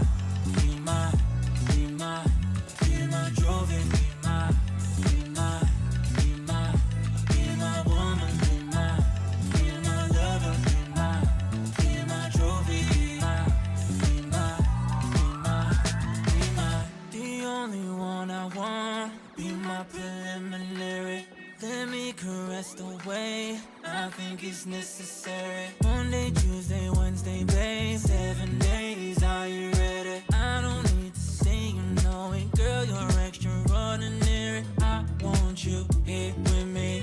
I miss your body, baby. No, I cannot believe that you're still single, lady. Wishing I could retreat. I want you here with me. Be my lover, be my trophy, be my woman, be my lover, be my trophy,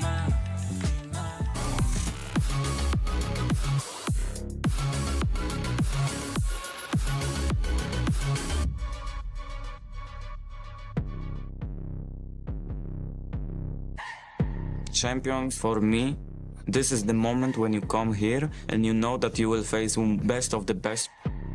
No one expected us to be here. No one expected us to win the first game. People expected us to get stoned, and we showed that we can fight the best teams. One side, couple of the bits get involved. They don't know about Ara creeping forwards again. This could be it. We just keep playing, we focus on ourselves, we don't read that much, we don't listen to what people say, and we just try to do our best and win the games. Timing, and they take it all together. Rifle. And this is the time where you can prove you reached out here with certain work that you put, and the amount of the time that you put into the game is paying back.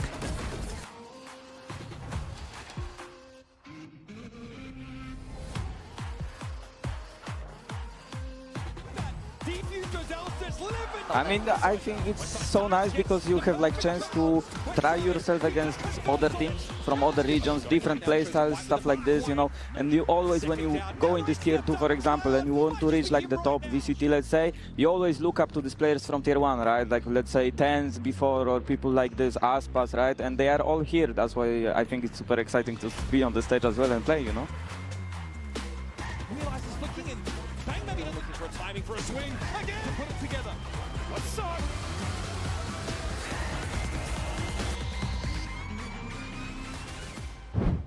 I cannot believe I'm about to say this, but Giant X might be the roster I am most excited to see out of everyone after the offseason, because they didn't make a single change. And they stuck together. But do you think it's going to be like the other team that didn't make a change last year, which Like was Heretics? Heretics? No, but can you So imagine? what's the difference? Could you have imagined me saying this at any point ever in Giant X's run? I just think these 5 players, they are just my favorite. These 5 guys, They honestly. actually are my favorite, even Pipson. And Waylander, do not forget about Waylander. Waylander. But Waylander's a given, everybody loves Waylander. Yeah.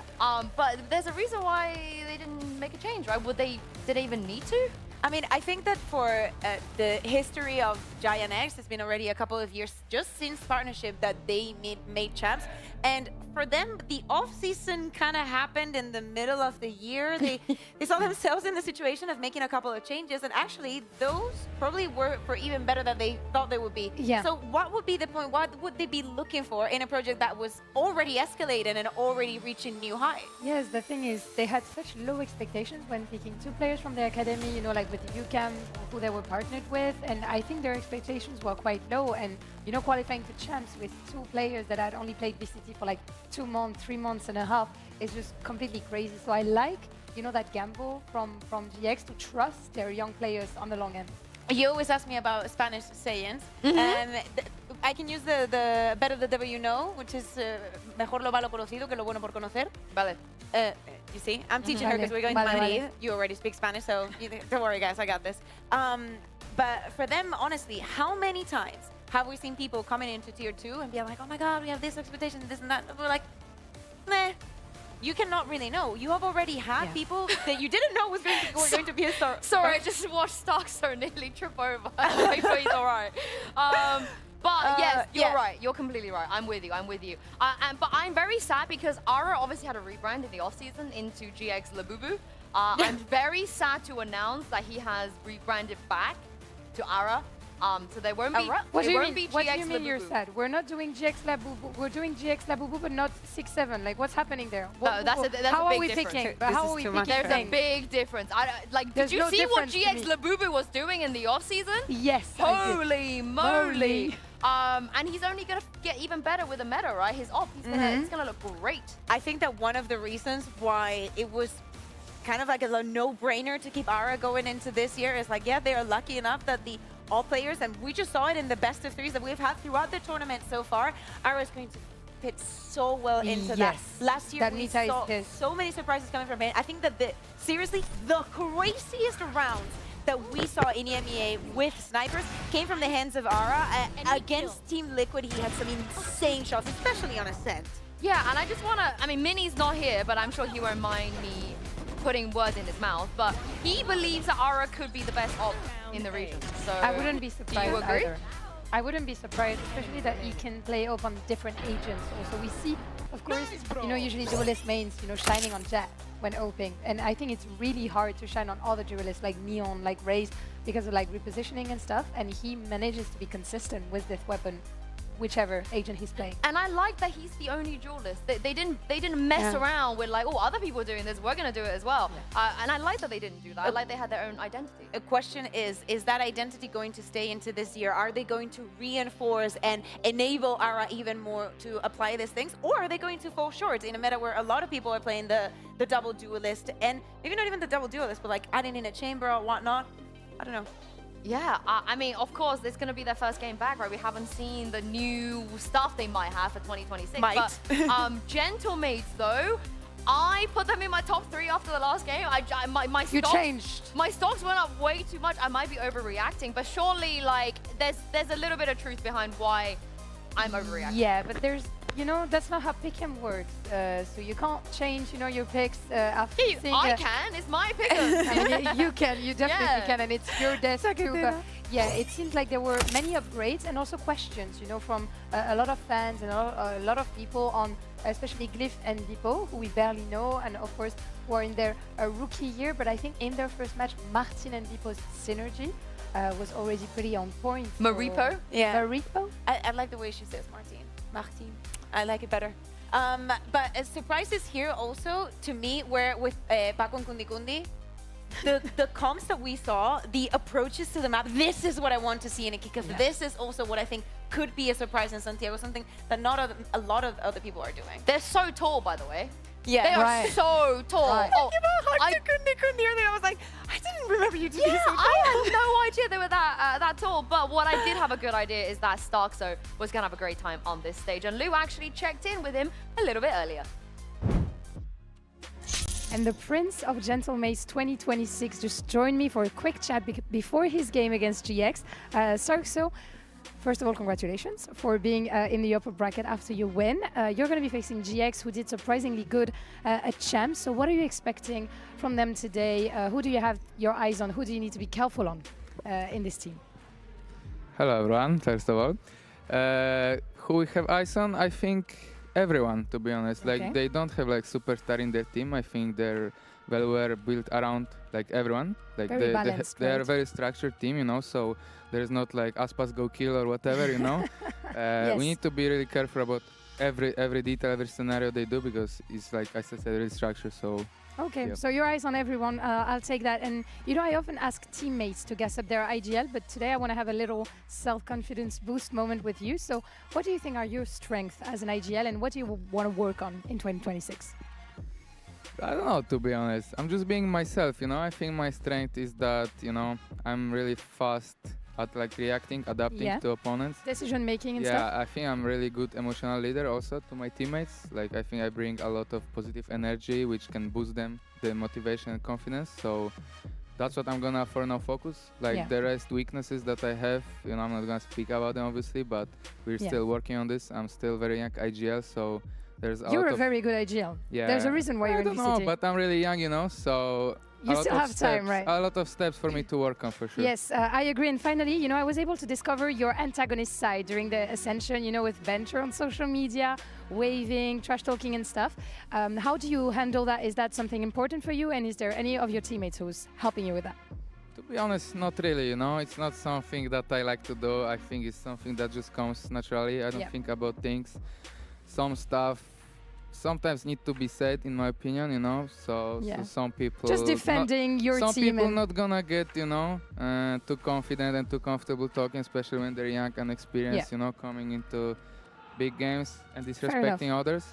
But I'm just a good guy. We'll see. I'm waiting for you on stage tonight. We'll see. But wise words from you, Starkso. Thank you so much for joining me. We wish you good luck. And let's see if you can bring the second win of Gentlemates in 2026 in VCT. Good luck. I know they're backstage right now, so they might be able to hear me, but Starkso, bring back the dances! Bring it back! Because people don't know that he was the OG guy that was dancing on stage, like way before anyone else. Yeah. He's got moves, he knows how to taunt the opponent, he knows how to get in your head. And it's difficult because you see someone that's literally making fun of you, and if he wins against you, you do not forget He invented the emoting in VCT, I feel like. Literally. Yeah. He was emoting before everyone. I don't understand people who are calling like cringe the players who are like dancing, emoting and stuff. Like, girl, you like 6'7". Of course you don't understand. Yeah, I love that. I'm with you though. Well, on that side, I'm definitely with you. I want to see Starkso bring the dancing back. We haven't seen it in this arena yet, so maybe today could be the day. We saw a little bit of like your yeah.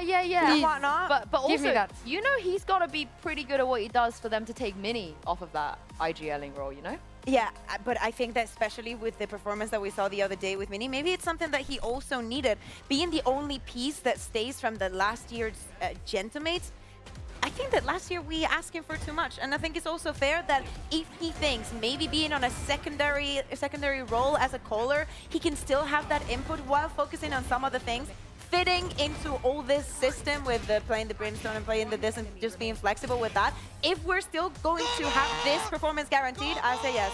And there's also something that shouldn't be neglected is that when you're a second IGL, you have less responsibilities on your shoulders. So it also comes with failure. You know, when a call doesn't work or when something goes wrong, you know, you're not like questioning yourself, like, am I doing this right? Am I doing this wrong? You're leaving that to the IGL, and you can actually, you know, come up and find solutions, being like the good vibes merchant and stuff. And I think Mini is a really, really good player for that. It's like John QT.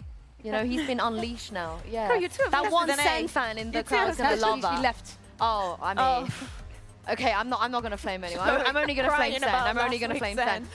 You know how earlier I was like, I love these 5 guys. I'm so excited. I was a little bit worried because after Champs, especially after an amazing year from Gruby, after Champs, I was like, oh, please keep him. I know it wasn't the greatest tournament for him, and I'm glad that they didn't just let one tournament sort of dictate whether they were going to keep him or not. It's been the ups, the downs. I think that we've seen Gruby in all of his stages. Somebody else that we just talked about that has also knows Gruby very well is Starkso, because do not forget, yes, Starkso, he won Champs, he's been in Tier 2, but he also was here in Koi in Tier 1 a few years ago. We've been here for a very long time with Gruby, so I want to see if there is if they're going to be friendly and whatnot, but I agree with you, Sue. I think that it is more normal than we are to talk about that there is sometimes you're going to have a bad tournament, and I feel like the general feeling is we do not want that to outshine the improvement that we saw from Gruby. Did you vote him as most improved player? I did, because we all got a vote in the award. Yeah, I voted Gruby. I don't remember. Ask me later, because I do not remember who I voted for most improved, but probably. But like, I may have voted. Do you remember that we voted for though. like 3 people? He was definitely on the 3. Yeah, but like Koi, Gruby, GX, Gruby, I just felt like it just clicked on GX for him. But I just want to see him, you know, like blossom like a flower in 2026, because I feel what like kind of flower? Be more specific. I mean, I'll go for a primrose. Oh, I like that. Yes, I like that a lot. So you know, like those little like spring flowers. I feel like this can be his year, and I would love to see that. I keep thinking about who I voted for. Well, for me, he was definitely most improved, and I think he hasn't hit his ceiling yet. I think he can get even better, and the same goes. Crashes, because from kickoff to stage 1, he did like this. Yeah. He was one of them. Now I'm missing the last one. I interpret it as like from the year before, which to be fair, Crashes would also apply. Yes, but it says most no one cares about him. 2025. Let's not talk about someone no one cares about. Because Giant Eggs, of course, we get to see them again. It's been a while, and we've already talked about it, but they are the only roster in the EMEA that did not make a single change in this offseason. Very rare. It's time to see if it paid off against a new and revitalized Gentlemates. Let's send it over to the stage. Smoke on my vision so hazy. Shots in the dark, you made me fall. Decisions in the past, what made me? All these eyes on me, I can't breathe. Gotta keep from falling. Giant X. Keep calling. Took a risk even though my heart with the fire in my chest keeps burning. I'ma prove what it's up.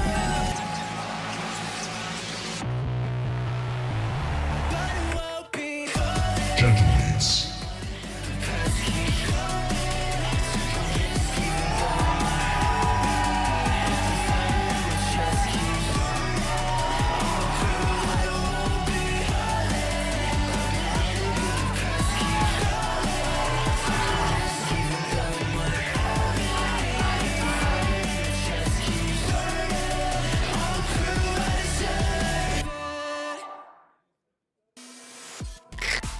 Regardless of the results today, this might be my two favorite jerseys. Together, up right? against each other. Yes. My Even goodness. the letters, even the it looks calligraphy beautiful. of the Giant Egg. It looks very beautiful. But I do have to remind you guys, there was no skirmish for today. Giant Eggs, of course, they made champs. So coming into this, they were the highest seed.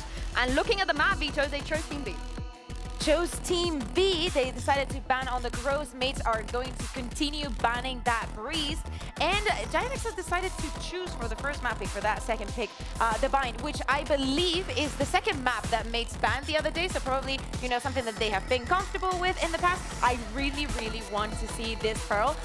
Seen too much of the maps that we're not used to seeing, but I think this could be very, very interesting because after the surprises that we saw from Mates the other day, this different approaches, I think that Pearl could be very juicy as well. Yeah, we're seeing a Pearl. We're seeing a Pearl, and as you were saying, so we're not really good at Pearl in EMEA. So I'm kind of questioning this pick from Gentlemates because on their last series against Foot, I think they picked Split, if I'm not mistaken, and Split will remain as a decider. Yeah, and also just like first series, I know right? we shouldn't read into the offseason that much, but Shao did it, so I'm only doing what Shao said to do. And he's a winner? Yeah, and true. Giant Next have played in the offseason. They weren't just playing.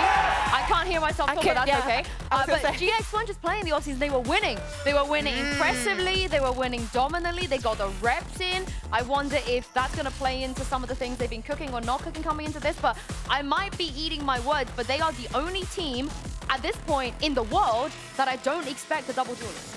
If they do a double duelist, I will be shocked. My jaw will be on the floor. And who would you be, I'm not going to say most surprised, but who do you think is more likely to, because even though Flickless and Ara came if they put Westside on a duelist, I know where Pipson lives. Put him on ice. put him on ice though. Westside ice. Oh yeah, but he gets the headshots is from the like eco kills, exit kills. You know, I'm you know I don't wanna. His ego doesn't need to get any bigger than that. But I agree with you. It feels like Ara is definitely the main character in that GX team. It works as a duelist. for them, you know, yes. this is their thing. But I wouldn't be mad, for example, okay, not about the double duelist, but what about some Chamber? I am a Chamber fan, some Westside on Chamber. I would be very I was thinking like, I know this, I'm overcooking, but I think it might be. No, I was thinking like, I was thinking like Cloud. I was thinking like a little cloudy, a little cloudy day. Yeah. You know, actually, if they were gonna double dive, I actually would like to see Cloud to be the other one. Yeah. And you know what? Like he's the one that I see more likely to do it because he's the one that would put zero issues. Like Wilson would be like, listen, we need to do this. We have to make it happen. And he'd be like, okay, okay, I'll handle it. I feel like I've seen him play Raze. Did he play Raze before? I don't know. I have something in the back of my mind. He's not going to be playing Raze on Pearl, is he? That's true. That's true. I'm really overcooking at this point. I like Westside's hat. I like Westside's headwear as well. He always gives us nice hats. But looking like, I mean, the Flickless KO, it's best in slot. Almost. Yeah. It's best in slot for them. Best in slot. I have not seen a lot. And speaking about reading into the offseason, they played this composition. No surprises on the other side. I want to know what Biba is going to be locking here. Martin has already locked in that Yoru. He has been very vocal about wanting to expand his horizons a little bit more. But speaking about comfort and guaranteeing those first 2 wins, I understand why Yoru. I say we're getting the sleeping pose from Martin. See that the biggest and greatest players are inspiring others. What do we think about this? You know, like... waving, you know, like the chilling. Aspas? Yes, the Aspas. The Aspas special. I think Alpha has been doing this. So. Yeah, I think he just doesn't have enough attention span to be listening to, like, you know, Boaster waffling. Yes. And it's going to be another Maripo. And of course, you guys remember, Bippo was saying how he was more excited to be reunited Martin than he was about joining Tier 1. That's so crazy. this Maripo double duelist synergy is really, really strong. Yeah, and to me, that would not be complete without the one initiator that they're going to have with Star. So speaking about him, Colin, and when we're mentioning the split that we saw a couple of days ago, Starso was an absolute star, bringing in the entirety of the confidence. But again, we need to re-mention and re-hit that operator. For Giant X, maybe a winning condition, but we've known and we've seen teams struggling not making it financially to that spot. Is this our first KO? Have we seen I've been here for so long, I feel like. Maybe one. Yeah, but it's not a lot of teams. Not a lot of teams are running it. But you know, speaking about Giant X, I think it's something that I really enjoy in the EMEA kitchen, you know, where everyone is like overcooking, bringing new comms and stuff, to see, you know, normal comms, and I'm really gonna enjoy it. I very much enjoy that, and I very much enjoy our next casters for this. Give a warm welcome to Mitchman and Tombiz. Thank you very much, Insu. Yes, we'll be the ones shouting over this game. As I'm very excited to get into this one, Tom. We've already gotten to see Gentlemates deliver a stellar performance down on this stage. Yeah. And now it's time for Giant X, a squad that I don't think there's a person under the sun who wasn't underestimating this squad, the levels that they delivered at last year. Well, yeah, even you look at like Grubinho as a pickup, like the squad he was on before didn't exactly light the world on fire, and then he came in and looked fantastic in this team. I think they've built a system of players that work well together. And I actually think so far that's what we've seen from Mates. My one caveat is they beat a FUT team who, I'll be honest, look like they're having an identity crisis. Yeah. So I'm looking at this game as like, okay, if Mates do well, if Mates win here, then I'm excited for what they're going to do for the year, and almost want to say I underestimated this team as a whole. But there's a long, long way to go before we get to that point, and I think we could get a very close game on our hands. Well, let's hope so, Tom, because we've had our fair share of one-sided halves. Maybe this is where things can change for us. For Mates, on the attack. I mean, when we talk about this squad, I think it's hard not to address for the next couple of games we see them on. The fact that we have high expectations of Mini. He's been delivering throughout last season, IGLing, and now that weight is off his shoulders. Look at this deep play coming in from Grubinho! A triple to kick it off! And he has completely dismantled Mates' approach. They were trying to fake out on B. They even got a pick there. And then late hit into that A site. They found Grubinho all alone, or I suppose better than that, he found them. The spike, the smoke, and, well, this is going to be quite a difficult one for Starzo and Martin to get anywhere close to a recovery on.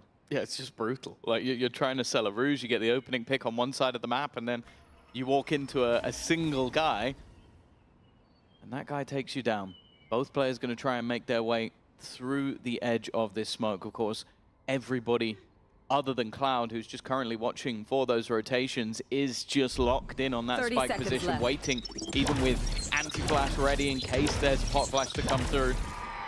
I'll tell you for free there isn't. There's a seize though, and that has brought them a little bit low. It won't matter. It's Groovy to finish things off as he started. A phenomenal pistol from him. It looks like he's already having to try and calm down his teammates. No, I'm not doing that all game. Come on. That was a hell of a start. Like we said, you know, Martin grabbing one there. It leaves Grubinho alone, isolated. Look at the mini-map there. Closest player was towards double doors. And yet, this man stands his ground, taking scalp after scalp. My goodness. I want to hear the end of the sentence. Maybe what? A 1-0 for GX. A solid start indeed. That's about as well as it gets. Of course, they are the squad, at least the squad that was playing here last year. You could say the same for BBL and Ulf when they get their team together, but they are the squad that has the same roster as last year. So I think for kickoff, expectations are relatively high. You don't have the same caveats that other teams are working with. Like, okay, we've got to work on synergy, etc., etc. This team made champions, so they've got to hit the ground running. They also managed to win Project Blender as well, so it's been a decent off-season for them. This round, a little bit of extra damage though. Not bad from Mates, making this one costly. Of course, it is a 3v2 right now, but you look at the weaponry, and if they get anything more here, they'll be quite happy. Last player standing. Yeah, I think that was it. It was a good start. It was a good bit of damage and a lot of promise. Could have been another weapon on the floor. even if that Vandal was recovered. But for GX, 3 players alive to close out that round. That's about as good as it can be for Grabinho, though. A 4K to kick this off. He even started the map by saying, you know what, his previous teams, they didn't really make the waves that they needed to. He didn't have the impact. Well, look at him now. What a strong start. And he loves Spanish food as well. There you go. He's on the right org for that. Yeah. Well, he was before as well, I guess. He has been on a couple of Spanish teams, so. He's had his fair share of patatas bravas, I'm sure. Well, it doesn't quite compare to croquetas, but I think you're about to be told that you pronounced both of those wrong, but we'll see. I think it was spot on, to be honest, mate. We'll ask the Criticize my pronunciation of potatoes. Go on, go ahead. Light that candle. Well, this is where the buy comes up for Mates, though. And with the vulnerabilities created in the last round, I do see Westside with the Sheriff, and honestly, I look at that as a 4-buy. The man that dominated the headshot percentage with a gun that only really known for headshots. He's going to make sure there's no ruse to be had as he sits in the corner. Grabinho tries to continue his run of terror, and there is Westside with the pistol. I said it almost feels like a 4-buy when he has this gun in hand. Ran out of bullets, but he's got teammates to back him up. And while Mini got more than I thought he would. I thought he was dead to rights already. Yeah, but a 3-0 start speaks for itself. GX got to be feeling good about how this game's kicking off. The fact is, you've got players stepping up to the mark, hitting those home runs, and oh, it's good to see that not a lot has changed when it comes to Westside. The man really does live up to them. I mean, we talked about him a lot last year. 1 HP flick, 140, nice! Come on, guys, As a man good who, job. even when he's got that Sheriff in his hand, it's often better than the rifle. His headshot percentage, he was leading the league by double at one point going throughout the last stage. And now, well, he's showing he's still got it coming into 2026. A 3-0 start, pistols for Mates. The attack side certainly struggling to get any kind of leg up. I think the good thing for GX was we did see them play this a little bit during the off-season. Played up against Team Liquid Academy, lost in relatively close fashion, but I'm sure that's given them the opportunity to sort of fix the smaller issues with the map. And I do wonder if that factored in for Mates picking it. So, okay, we actually got to watch them play this, but obviously a lot of teams have changed quite a bit. They haven't changed their comp. They are running exactly what they were doing in the off-season, but back on that stage, it's looking like a slightly different story. There could be some good value coming here. The drone is about to see these players on shore, but Mates could overwhelm this site. That wall especially should get them in, but oh, Flickless has dealt with a lot of that problem, thinning out the herd, and my goodness, he's doing a bit more damage through that smoke. Doesn't seem to be stopping his vision as GX. I suppose it looked like they were in danger for a moment, having lost mid-control, having Mates knocking on the door, but the enemy at the gates seemed to have been defeated. 30 and this seconds left. flash of pop is going to be closing out the round with ease. Very nicely done by Flickless. And an in-zone flawless round for GX just makes an already strong economic position that much more terrifying to face off against for Mates. But that was one of the stories with this squad coming into it. It was hit by the desk as well. They're one of the few teams that were very, very heavily leaning into the double initiator a lot. I think we talked about each of their players like Cloud and Flickless as almost known for their initiator roles. And going into a meta where a lot of teams are moving into having double control, having double duelist. They've sort of opted to stick to their guns, and as of right now, it's working. We'll see if that at any point comes back to bite them, but you can see how comfortable players like Flickless are on that KO. So moving him away from it, it does almost feel like it doesn't make sense. Yeah, again. Sometimes you do just have to play to your pieces, not to the game plan someone else made up. For Mates, 0 on the board so far, rifles back in their hands. That knife has just hit everyone.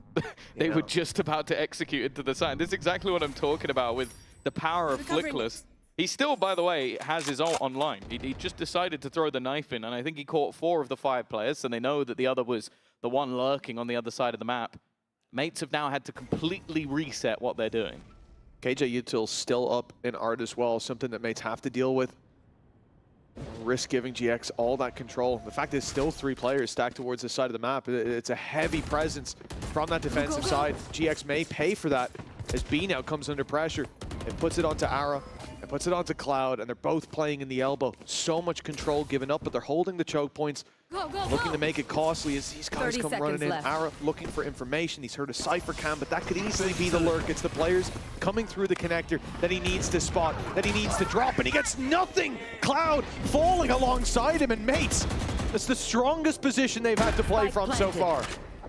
Already both ultimates popped as well. Definitely seems like they're going for this.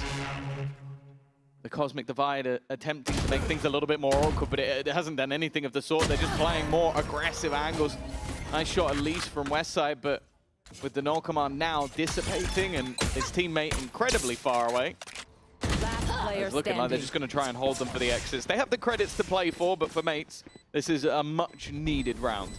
Yes, a confidence builder too. I think when they went to that low buy, we saw Mates experiment with mid control. We saw them push down Art, play late through mid and around to the water.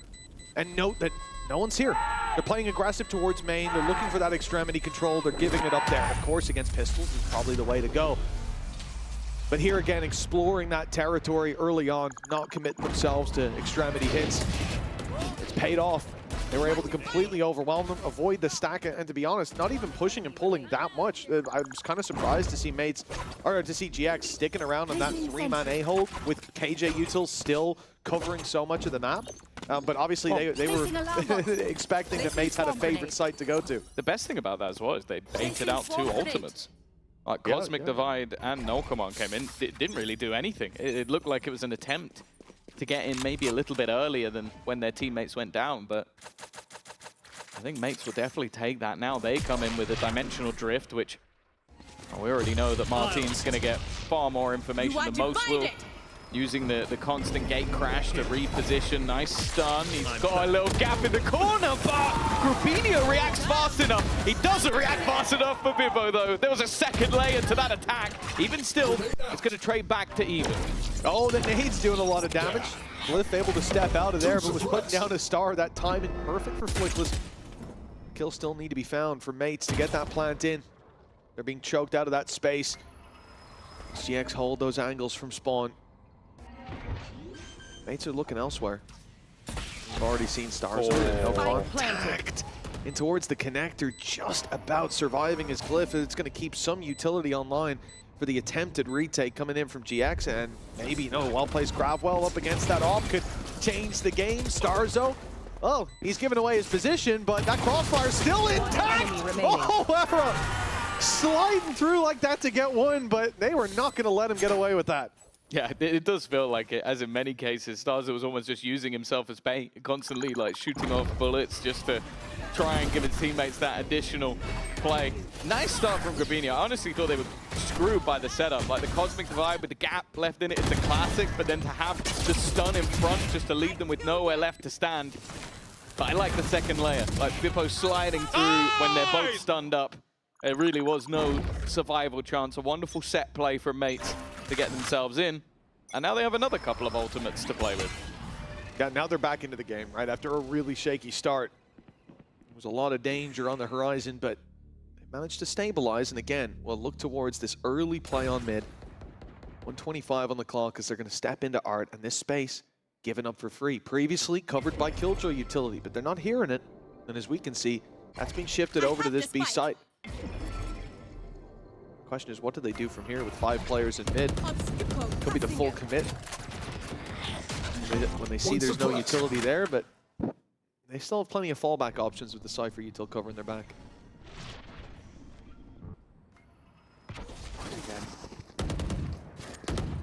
Bit of space on towards this A site, but this is what we saw a lot from Mates. They'll make noise, they'll put pressure, they'll send their duelists in, and then they split back to the other side of the map. But I'm sure that's been studied by GX. They're not moving an inch. Still 2 players on this side. One of them currently trapped by the seas, but running through that smoke would have some serious risk about it.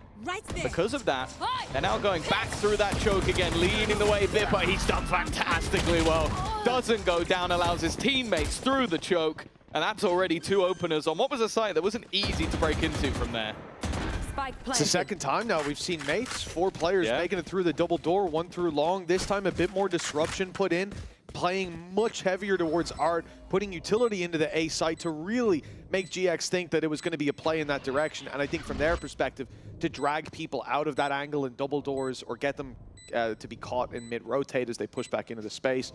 Mates get through the door, get into the B site, and that's really where the problem is, because now 2 rounds they've won like that, sure, but we've also seen the setup on the B site change. We've seen the Killjoy be shifted over here now to try to back it up. I think it was an op in play for Ara before, or an Outlaw perhaps.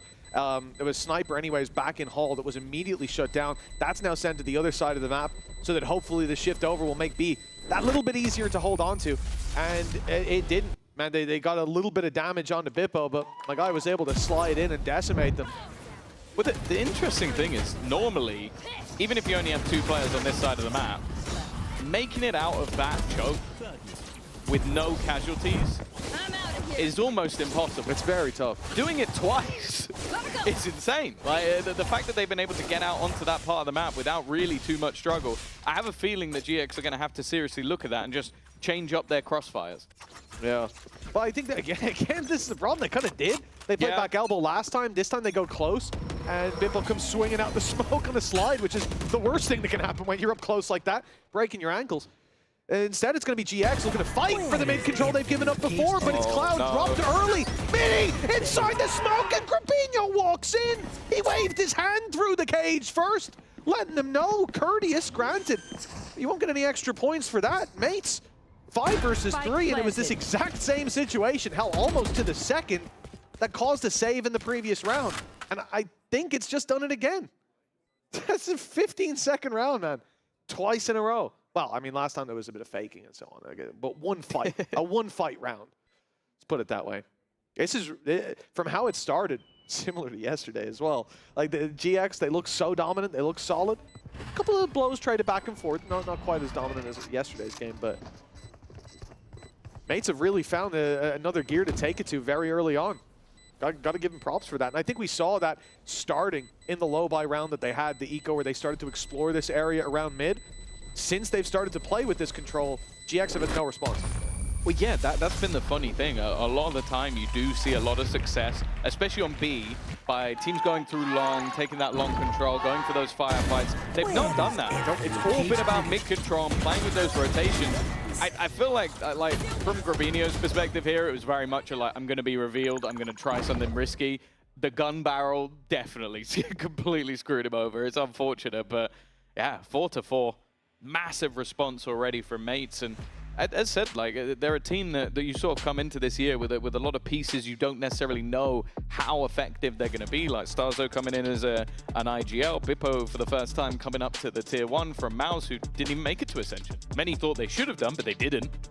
And then, like, obviously Martin coming over, Glyph coming over. Like, this has been a huge sort of, like, project to be put together. I think they've got some fantastic coaching staff alongside them as well, but the fact that they don't seem phased by, like, okay, we've gone 4-0 down against a team that made champs. Immediately, they're still trying to execute plans. They're still trying to swap things up. They're still trying to go for control and take risks and take fights. And that's the thing that I've really enjoyed about this squad so far, even though we are so early into kickoff. Yeah. And I mean, the fact is, we're back to level 4-4, but it's GX who don't have that momentum. The wind's not in their sails. Mates have come up with solutions to the problems that they were facing, and now it's GX's turn. But what is, again, the concern, the flag on the play? We've seen GX 3 different attempts. It was the B-site hold number 2 with the Killjoy swap up, and now this aggression towards Art, the part of the map that mates have gotten for free at the start, that they have been contacting into. And I think last round was where GX made that learning, or the round before, right? Applied it to the last one. And none of those approaches have worked. No. You know, everything they've tried has been met with the exact, almost mirror result. So here's where things have to change, right? 4 in a row to mates. Coming into round number 9, that op on Ara finds itself once again on the wrong side of the map. And this guy has had no look in those early fights. They're avoiding him like they can see the goddamn mini-map. Oh yeah, and after all of that presence put into mid over the last few rounds, after the pause, what do? Direct A hit, change up again, but this is where they're running in a little bit more trouble. Westside's done well, got a kill and got out, kept the man advantage in their favor, but Flickless goes pushing through the smoke. Doesn't have any clue that a player was already waiting for him. Lockdown into play, they're going to try and put the pressure on. Decent trade from Glyph, leaves it even once again. They are going to have to continue to push forward, though, just to get out of range, and that they will. Sees just misses. Allows Westside that extra little piece of space. In fact, he's not waiting. He's going pushing a chance for a timing. In fact, both players with opportunities here, but it's Starzo to pounce, leaving just Westside. He finds that first into the 1 versus 1. And Glyph's position, well, he knows roughly where he is because of that earlier lockdown. He knows where he would have been forced to, and he can correct just in time. It's a long break from the scoreboard, but Westside does enough. Sheriffs and Guardians, I don't want to see him with anything else. He just has to tap a Red Bull clutch for Westside, and GX find their 5th, breaking the streak of Gentlemates at long last. And I understand, right? It might seem a little silly. The whole conversation is, oh, but look, their mid control's working. Their opponents don't have an answer to mid control. What do? Not take mid control. But the idea there is they've just called a timeout. The problem's being mid. They're going to do something on mid. They're going to put resources there. It was just putting the full kill throw utility and playing on those angles. It wasn't a big mid crunch or anything that left the site weaker. But I understand why they went for that idea. Yeah, they I'm curious to see it going again, though. They also lost in a 1v2, so I guess they're also just thinking, like, could have easily won. Probably should have won that round. Yeah, 100%. I like the change-up, though. I like that they didn't just go, well, it's working, let's keep doing it. Yeah. Expected the adjustment on the other side. Oh.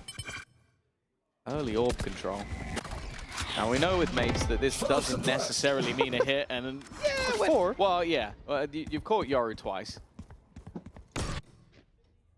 Might give the game away that maybe there was somebody else elsewhere, but either way, they know that the majority were still on that side. Ara's once again taken the control. He wasn't spotted in the last round, so why not? You can do the same again.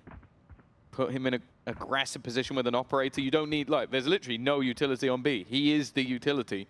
It's just how much he can find from this. Well, the 3 rounds in a row that they had this op, previously playing aggressive, they didn't get to fire a shot before the round was lost. Well, at least he got one out. Oh, no. Oh, just about gets out himself, but he's being chased down. Pippo on the other side will take that backside control, block off the op angle, and Ara is completely surrounded. Sonic versus Little does Shadow. he know, as Mini watches that mid walk up Westside now down, puts pressure onto Ara. He's surrounded and shut down. Mates extinguishing that flame of hope that GX lit just a round to go. It's 5-5. Well, it's unavoidable at this stage. The only question is, can Grabinho carry that weapon forward? Or will Mates track him down? There's not really anywhere to go.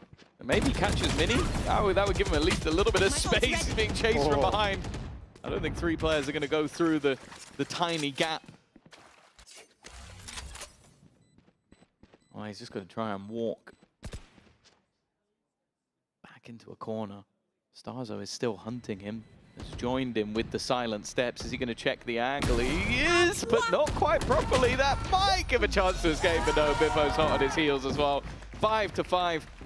Mates equalize, but that one wasn't a particularly close round. It was over in seconds. That's a nasty shot. Very nicely done. Yeah, you feel for Ara here, a player that, you know, you look at the scoreboard now, oh, he's 3-6, man. What's it, bro? He's had no chance. He's had that sniper for early fights. He's been sent to A, they go B. He's been sent to B, they go mid to A.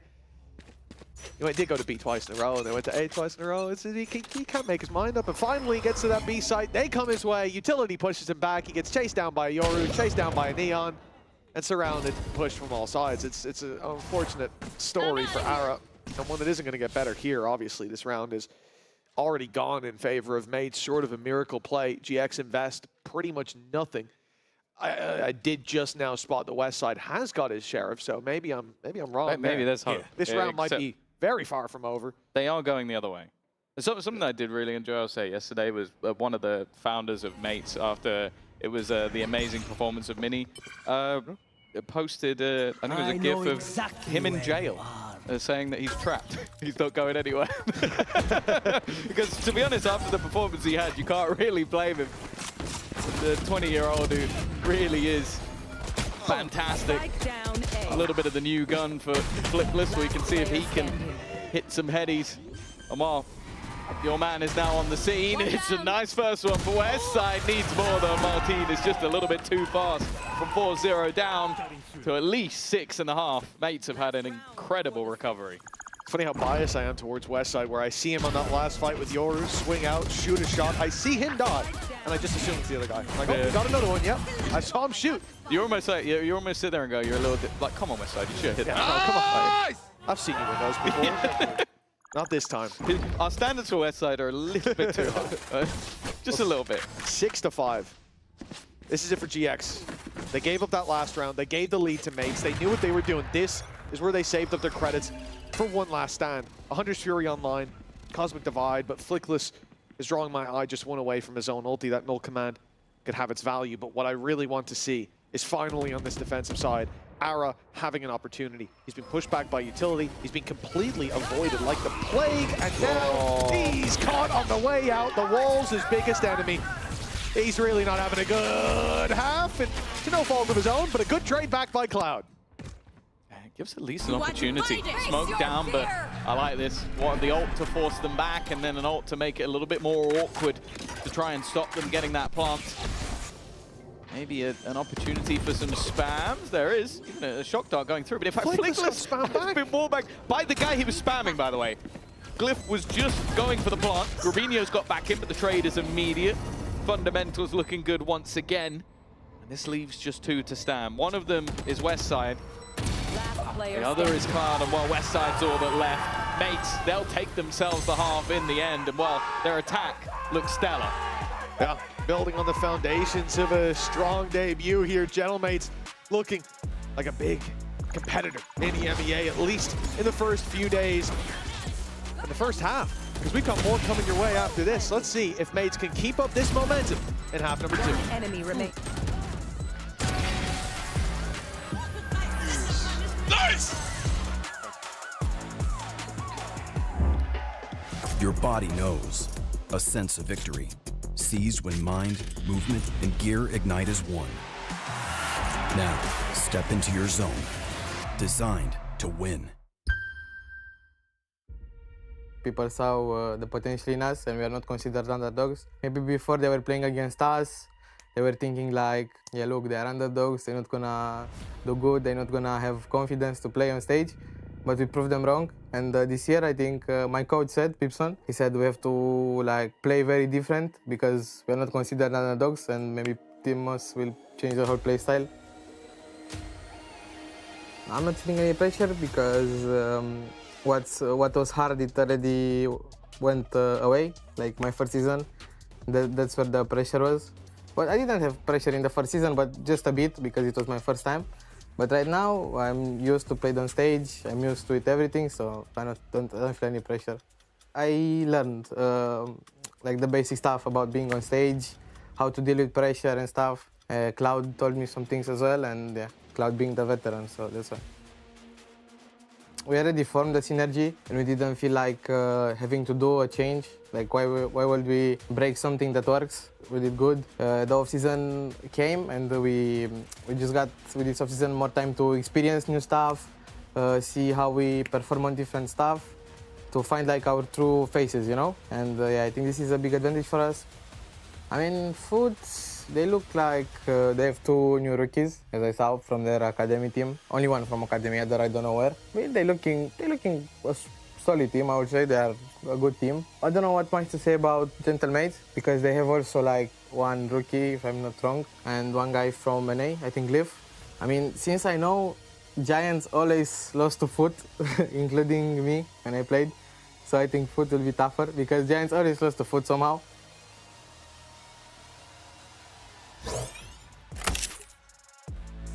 Well, it's time to jump back into this 7-5. You've just heard from Ara. They did lose the foot. And he's talked a lot about confidence, and I think that's going to be a big thing for him. That first half, as we said, you know, I felt like he missed the other team just by a coin flip in half the rounds. Was really locked out of having impact. Even when he was there, you saw it in the last round, he was wrecked by utility. I think Glyph especially, the stuns he was throwing out alongside Bippo just made things so awkward for that operator. Of course, as you can see, slightly more attack-sided, but I don't know if that's going to help GX out too much. What will help them out? A pistol round. Oh, that certainly would be a feather in the cap for GX. Movement towards this B site. Mid left wide open by Mates. Puts that pressure right onto the shoulders of this B hold. Mini, he's up close. There's a lot of smokes from the back out at least, but the site will be taken by the looks of things. Maybe forced into the retake here, Gentlemates, very early on. A couple spams or hoping to punish over extensions is pretty much the best they can hope for now. 4 players in the back line of the site. One trying to cross over. It's a gamble from Cloud. You got to know there's quite a few players around that angle. Grubinho passive, but he's fallen. Flickless has now been spotted, but quick trades back, leaving it to Martin and Glyph to try and save it, and that's what they'll do. Glyph has had an incredible series or map so far, currently topping the statistics, and while putting them that pistol that's going to set them a little bit out of reach, at least for now. Oh yeah, he has definitely stepped up coming into today. For Gentlemates, well, I mean, this is what we were saying, right? For GX, the pistol, it brings them back neck and neck. It puts, well, you know, should be able to get the anti-eco under your belt. It would have given them a great position to play from, but now they'll watch Mates steam further into the lead, forced down to Classics themselves. I'm curious to see, because obviously at the start of that round, we saw Mates 3-stack towards that A site. No mid-control taken whatsoever, none fought for, which even in a pistol you'll usually see something. But very much playing on the sides. And it worked out well with the retake that they go for. No one got isolated. But that's not going to be a facet of every round. They will be going for these mid-fights. When they do, will GX be there to meet them? The team that didn't seem to really put a lot of stock into holding them on their defense. Only got one more of those, then he has to retreat.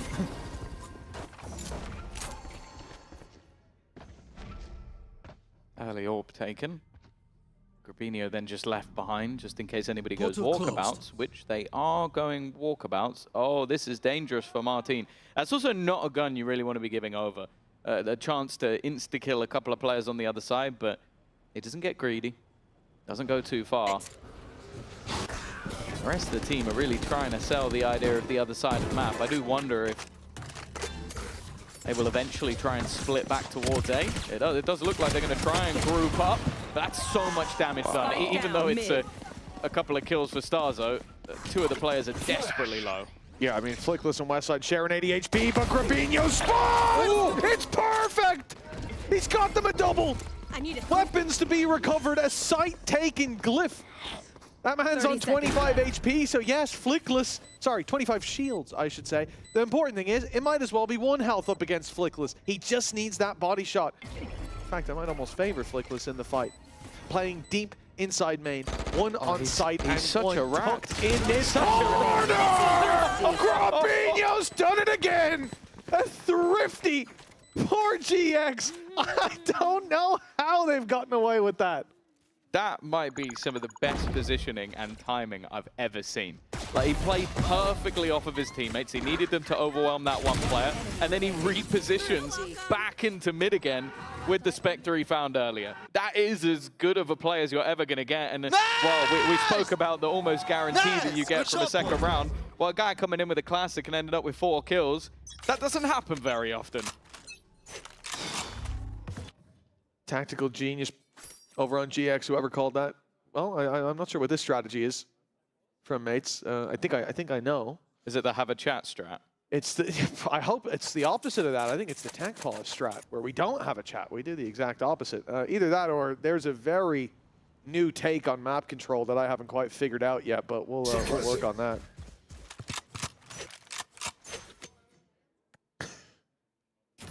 I don't know. Starzo looks locked in. I wonder if they're just waiting for where the knife goes. It's actually, we're actually playing a strat. I think what it is they're waiting to see where does the knife go, and then they're going there to stat. I've actually never seen a round that I assumed was a tech pause that was actually live. But fair enough. They fooled even me. I've got X-ray.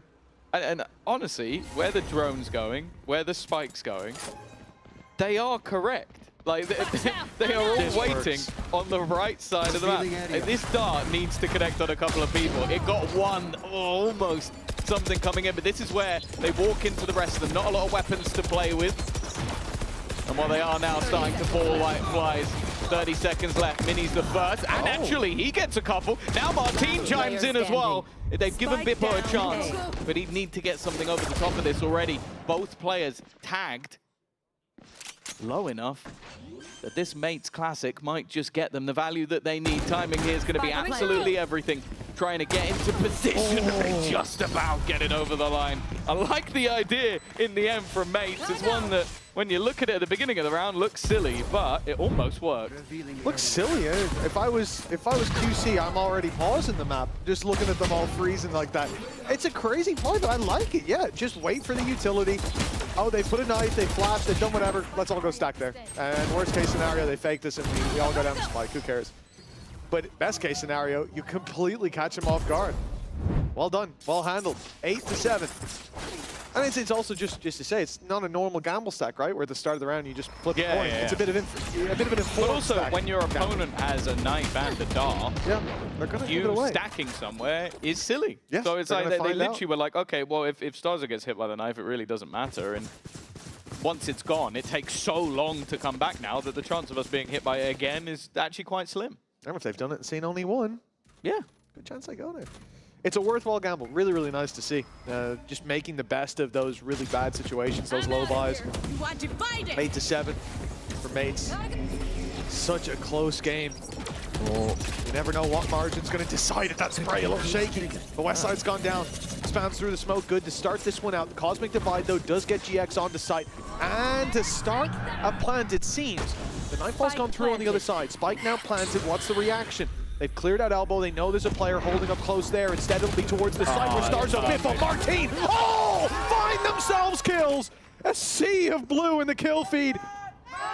And Mates have found themselves in 9th. That was a blink and you miss it retake.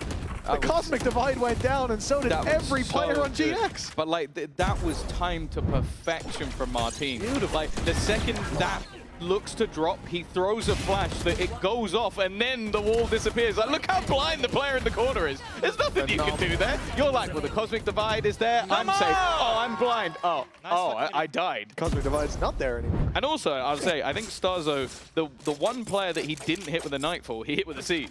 Like, just at point, there was nobody that they didn't know where they were. That's just solid utility from the side of Mates. It's a pretty good investment. Damn good deal. 9-7. Looking for 10 here are Mates. Hunter's Fury fired through right away, though. Bippo's going to go down. Oh, and almost an extra tag there. Starzo going to keep breathing on full HP. But his Mates have lost one early on. You see this mass exodus of the B site. I'm not sure exactly where that cam is, but I'm assuming it can see B long. It's a pretty safe assumption, I'd imagine. And yes, thank you very much. And so because the cam can see B long, they can full stack this A site, play forward there. Unfortunately, now I think they're going to be left with the second part of that strategy, which although they'll is see normally drone a retake. And then do they start running now? Yeah, Mini start running, but it is too little, too late. Like maybe the first trip will at least slow them a little bit. But they will have the site. I don't know. I doubt we go near a save unless we lose a few players. And Mini's attempt to slip his way into elbow hasn't gone their way. Now a 5v3 post plant. That's not looking quite as worth the risk as it was in a 4v5 pre-plant. So yeah, it's going to be Mates calling to carry those weapons forward to the next round. I think, to be honest, like in the 4v5, I think there's a very slim chance that they would go for it. But you're always like, oh, I can maybe go in and get one. Yeah, right? exactly. Second that doesn't go your way, it's like, with the amount of credits they have, you can kind of go like, if we lose one more gun, we can still comfortably rebuy. It's not the end of the world. You lose a couple more, and it's like, okay, this isn't worth it anymore. So I think that was the right sort of idea. Like Mini was basically just trying to catch one on the cross as they went in. But again, I think both teams have been very good, especially with that A site counter util. I think we've seen the same stuns going out from Neon that basically just makes it so that if you run up there, you're screwed. And that's exactly what they did with the Hunter's Fury. They just went, if there's someone there, which you could kind of hear Neon running at the beginning of the round, insta pop, he can't run away. That's an easy free kill for the start. So we've seen that from both sides, constantly dealing with that pressure and getting a lot of control for it, because when you don't have that A control, you can't just rotate. You can't just gamble. You need to keep players on that side of the map. And that allowed for a very easy take of the B site for GX. Still seeking that double digit for Gentle Mates. It's evaded them in the previous, but a buy round comes in yet again. Credits, though, starting to wane. The bank's running dry. The vault's looking empty. Mates. Look how slow they were to walk up. To go up in A. They waited the first 5 seconds in case there was a stun from Ara. Much slower, but GX also waited. They played behind the box. They've allowed that Prowler to go deep into A main and see absolutely nothing. Now, the only downside is they're not making noise on B. They're not seeing the camera and breaking it, robbing them of information. They're not making mates panic. So even though mates now think, okay, A main is cleared, they're maybe fighting for mid, they're about to come into art. They're not focused on the angle where GX are coming from, but they still have players here. They'll be able to pounce pretty quickly. You already see the first go their way. Oh, Ara, he's got one, but there's nothing else for GX until Cloud pipes up. Yeah, the problem is the HP, I guess. Ara was already marked, and they're just waiting the full squad to get into position. Cloud caught with his pants down, and while good luck Ara is about to be revealed, there is no escape from that one. Bippo with 3, but again, like watching this game has been genuinely enjoyable. I think both teams are almost playing that chess game. Like the counter marks to everybody else, that was an early piece of aggression from mates, falling back, and then just a really solid reveal coming out from Starza. It just made it so easy for some of those initial kills to come through for his team, and then they just play up the advantages, consistently trading. When they get far enough ahead, they fall back, sit passively, and then wait for them to go and plant. Because once they plant, you know where one of them is, and it makes it a lot easier for them. It's just smart VALORANT. Oh, double digits finally found. A few seconds left on the clock. You can see GX maybe looking for a bit more of a direct round. Utility being set up towards B long. 3 players there ready to swing around, pull back the smoke, get Ara into position. Challenge Martin early on. No one's pulled back the smoke. Makes me a little nervous. The knife's gone down. No, he escaped first. Yeah, he managed to get out with the gate crash. He needed to. Otherwise, he would have been dead for sure. Good flash. Oh, Bimbo past the stun, but only good for 1. Oh, what? He's just been digged through the wall as well. 35 health. Of course, he's cool and collected. Didn't even react to it. My eyes are down. This has sent GX back in the other direction. They knew that Yara was there at least, and now the re-aggress comes through from mates, but with spotting nothing, they will have a decent idea that it's no longer this B site. Immediately, Martin starts his rotation back in the other direction. They're a little bit wary of how much control of mid they've let go. The possibility of a flank high, and because of this, it's left Glyph somewhat alone, but his teammates are close by. Oh, they haven't spotted Glyph either. Yeah, he's managed to find himself a little nest on that side, but they faded him out of the smoke. They suspected he was playing sneaky, and with Martin down as well, a hero has to step up. Starzo's the one to put Cloud in the ground, bring this back to a 2v3, but as he falls, Mini all alone. Planted. He's got the entirety of GX to face off against, and they might have heard a step before, but they certainly know he's there now. Suppressed and swinging into Ara. They're swinging into him right after. GX, 9 on the board, and this close game that, well, was teed up by you to start the day out, Tom. You said you think we might have one on our hands. Well, we certainly did. It's just nice to watch teams with that utility. Like, think about how they lost the last one. It was a reveal coming over the top, and somebody sat close, spamming through the smokes. So they immediately send a dart into the back of the site, so that anybody there is trying to avoid it rather than spamming them. And then they throw the nade into the smoke, so anybody there can't spam them through it. Like, it is just them reacting to other things that their opponents have been doing, and making sure that that's a lot harder to do. Of course, they also took away a lot of the utility with the null command as well, so this puts the economy down to mates. They are somewhat saving here. It's a half buy to get them into the next round. A couple of ults to play with. The main one is that overdrive from Bippo. Although Ara has it on the other side, but he also has a gun to play with. For GX, 2 away from some very high impact ults. Right, getting that lockdown online will almost gift them a sight, and then the Hunter's Fury is perfect for the take. But they are doing this again. It's so unsettling to watch, Tom. It really, it makes it floods my body with anxiety. We're traumatized from the stage going red. I genuinely, I see one LED turn red while they're standing there. I freak out, but we're good. And they've made the right call again. They've gotten to the B site ahead of the curve, thanks to sitting in spawn, waiting for that information, but it's fallen into their hands. Unfortunately, the kills most certainly have not. Mini's gone under the radar, able to find at least one up close, suspecting a wide swing out, but no shots land. And Starzo now has it all to do. A low HP Ara, but he has no info. Only knows a player planted up close, but by now they could have slipped back to long. Nice shot from Starzo to start this out. Dancing around that spammable wall, but when he goes out wide, they are there waiting to greet him. GX 10 on the board. A tie game yet again, but we are getting closer to the final hour. And then so far on this attack side, it's definitely looked a little bit more like it's in GX's favor. Only singular rounds coming up from Mates, and they need to buck that trend fairly quickly.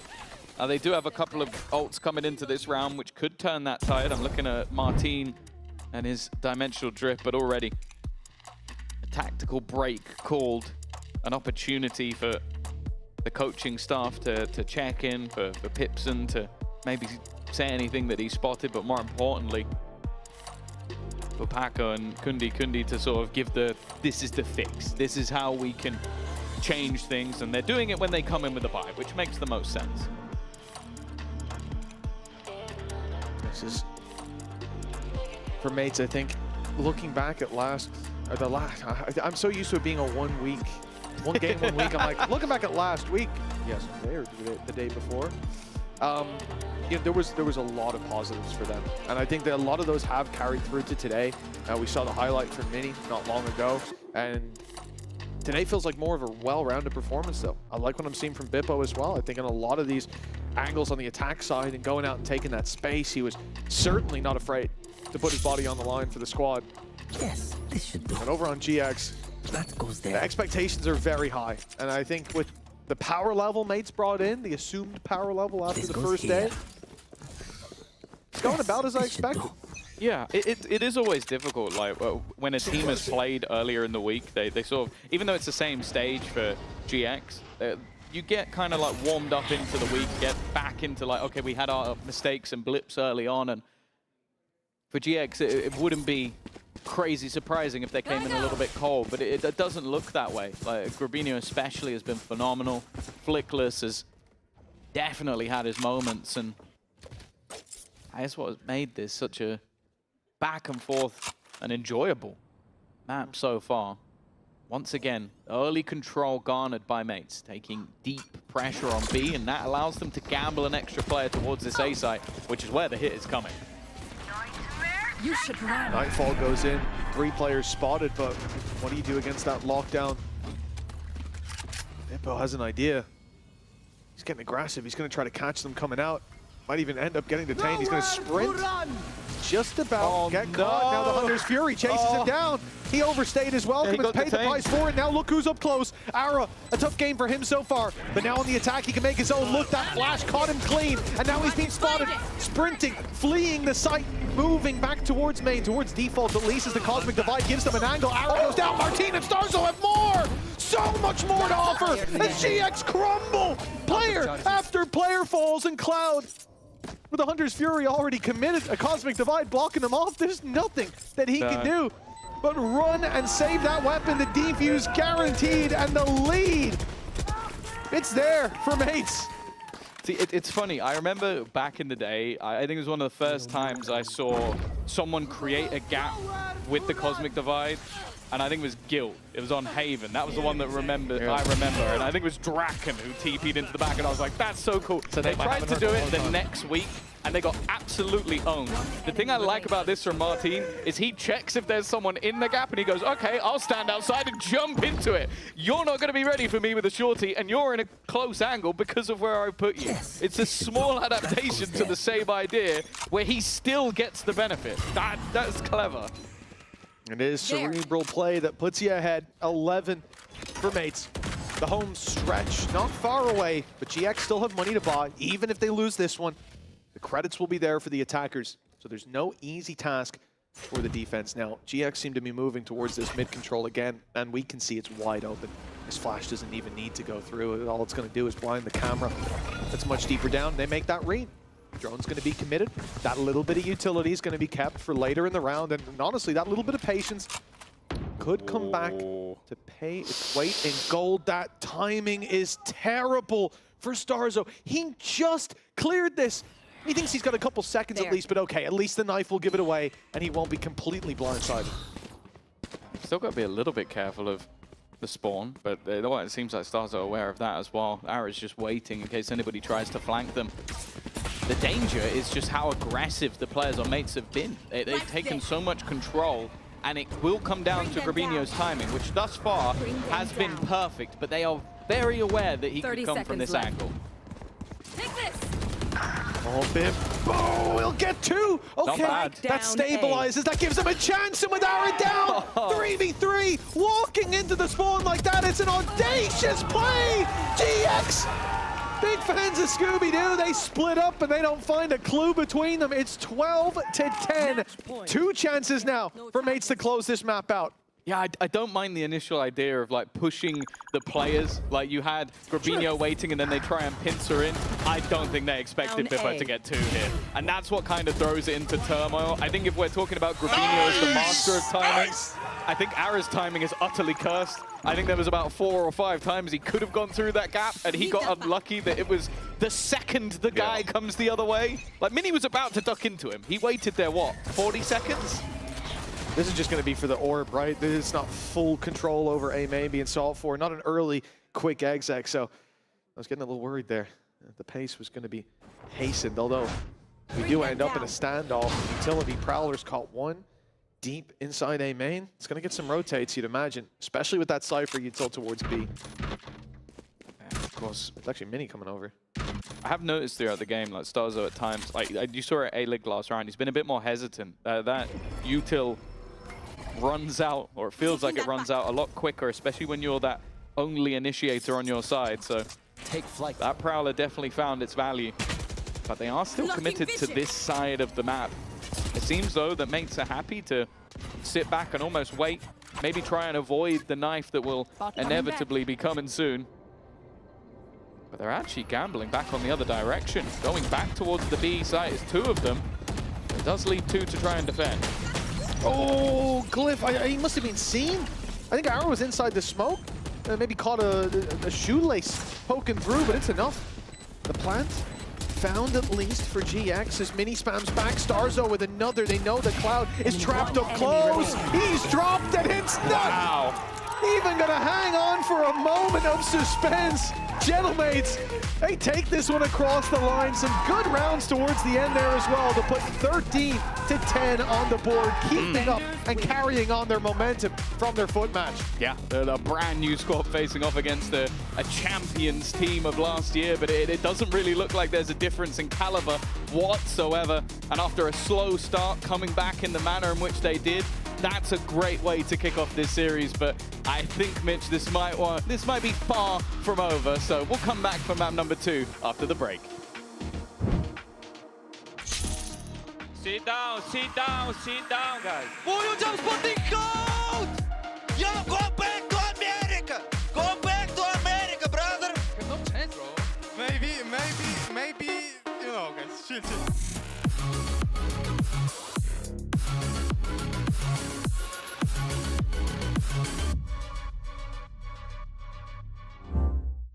Your body knows. A sense of victory. Seized when mind, movement, and gear ignite as one. Now, step into your zone. Designed to win.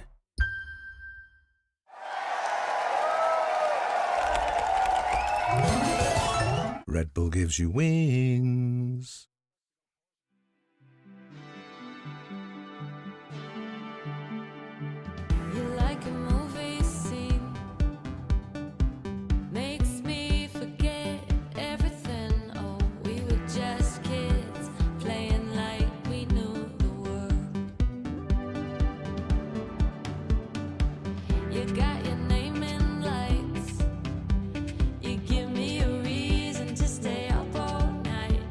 We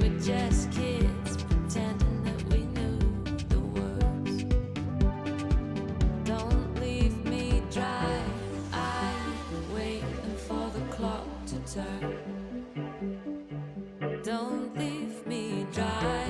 I know we've got a lot to learn. You like moving pictures on the big screen. You got me feeling like I'm 17 watching pictures on the big screen. Whoa. You like moving pictures on the big screen. You got me feeling like I'm 17 watching pictures on the big screen. Whoa. Sit back, enjoy the show. Getting lost in more than we'll ever know. Yeah, kick your feet up. We've got time to lose. I'll be Bonnie and you be Clyde, and we can pretend that we never died. There's no other place I'd rather be with you. Don't leave me dry. I'm feeling like I've lost it all.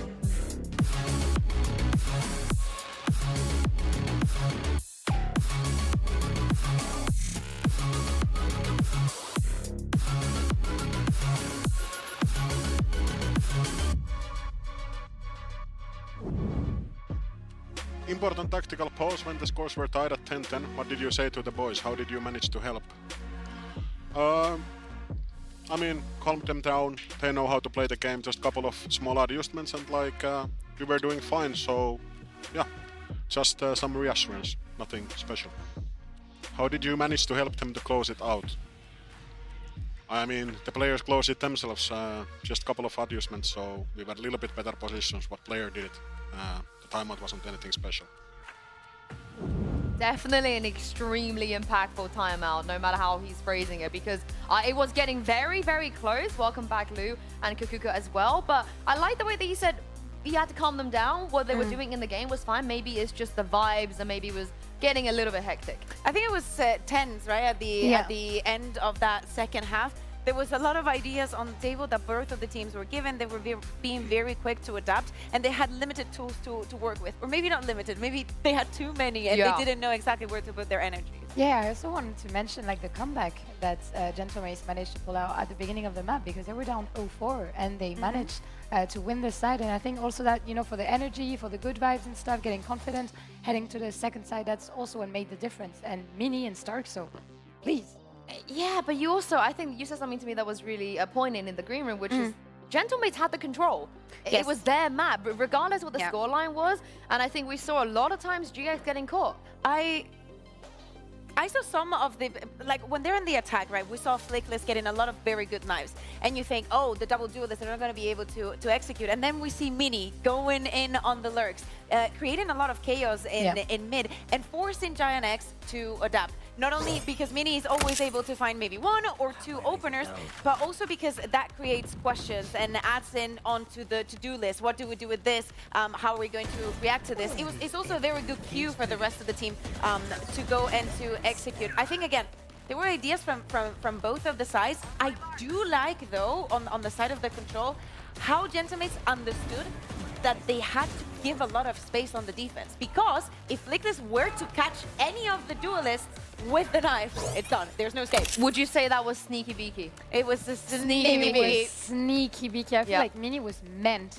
to be Sentinel, and I'm so glad to see him back on the server without this IGL duty, as he was saying last time on the interview, that allows him, to focus a little bit more on the crosshair, because that can be seen. I also want to give a shout out to our Astra players as well, because I think we always give a lot of kudos to the Omen players, to the Brim players, Viper, so on. Astra, as of late, getting a little bit under the radar, but Glyph and Grubby, they both had immense impact. Yeah, I mean, especially Grubby on the GX side. I think he was the one, that was kind of carrying some rounds on his shoulders, always calm and composed, as we know him, but unfortunately it wasn't sufficient. What do you think they lacked? I don't exactly know what they lacked. Honestly, I think that the numbers and the score for this game was a little bit fraudulent. I do not want to pick on Giant X, because honestly, I do appreciate them, and I think, and I still stand by what I said last year, they were the biggest surprise of Stage 2, and I think that they can continue on that trail. But at the end of the day, They got both pistols. They managed to convert a bonus. They also get a at some of the an eco. They were like the fundamentals of like saving and this and that. Like that's the kind of things that would alter the numbers a little bit. And you're like, oh, how is this happening? When it comes to the executes and the Astra utility that we saw, we are EMEA. I want to see a lot of freaking Astras. I want to see the good ones. We should be the best region at this agent. And I think that in our pool of talent, there should be the best ones. Even though Glyph comes from it doesn't matter. Honestly, he is ours now. That is why I was so impressed by Glyph. I felt like his Astra was so solid. He understood even they live in the gap for Martin. And there was no boo-boo. There was like no boo-boo. You would expect like, you know, you're a rookie, you're on the stage for the second time, maybe you get fumble, a little bit pressure. Nothing. It was super, super well executed. But we will be heading to Bind, of course, next. And maybe this is where we can, like you said, be a little bit even more EMEA, because Pearl, us being a little bit messy on Pearl, I can overlook that. Yeah, on Bind, we're pretty clean. It makes a lot of sense also, at least to me, that Giant X decides to go to a map like Bind. Because I don't think that is a map that is that affected by the double duelist. Well, let's hear from Coach Pips, and I can't wait to see what he had to say ahead of Bind. Westside played a lot of Sage on Bind in the off-season. Will we see this again today? If so, why? I don't know. We will see. Like we played it on, I think, on Bind, and Bind is today, so most likely you will see today. Yes. Why he plays it? Because there are nice things you can do with Sage and abuse certain styles which opponent plays in defense, and it's allowed to do it by Sage really, really strong. But there is a certain composition or styles where Sage is not that strong. So that's one of the reasons why he's playing Sage, because we think that not a lot of teams are going to play the way when Sage is not strong agent. Lovely answer from Pipson. What did you make of it? Too calm. Yeah, very calm and composed, actually. And he took it seriously. Yeah. I was expecting to be like, you'll see, whatever, we'll find out. Maybe New Year resolution is to chill out a little bit. Who knows, but I'm wondering whether Maripo is going to manage to take down the Sage, because last time Gentlemate played Bayern was in off-season, and we had Martin on the Yoru and people on the Raze, as you were asking. There wasn't a race on Pearl, but maybe there's going to be one. Well, that is a waylay. Yeah. There's not going to be the race. There is going to be Westside on the stage. You wanted this. But it's another off-season comp. Exactly. This is my point. We all saw how a team like KC struggled, not changing anything from that player blender or the other off-season tournaments, coming into the season and being like, oh, we tested this already. We played it in an official. It was good. Why would you change it? Well, you would, because people prepare. And actually, if you do not change anything and they only have one adjustment and prepared, they will use it. Yeah, and also Flickless moving on to the Viper. I think he's just going to be fine. He's an exceptional KO player. He's going to be fine here. But the lack of changes, you know, when people can just prep your old stuff against you is worrying. It is for me. But I don't want to be a Debbie Downer just yet before we actually see it. Maybe on the server there's new ideas. Yeah, but I'm wondering also why. I mean, it's not pretty much of a wonder. I know why, but the Viper is just mandatory on Bayern, right? Especially in EMEA. So I'm wondering who's going to diff who, because we're not going to see Pickless on the initiating role on this map, but rather on the Viper. To me, after what we saw today, the player I want to see step up is Cloud. Because I think that Sociable gave a masterclass with Gurbinho and the performance that he's already shown. That is who I want to see showing up. I will say though, on the other side, Astra again. Maybe he's gunning for that title. He listened to me. He was walking onto stage and he was like, you want it? You'll have it. No, he just loves it. And I love it. I love it. I really do. Wasteland, yes or no? Yes. Yep. That is yes. Yeah, if Gentlemates is bringing it, I am buying it. Oh, well, if they bring it again, they're going to be 2-0 back-to-back wins. Mini used to pray for times like this. Pansy and Hypog, let's see how they get on the server. Yeah, let's see. Pansy? Pansy. Hi, Buck.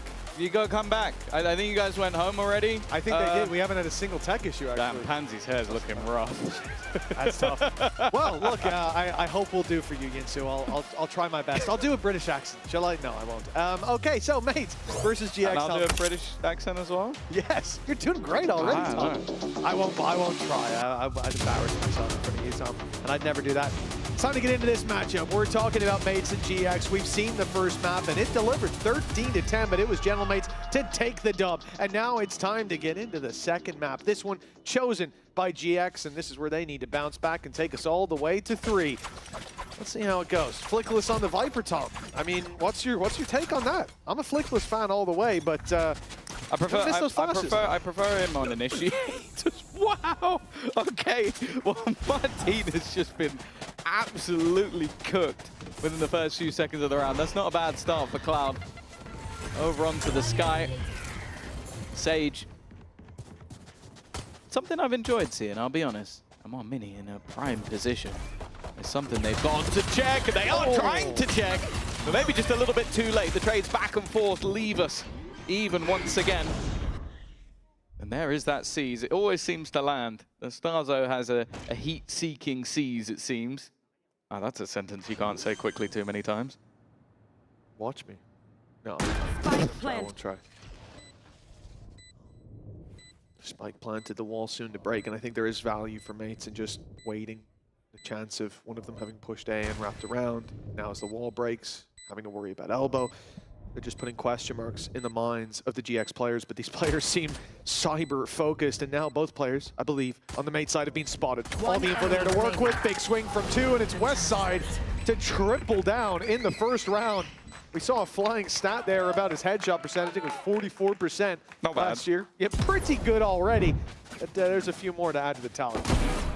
It's also good because he's not one of those players where it's like they would just bottom frag in every game, but they had some headshots. He was actually one of the better players for this squad. Let's go! And that's what kicked this one off with a bang, fired up. We saw some of the replays of both teams shouting across against each other, maybe a bit of a grudge match, I'm sure. I feel like Starzo is one of the players that has always managed to rile up opponents to get them shouted as well. It's something I've genuinely missed a lot. I still remember him doing his aerobics exercises in tactical pauses all the way back at some of the early events. I dropped the spike. I enjoyed it so much, I even casted one of those games twice. Yes, you did. I didn't. Yeah. Yeah. Set that one out. Watched from home, had a great time, I have to say.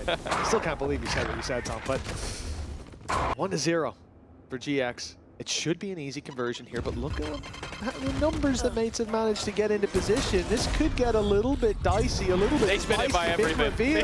Martin's got the first. Can there be more, though? Damage, the name of the game, but GX to come in with 2 pistols. Margin for error is high. Already one has recovered a rifle, and Westside standing close by. Mates need to make this a bloodbath for it to be costly. Gonna come down close to winning the round, and then, winning the fight against Flickless seemed possible. And although Glyph takes down Westside, it is just the 2 pistols lost. So for GX, nothing lost, something gained in the form of a round 2-0 start here on Bind. It's exactly what they need. I might change my thought process. Maybe Starzo doesn't have magnetic utility. Maybe Aura is magnetic to utility. That could very because well be. I feel like his game so far, like people maybe like the stats Andes will look at the last map and go, wow, he didn't play very well. It's like, no, he just got wrecked by every single piece of utility, bad timing. Like I think it was mainly defensive side as well. Normally on the attack, like you'd see the duelist was diving and taking the space. No, he was just getting so unlucky in every fight. Yeah. And then they avoided him in the times when he had the upper hand had they come his way. So it was and then that was, I think he got hit by 4 pieces of utility before he died. It's like, yeah, it's rare for me what to am see I meant like to do? Neon 7 and 15 and not, you know, roast them immediately, regardless of if it's ranked. Don't worry, right someone here. will do it for you. Someone will, for sure. But I don't think it's warranted in the case of Ara. Genuinely feel like he had an unlucky map in the previous. Nothing went his way, and that does just happen sometimes. You can't see that twice in a row, though. And he's coming in here with a little bit of pressure on his shoulders to deliver. Nice stuff by Westside to find one up close. A bit more needed, but the time is ticking now, and it's Mates with the pressure to get in there. The short, he's out for Ara. Confidence builder, perhaps. Just in the nick of time. Glyph alone, 1 versus 3 after his first pickup. No time. And he doesn't have a snowball's chance. GX up to 3. Yeah, nice bonus round from them. I like as well just how that wall is being utilized just to create a little bit of pocket space for Westside to play around. Because with that guy jiggle peeking and just swinging you in awkward fights, like, as we've sort of mentioned multiple times, he's pretty good at hitting headshots and just made that really awkward. Like, you could even see players trying to wrap around on him, but because of that pocket he's created, it definitely made it uncomfortable. And with some weaker weapons in play, managing to get that over the line, it's another fantastic start. Now, we've got to not get too far ahead of ourselves because they had a 4-0 start on the last map. And they didn't win that one. It very quickly came back in Mates' favor. I do think, though, that Mates have shown that, especially on the attack side, I think that's where they've really been thriving. I think they've been brilliant in the way that we've seen the calling and the lurks and positioning across the map. I want to see if they've got that same resilience when it comes to the defensive side of their opponent's map choice. I definitely do expect, though, on the attack for them to continue that momentum with the double dive. Like, you think about Martin and Bippo firing themselves into those sites. It's not going to be very easy to deal with. GX need that little bit of a leg up going into the next half. It's going to be a very, very slow move from GX, and it's understandable. Yeah, you're up against these pistols at the moment. Deep rotation through the spawn just to avoid any aggression that might have come through. Avoid those nooks and crannies. Take these really long-range fights. They've chosen the site that, for now at least, has the least amount of players, but they need to be quick or they're going to have a lot to deal with when they burst through to that site. Mates are already here. I think the C slowed them down a little bit. The reveal up top and the one rifle that was given to Martin at the beginning of the round has already managed to find a target. There's Grabinho, though, and Glyph does manage to get one. Time's starting to tick, and in fact, for safety, they're going to utilize that res. It might not be needed, but with Mini now, that rifle in hand, he's still got an opportunity to try and take this one home, but he's not going to manage to connect. Flickless will convert that 4-0. A little bit closer than they may have liked, but GX, they've got the credits to spare. They won't mind too much. Oh, without a doubt. They can take a couple hits here or there to the economy and still be sitting pretty when push comes to shove. Again, you look at Rubinho walking out through long there, taking that double, immediately dove on it. To be honest, I think very lucky to still have Westside alive to pop that res. He's being targeted from sight. Good job. He was lit up and just a shot or two away from a completely different result, but Mates denied that win. Buy right back up here. Dimensional drift online for Martin early on. And nobody's going to be spotted towards the A site with Seekers immediately on B. That's going to get the TP from Martin. He's now on site ready to help out. Yeah, immediate use of the ult is definitely rare, but how fast they're going. A re-swing. They didn't start off great, the edge of the wall. Do they know? They know. They know Stars is in this corner. This is one of the weirdest positions for a defender to be in, and well, one that GX have dealt with. Not too many problems at all. The timing for Mini does work out. Him versus Westside is a battle of the headshot machines, and while neither of them comes out on top, it's Grabinho to put down Bippo, and while Mini's got so many angles to check, somehow still standing after crossing past the angle. The first shot is magnificent. One more needed, and he'll take it home. I don't know how he's managed to come out of that one alive, but he's for sure giving it once he did. Unreal work from Mini. See him in that 1v2. You think a Red Bull clutch is never far away. And so needed when we've seen these consistent hits towards the B site now. Flood out with the Sage Wall on left. It's worked. And there was an attempt here to get ahead of it, leaving Starzo to play up close. He even got on top of the wall for a moment. But then a build sided him. Having to rely on a clutch, never ideal. But if the man in that clutch is Mini, well, you've always got a chance. They've just added another lock to the jail that they've put him in. You're not going anywhere, son. Well, that was impressive stuff. Again, 4-0, they break back, but is this going to be a different story? Martin has just dealt with Ara immediately. Bit of an off angle for Bippo. He's yet to get on the board, but it's one you'd almost expect to check, and Flickless had eyes on it. They now look to try and pressure this side of the map. Oh, Bippo was Walking very close to the edge of that smoke. Speaking of which, around that orb, there was a gap. Flickless drops Smitty with it, but Martin running dry on ammo puts numbers back to even. Cloud tag very low, but so too is Bippo. I mean, we're about neck and neck. The only thing playing against GX here is this very late flank from Glyph. It's being watched right now by Grubinho, but for how long? He's moving towards the site. He's got a smoke still and an orbital strike. He wants to be putting utility down, and that's exactly what he's doing. The timing here will be everything, and he makes it around the corner at least. But with a player peeking into bathroom in the form of Bippo, Glyph knows that they're not coming in there. He's going to walk his way up behind on mid, and as this big crunch comes in on site, if they can just hold on, they've got a man coming in those back lines to completely turn the tide in their favor. Glyph finds one, but the Vipers hit. Well, this has put the shoe on the other foot. Now Flickless stands with an advantage, but the defuse could be going in right under his nose. He steps forward and catches Bippo. The defender remains killless as GX push further into the lead. Flickless has been excellent so far, especially in the late round scenarios. There's been a couple that I feel like easily could have gone in the other direction if not for his quick thinking. Even the snakebite we saw a couple of rounds ago sort of saved them. And this was just quick reactions, especially with how low he was already. 5-1, a different story already from the last map, and one that is definitely going to bite back at mates. I think that's one that has a little bit of frustration. A real opportunity for Glyph on that flank, but probably didn't get anywhere near as much as he would have liked. 5-1 down. At this stage, you look back at the rounds, you think you only got the one for mates. It's no surprise that they are going to take themselves a moment, a breather, especially with the squad they're up against. But this is the interesting thing with GX. We've seen them a couple of times. They've made it to champs. They've been a squad that has, towards the end of the year, peaked incredibly highly. In terms of early tournament success, obviously you had the first kickoff, which was actually all the way over in Sao Paulo and was its own thing of lock-in. But since then, it really hasn't been success at the beginning of the year, even when they've stuck with a roster, whether they've made massive changes. And they'll be looking to try and change that tide here for a better look, especially, as said, they come in with no changes to the beginning of the year. The expectations are that you should hit the ground running. Flying start for the attackers. And after the pause, what is the change-up? It is pistols for mate, so let's not set our expectations too high. 4 players early to B. TP taken on that A site. Quick rotation as well. They know where the hit's coming in, but with these pistols, even with the numbers, it can be hard to do anything.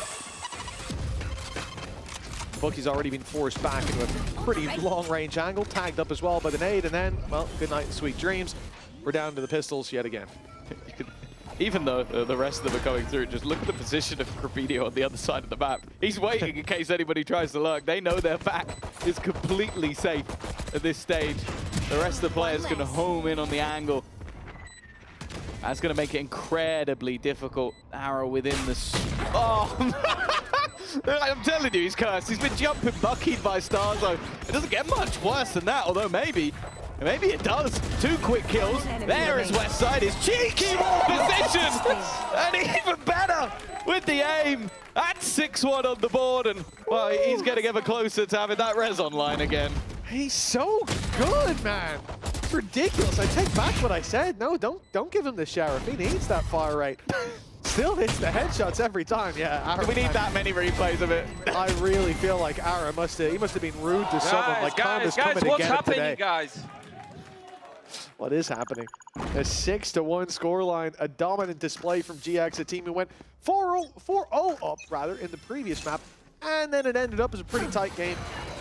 Here, though, they're not relinquishing that lead.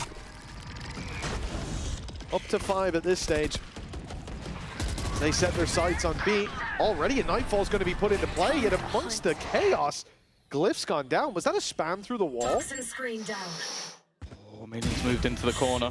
First one's easy. Second one might be tougher if he dies. It's the res, but no, he's taken Westside down.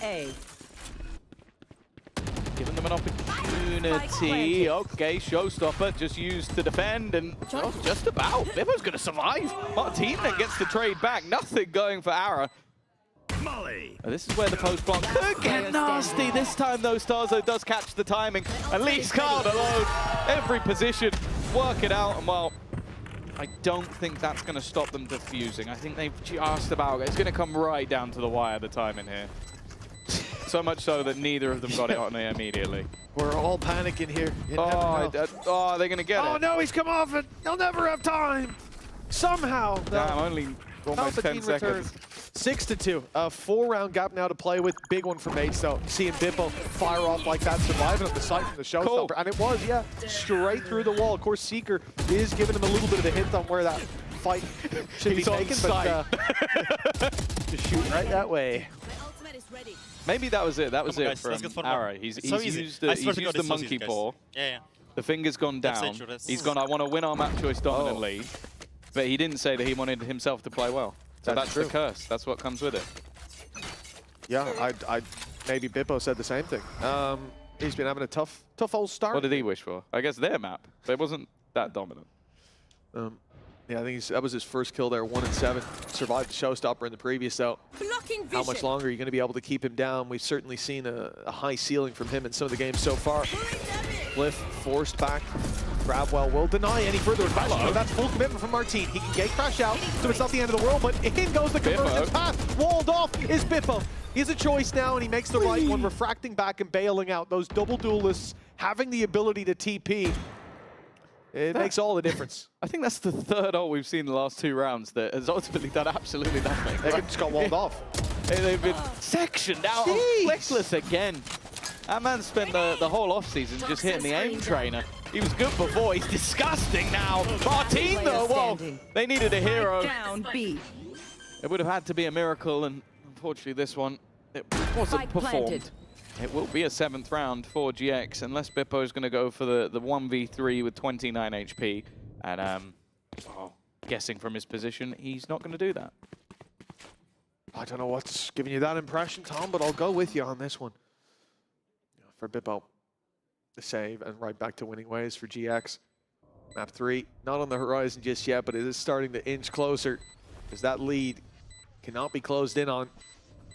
But again, we did talk about this, you know, when you think about Mates on the attack side, not even just talking about their composition, but the team in general, it's where they've really been doing their best work. And so the question that I don't think anyone has a definitive answer to is, how many do they need? Every little's going to help. I'm moving into that next half. But for now, nothing but GX victories on the board. The worry as well, though, is if you look at the composition that's being run by GX, and it is a very disruptive comp when you're trying to play up against it on the defense. Like, you've got the smokes, you've got the Viper, you've got the info from Cloud on the sky, and then you've got the Sage Wall that's just going to be annoying. So I do worry that GX might already be in a good enough position for themselves going into the defense, and I almost think that Mates might need to try and run this all the way back to a 7-5 if we're going to see a competitive second map. So this is the line in the sand that you're going to draw, Tom. Yeah, from here on out. It's not been particularly close. Like, the last map was very back and forth, and this has felt like blips in a story that's all GX sided. Oh, I agree with you there.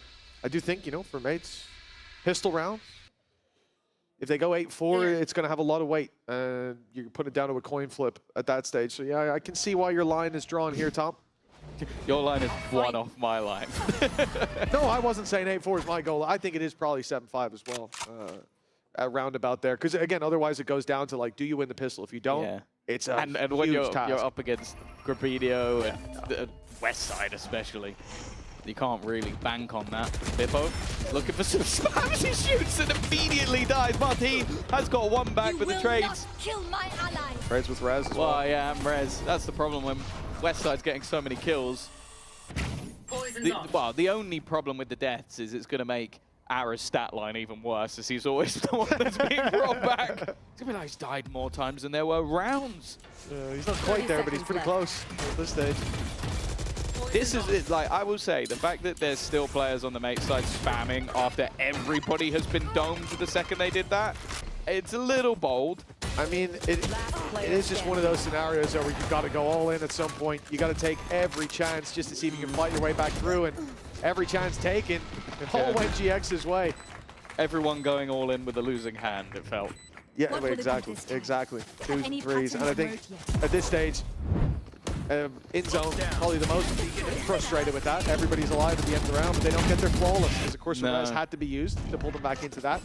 But I think we can look past that technicality and say that it was, in spirit, a flawless round from GX. I think I might so be the many best sage in this game. Best sage in this game, very well may be. Most modest as well. Has he watched Jing play? But this is the thing, man. I think for GX at the moment, it's night and day to the previous map. It looks like there's nothing they can do wrong. Even in that opening fight, what, 2-3 rounds now, Flickless has been able, or Westside, to just spam someone straight through a smoke. Cloud as well when he popped the ult. Actually, I feel like there's been a lot of rounds where mates have just been a player down because of something that's kind of out of their control. But that said, GX then have been playing, I think, better as well on a round-to-round basis. When the look doesn't go their way, nice start from Starzo, but it's going to be tough to find the pretty end of this one. Yeah, it's an awkward position from Glyph. Does he get anything? There's one. Needs a little bit more, but no, again. Just keeping things level. Through, there you go. Really nice flash. Problem is, Bippo's have to duck out of there, and there's Grubinho to save the day once again. A superstar within this GX roster. And now Bippo, he's got to increase his kill tally by quite a bit to make this one work. And if he swings, there's going to be a couple more. He's aware of it. Smart stuff. That's already his kill tally doubled. Can he make a triple? No. Flickless, a safe pair of hands, 9 and 2. A very different looking back to the last one. A chess game that instead, it feels a bit more like Kaplunk. Everything's falling apart for mates. Yeah, I think one team might be closer to flipping the table than the other. For that defensive side, 2 on the board, 1 here or there. A clutch for Mini that put the first up. It's not been a lot to look back on with promise, with hope. We said that second half, everything could change. Double dive duelists. Bippo can feel a bit more comfortable taking the tip of the spear alongside Martine, the flood of utility. It could look fantastic, but if you've only got 2 or 3 rounds to play with, which is, I hate to break it to you, but the maximum mates are walking out with is 3. Your margin for error is going to be very, very thin. GX building a lot of confidence up in this round, or in this map so far, but he's going to run every ult in the book after him, and he'll be caught on the way out. The disadvantage brought back by Starzo, however. Yeah.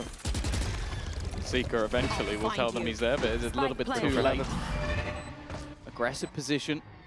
Glyph versus Ara. It could end up deciding the round if the angle checks properly, but Ara's going to win it out. Leave Starzo with everything to do, and just look at the positions of both players. One in heaven, one back towards the showers. How do you clear both of these players? And the worst thing is he doesn't even know where any of them are.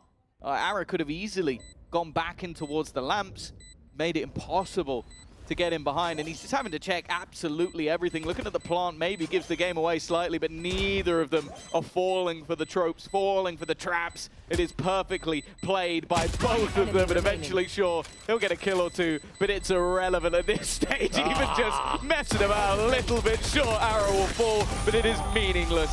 10 rounds for GX. What a half they've just had. Yeah, it was 10 rounds for GX in the previous map, but they managed it in the first half here on Bind. Phenomenal work. And now it's time to send it over to Lou, who's standing by with Flickless's mom. One enemy remaining. Thank you, Tom and Mitch. And what would be a VCT game without some proud parents and families supporting in the crowd? Wendy, Flickless mom, just joined me. Welcome to Berlin, first of all. Wendy, it's a pleasure to have you here. And first of all, we know how hard it is for parents, to let it go, to let their child, live their dream and commit to esports. So can you tell us how that road was at the beginning and what made you eventually change your mind and believe in stream? At the beginning, it was a real nightmare for every parent, I guess. But it began already when he was little, 6-year-old, with the portable PlayStation of his elder brothers. And his father bought him some games to play. But when he was about 12, I guess, he was always at the computer playing games and everything. And I even drove to my work with parts of his computer in my car for him not to play? You took your computer to work so he wouldn't play? For him not to play, to pass his exams. But now, like, why do you believe in him now? Well, it's because of his oldest brother. He talked to us, to my husband and I, and he told us that he played already the whole time, and that he was already very good. He's very good indeed. Then we have had the chance to look at him, and so... and here you are, right? His biggest fans. And you are his biggest fans indeed. A round of applause, of course, for Wendy. And you know, your son has been doing amazing on stage, so I was just wondering, do you have any tips for the stressed parents watching their kids play Valorant? I'm very stressed.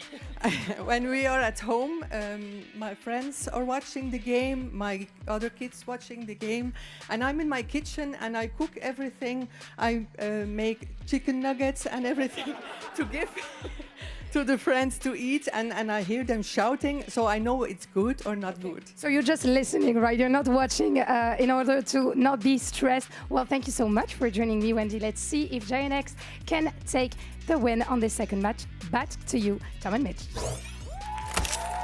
Well, I'm just hoping there's some of those chicken nuggets at the after party here today. That's a dub mom right there. They're making chicken nuggets for the friends to watch Flickless play. Double older brother as well. Yeah. I don't know if one of my siblings would be convinced of my parents that you should let him play video games more. They're like, no, get him away. Well, I'll tell you what, chicken nuggets, I'm sure it's fun to watch Flickless play with, but I feel like having some popcorn because the guy looks like he's in an action movie a lot of the time out there. John Wick on the server, GX 10 on the board, double digits in the first half. I mean, night and day compared how to map much do you number believe one. in that attack side now? Yeah, you know, you said 7-5, but Tom, I knew 10-2. You know, Okay, that's what mates fair. needed. 2 rounds, it's enough. They can easily When you're take right, this. you're right, you know. Another 13-10, here it comes. Oh, it's going to have to be this pistol round goal in their way. And well, Martin has managed to get the better of Flickless at least. That is a danger man gone early. I'm still looking at the position of Westside. Just clearing everything behind them. This position from Starzo as well. It's like just the rattiest of spots. And they're going to go back the other way. You've got one man on one side and the rest of the team on the other. And Starzo's like, no, lads, follow me. We're going into the B side. Now Westside's position is completely null and void. And they have the B side for free. Another one tap from Starzo as we go to a 4v2. GX now looking like they're going to give mates at least a foot in the door, but still something to be said about this with Grabinho on backside. West side doesn't land the headshots when it matters here in the pistol. So Grabinho, an ace needed. What a performance he's had so far. Some big rounds in that first half, but this one would certainly take the cake. There it is for 3. 40 HP though. Nice try. But 3 rounds on the board for Gentlemates at long last. I'm not gonna lie, after he got the first one, I believed he was gonna do it. Like, just with how good he's been. His aim just seems to have hit another level since joining this Thanks, Andy. GX squad. And oh, One enemy remaining. that is the lifeline. A long, long way to go before we can start talking about any real danger for GX on their map choice. And I'll be honest, with how this series has gone, I'm happy to see Split on the horizon. For Bippo, though, that's rough. Like, he has been having a bad game, especially for what we've seen from him so far. There's a freebie, at least. With, I would say, a little bit of help from his friends, but that is 3 assists that have come off the back of that one. Oh, it's a risky play to go through that smoke. Flash is good. Bippo keeps on going, though, and the confidence is there up against the eco. But, you know, you got to start somewhere. Mates look for their 4th. The question of damage is going to be a difficult one for GX to have any sort of meaningful answer to. Mini on a pistol gives that extra margin for error. Ara's already taking a bit of, it's the decay, in fact. It's not damage. He's right back up to 100, so there's that. But just look at them. They're feeling out the other side of the map, though. Just look how far Martin has gone. And with Starzo going down, I wonder if the question starts to begin of like, okay, are we going to now go back in the other direction? Doesn't seem like it, though. They look fairly committed. Ara pushing up might even sell them the wrong idea. Like, with somebody going looking that far, it might have been an attempt to camel the other way, but now they've spotted out the second player for Bippo. making things a lot easier for the squad in this one. Just stolen what could perhaps have been Bippo's ace, but fair enough. I think a win's a win at this point.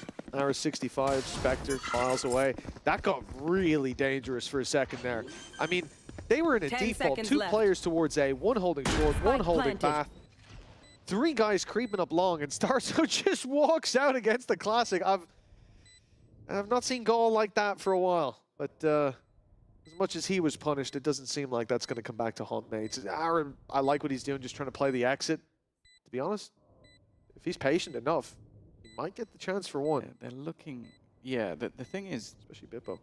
They look towards the spawn, and because they haven't heard anything, I was wondering if maybe they'd go in that direction, but no, they are going to walk this way.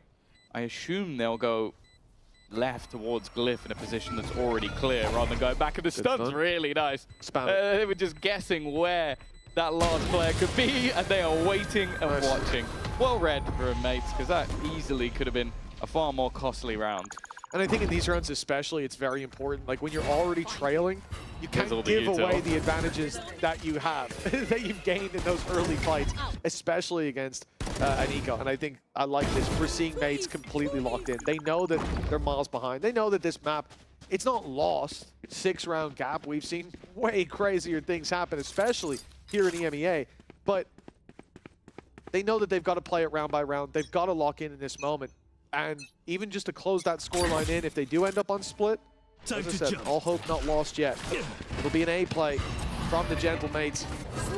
They've already taken a lot of control. This is going to be a very quick hit indeed. Oh, no! Bippo!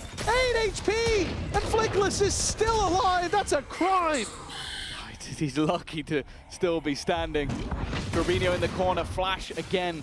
Perfect from Martin, and another now dropping. In fact, they're all falling like flies. West side, always good for one, but with the credits that they have, they consider going for this. Of course, up against the bonus, maybe think that there'll be a vulnerability or two, or if somebody gives them a favorable fight, they'll take it and run with it. But Cloud's fully committed. Back in towards the lamps he goes, and Mini's not missing that from there.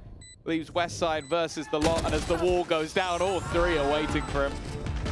That is a much-needed bonus round victory for Mates, and maybe the start of what is the comeback now. Because I'll be honest, pistol and follow-up didn't mean a lot to me. No, that is very fair, Tom. I'll give you that. This third definitely changes things, especially when they lose opening pick. When you see Bippo dive in and leave a guy on 8 HP, get worried. The rotate's underway, but very nicely dealt with, and I think a lot of that goes down to Mini. Boys, take guns, take guns, take guns. Taking the really important fights towards Lamps. We come in here 10-5, the gap closing, the pistols in for GX. What looked like a map that they'd made a meal of now looks like a bite-sized dish. Maybe an entree to start at least here.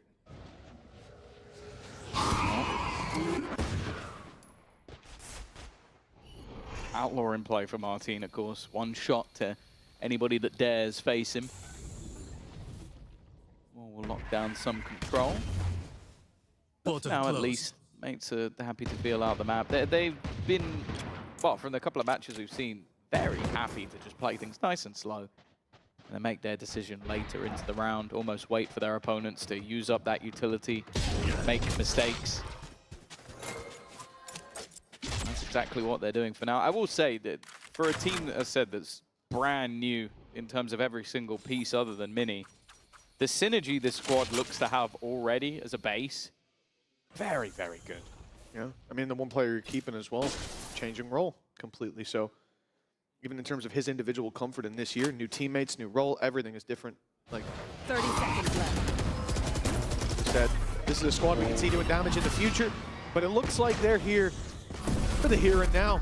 TP taking towards the B side. Decoy's already gone into B. They need these picks, and that's huge. Martin finding them on the pistols.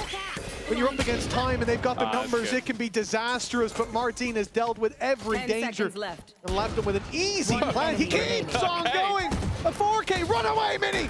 That's Martin's kill. They're swapping weapons. They're giving it to him. Good teammates as the shorty will get him the 5th. Martin!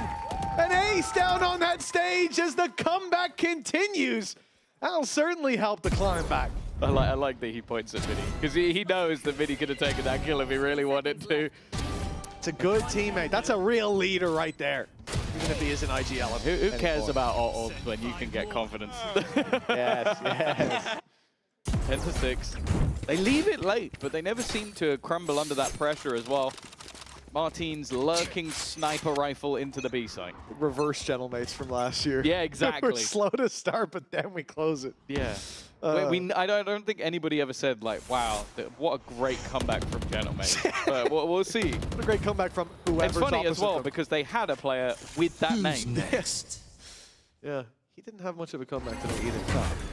Well, 10-6. Mates starting to drum up some support, some hope at last. Martin in there on the but he'll be caught by Flickless. The trade, at least, will be found. Bippo low, but Starzo is clean. He ran the house. He has completely swept them and left Cloud on west side without a clue as to what just went wrong. That's, Andy, I'm gonna have to use you here, man. Show me what Starzo just got up to. Literally, it was the Nightfall. He put the Nightfall and just went, they can't hear me, I'm just going to sprint. Like, everybody else is focused on the rest of my players, that I can just have that as a distraction.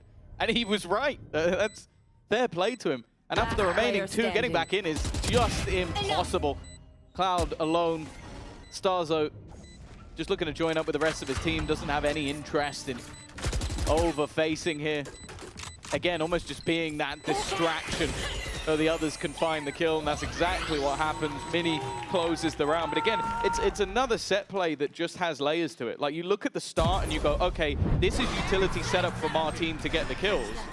And in reality, it really wasn't. It was set up so that Bippo could get in behind, and then Starzo could go in even further. Like, Starzo was layer 3.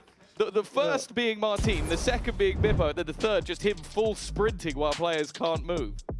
And a timeout from GX. Not only seeing that lead slip now, one that, well, Tom, yeah, you made a joke, but I was right there with you, to be honest, like 10-2. The map's already over, surely. Yeah. And yet here we are, a climb back from Mates. And again, not a climb back where it's clutches, where it's close rounds, and we go, well, this could be over already.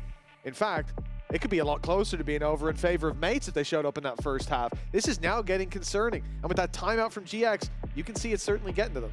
Yeah, and I think as well, like, even with everything changing coming into this year, it's still difficult when you come into a squad that has the stigma of choking games. Like, we have seen that transcend a roster and move with an org. With a logo, yeah. Yeah, sorry, Liquid. There have been moments that you kind of go like, oh, is that going to be the fate that they suffer? But this team's mental resilience seems so strong to come into a half 10-2 and play like, play like no one's watching, play like nothing is wrong at all. And, wow, they are looking like they are back in this game already, which for GX is a massive wake-up call that you've now lost 5 rounds in a row, and not just rounds where, okay, we had pistols, or they won the second round, or they got a little bit lucky. Like, those last couple were just well-executed rounds. Gap of 3 and pistols in play. Ults, though, will start to build up for GX at least. 2 away is the most that they're dealing with on this defensive side. So the next buy round will have a lot of power behind it. But, I mean, take a look at the credits on Gentlemate's side.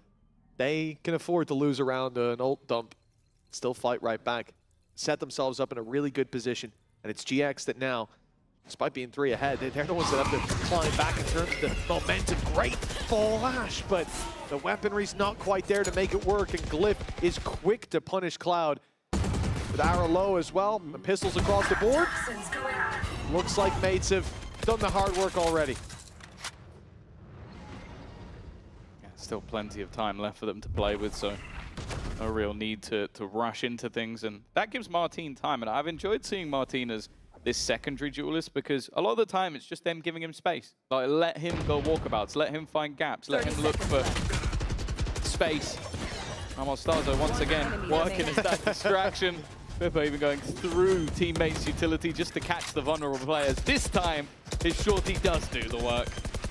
And while With only Westside standing, all he can really hope for here is to stop this being flawless. Because just look at the credits. Even if he kills 3, maybe even 4 here, it means nothing to the amount of credits that mates have. Yeah, it would perhaps have a butterfly effect in a later round, but that's They'd the win most the you can game hope for. Yeah. You'd have to have a 5-up buy coming out or something to really mess him up. Westside. Uh-oh. About to be crapped up on Glyph from go? behind. Does he go for the knife? Does he go? No, he doesn't. One extra orb as well. That's He's nicer than me. It's an nicer than C-Day. It is an important kill though as well for an in-zone flawless going onto the Astro. 1 away from a Cosmic Divide now to work with. There's a couple ultis that we said for GX would be online. Orbital Strike, Res, and Seekers. It's quite a bit to work with there with a Pit and a Showstopper in just one. Potentially all 5 ults could be seen in the next round, but for mates, they have at least 2 to respond with.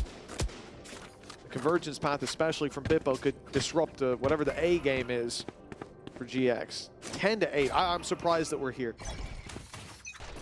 Although seeing mates perform very differently in the second half, I probably shouldn't be. Well, no, it is leaning into what I said earlier, but to an almost extreme degree. Like, their attack sides have been fantastic. And it seems like the layers to each attack round is like they're adapting on the fly, but they also just have some very good set executes. Now, a switch up of sorts. A wall to give Westside an early fight, but yeah, the problem is with how slow mates have been, that wall might dissipate before he even gets the chance to fight. Gone soon. The timing here could be really rough if he falls, and instead he's going to be stuck on top of it. In fact, they're even ready for it as well. Martin's the one to get the opener. Orbital Strike could be nasty, but Martin's already gone. He was the one under threat, and Glyph has just domed him through the wall. It leaves them under pressure again. Showstopper ready, but the smoke fading gives Mini a chance. Being aggressive in their nature, and well, I don't think he's using the Showstopper here. I would be surprised.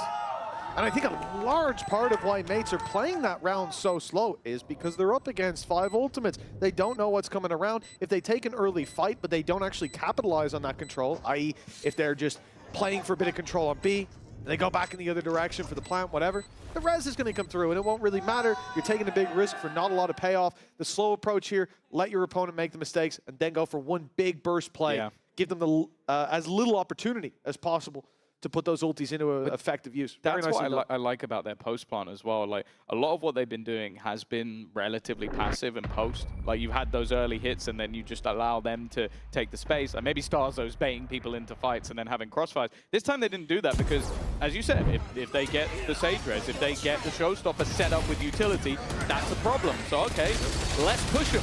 Let's take fight. That's filthy, by the way. That was just a ridiculous spam to even attempt to go for, but I can't believe what I'm seeing. 7 rounds in a row. From a team that had 2 in the first half, one of which was Mini winning a clutch. Yeah.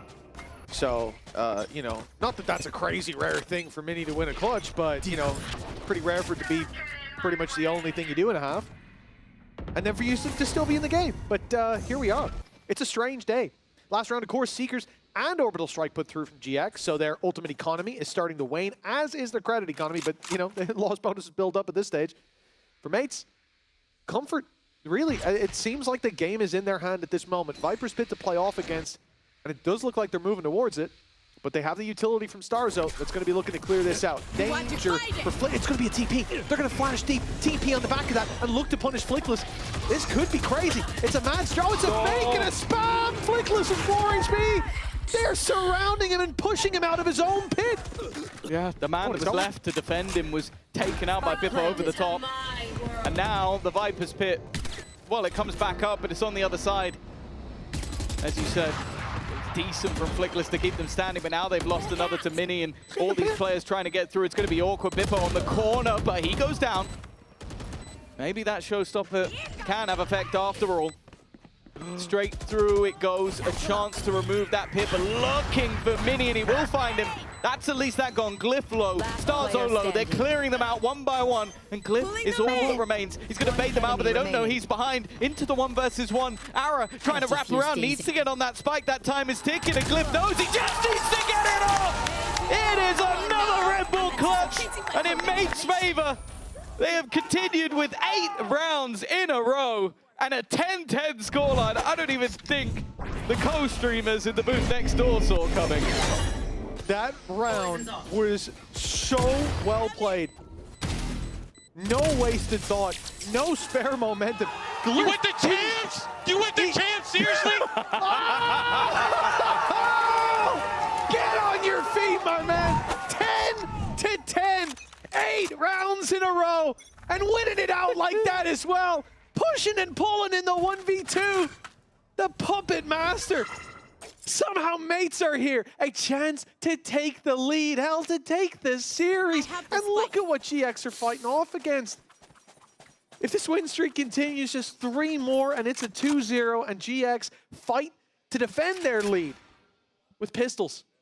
And they've used 4 of their ultimates. Hellseeker's almost back online. This as a series needs to be studied. I'm sure it will be. Well, if GX let it slip, the Pipson's going to be studying it. There's no doubt about that. That's a nice start for Flickless, though. He's still been stellar. Big risk against the eco from mates as well. Yeah, the thing is with Waylay, that's kind of what you're almost stuck with. Yeah. You need to be diving in. I think he would just hope that he would have got out of there for it. Even still, though, what has been a what? The Outlaws on low buy rounds have just been disgusting. It was like Mini saw Martine doing it and then was like, okay, it's my turn now. And well, what started like a hopeful round is now just fallen into a lurking Viper double. A lurking Viper running through a Viper's wall with an Outlaw into sight for contact, but yeah, everyone's already dead. Why so didn't you see that one coming? Spam straight through it to take the second guy after he saw one in the open. Didn't even see backside to line it up and just guessed. That'll probably peek around now, wouldn't he? What an absolute lunatic.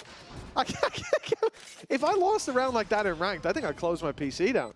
I think I have in the past. Mini, at this stage, because the round in isolation is kind of ridiculous. Like, it's an eco from GX in the first place. They get the opening. You know, they have a little bit of hope to at least have a back and forth, to at least do some damage and get themselves into a fight, you know? Feel like their teeth are getting back into the meat and potatoes of the game. And for it to be after 8 rounds in a row, a guy just goes, oh, you have a bit of hope? Let me deal with that real quick. That's You've got to feel so times, dejected. Though. I think that the upsetting thing for them is there's not, like, for example, if I said how many times has a player, or if I had a nickel for every time somebody on mates has walked into an eco round site with an outlaw and won it for the team, I would have a couple, but it's a couple more than I expected to see in this game. Like, we saw Martine do exactly the same thing. We did see Sight to line it up, at least. But it's got to be infuriating because you've got to feel as a player like you're not really doing too much wrong, but you're just being caught by these incredible plays from the other side. The Vipers both sitting atop the board. Mini now extending his lead above, but 11-10 from 10-2 down. They now have the lead, and it's all-out aggression. I like the idea. GX at this point, it's got to go back to basics. They've still got to defend, though. There's other players to deal with, and nothing is working out for GX. Now it's Starzo's turn. Yep, we know where they died. We know, we saw. We know what happened. Oh, the Nightfall, yeah, I think he just got that one online. That's going to let him know where one of them is. The flank coming from Rubinho will be here in about 2.5 weeks. They're going to swing. Starzo is now looking for his own ace. I don't know if they'll be as friendly about it this time because the round far more valuable, but maybe we'll give an opportunity in the corner behind the smoke. They are Rubinho. This is a round that almost should have been their opponents. I think a snakebite is waiting for the spam coming through. Starzo looking for his ace, but he's taking a lot of damage. Can't risk the round for solo glory, but Starzo's going to try and do it anyway. The step's a bit hurt, and there is the ace in the end! Leading by example. He might not be a new man on the block as he's been in EMEA for a long, long time, but he's back with a different jersey, a different squad, and a completely different mentality. Double digits, man. We talked about it on the last map. It was hard for mates to get there. They couldn't push up to 10. When they did, they closed the game out. Well, they just went to 10 in a row against GX. As Cliff said, They went to champs. This is a squad that comes in with expectations from everybody. And no excuses either. There's no like, oh, we've got a new player, we're playing with a standard. There's nothing. This is a squad that people looked at and went, okay, you've got to have that good start to the year. I'll give an excuse to Ara if he comes out in a post-game interview and says, I just had the unluckiest game of my life. I'll be like, yeah, you did, bro. I saw it happen. Unlucky. But sadly, that excuse ain't going to put any wins on the board. Nice shot from Westside. They finally shut down the Outlaw. Is it the first defensive side opening duel they've had that didn't immediately get shut down, like traded back? Well, the last one wasn't immediate, but Starzo did kill like 10 the seconds entire... later. Then he just won the round. Seeker's going to give them almost everything they needed. 4 players making their way through long. Ara, oh, he's not going to win the fight. Desperately needed to take that one home. And now Biffo's going to go over the top. The slow has connected. It makes it impossible. No escape for Cloud. Wonderful utility work. And from a man advantage to a 2-man disadvantage, they were 10-2 in the lead. And now mates have the chance, after choking leads left, right, and center, to pull off an 11-round streak. Flickless will clear Mini. An opportunity maybe, but that opportunity fading. Flickless started this game off magnificently. And he has a chance to keep them in it. But both players just sitting back. Starzo gonna go looking, checking, and will just wipe him out. It is a different look for mates in 2026. And while no surprise, Mini is definitely happy to be there for it. The team that last year we knew them as the squad that couldn't close the series. Hell, a map was hard enough. And look at them now. After so many losses in a row, this organization, it tastes victory. Mini with a smile on his face down there. Not just once, but twice now. Mates aren't here to play. They are here to win.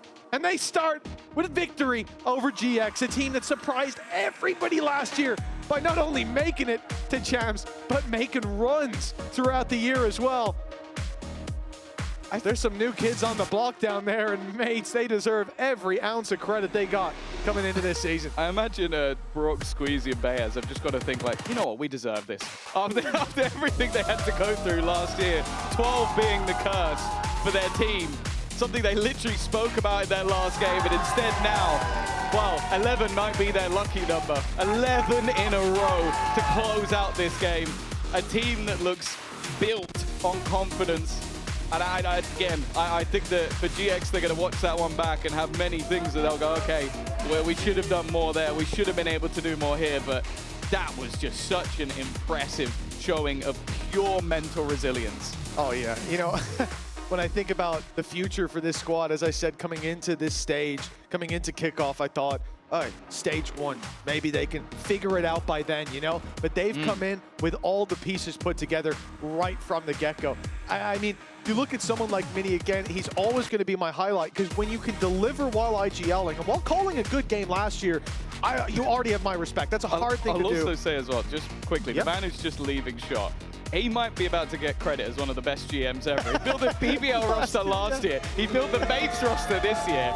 I feel like there's going to be billion-dollar contracts going his way for building teams, because that's mental. Imagine building 2 squads that and people go and go, oh, that looks all right, and then they come in and immediately look incredible. Yeah, sensational performance. Mates, I hope you've locked him in jail as well. It really feels like Mini, for me, he's one of my favorite players to watch. I think he's like the gold leaf on the battering ram. Like, this squad's capable of coming and knocking those doors straight down, but Mini, he's going to get behind you as well, come in through the windows. A glorious display down on that stage here today, but the show isn't over just yet, because it's time to go over to the post plant with Lou, Golden Boy, and Glyph.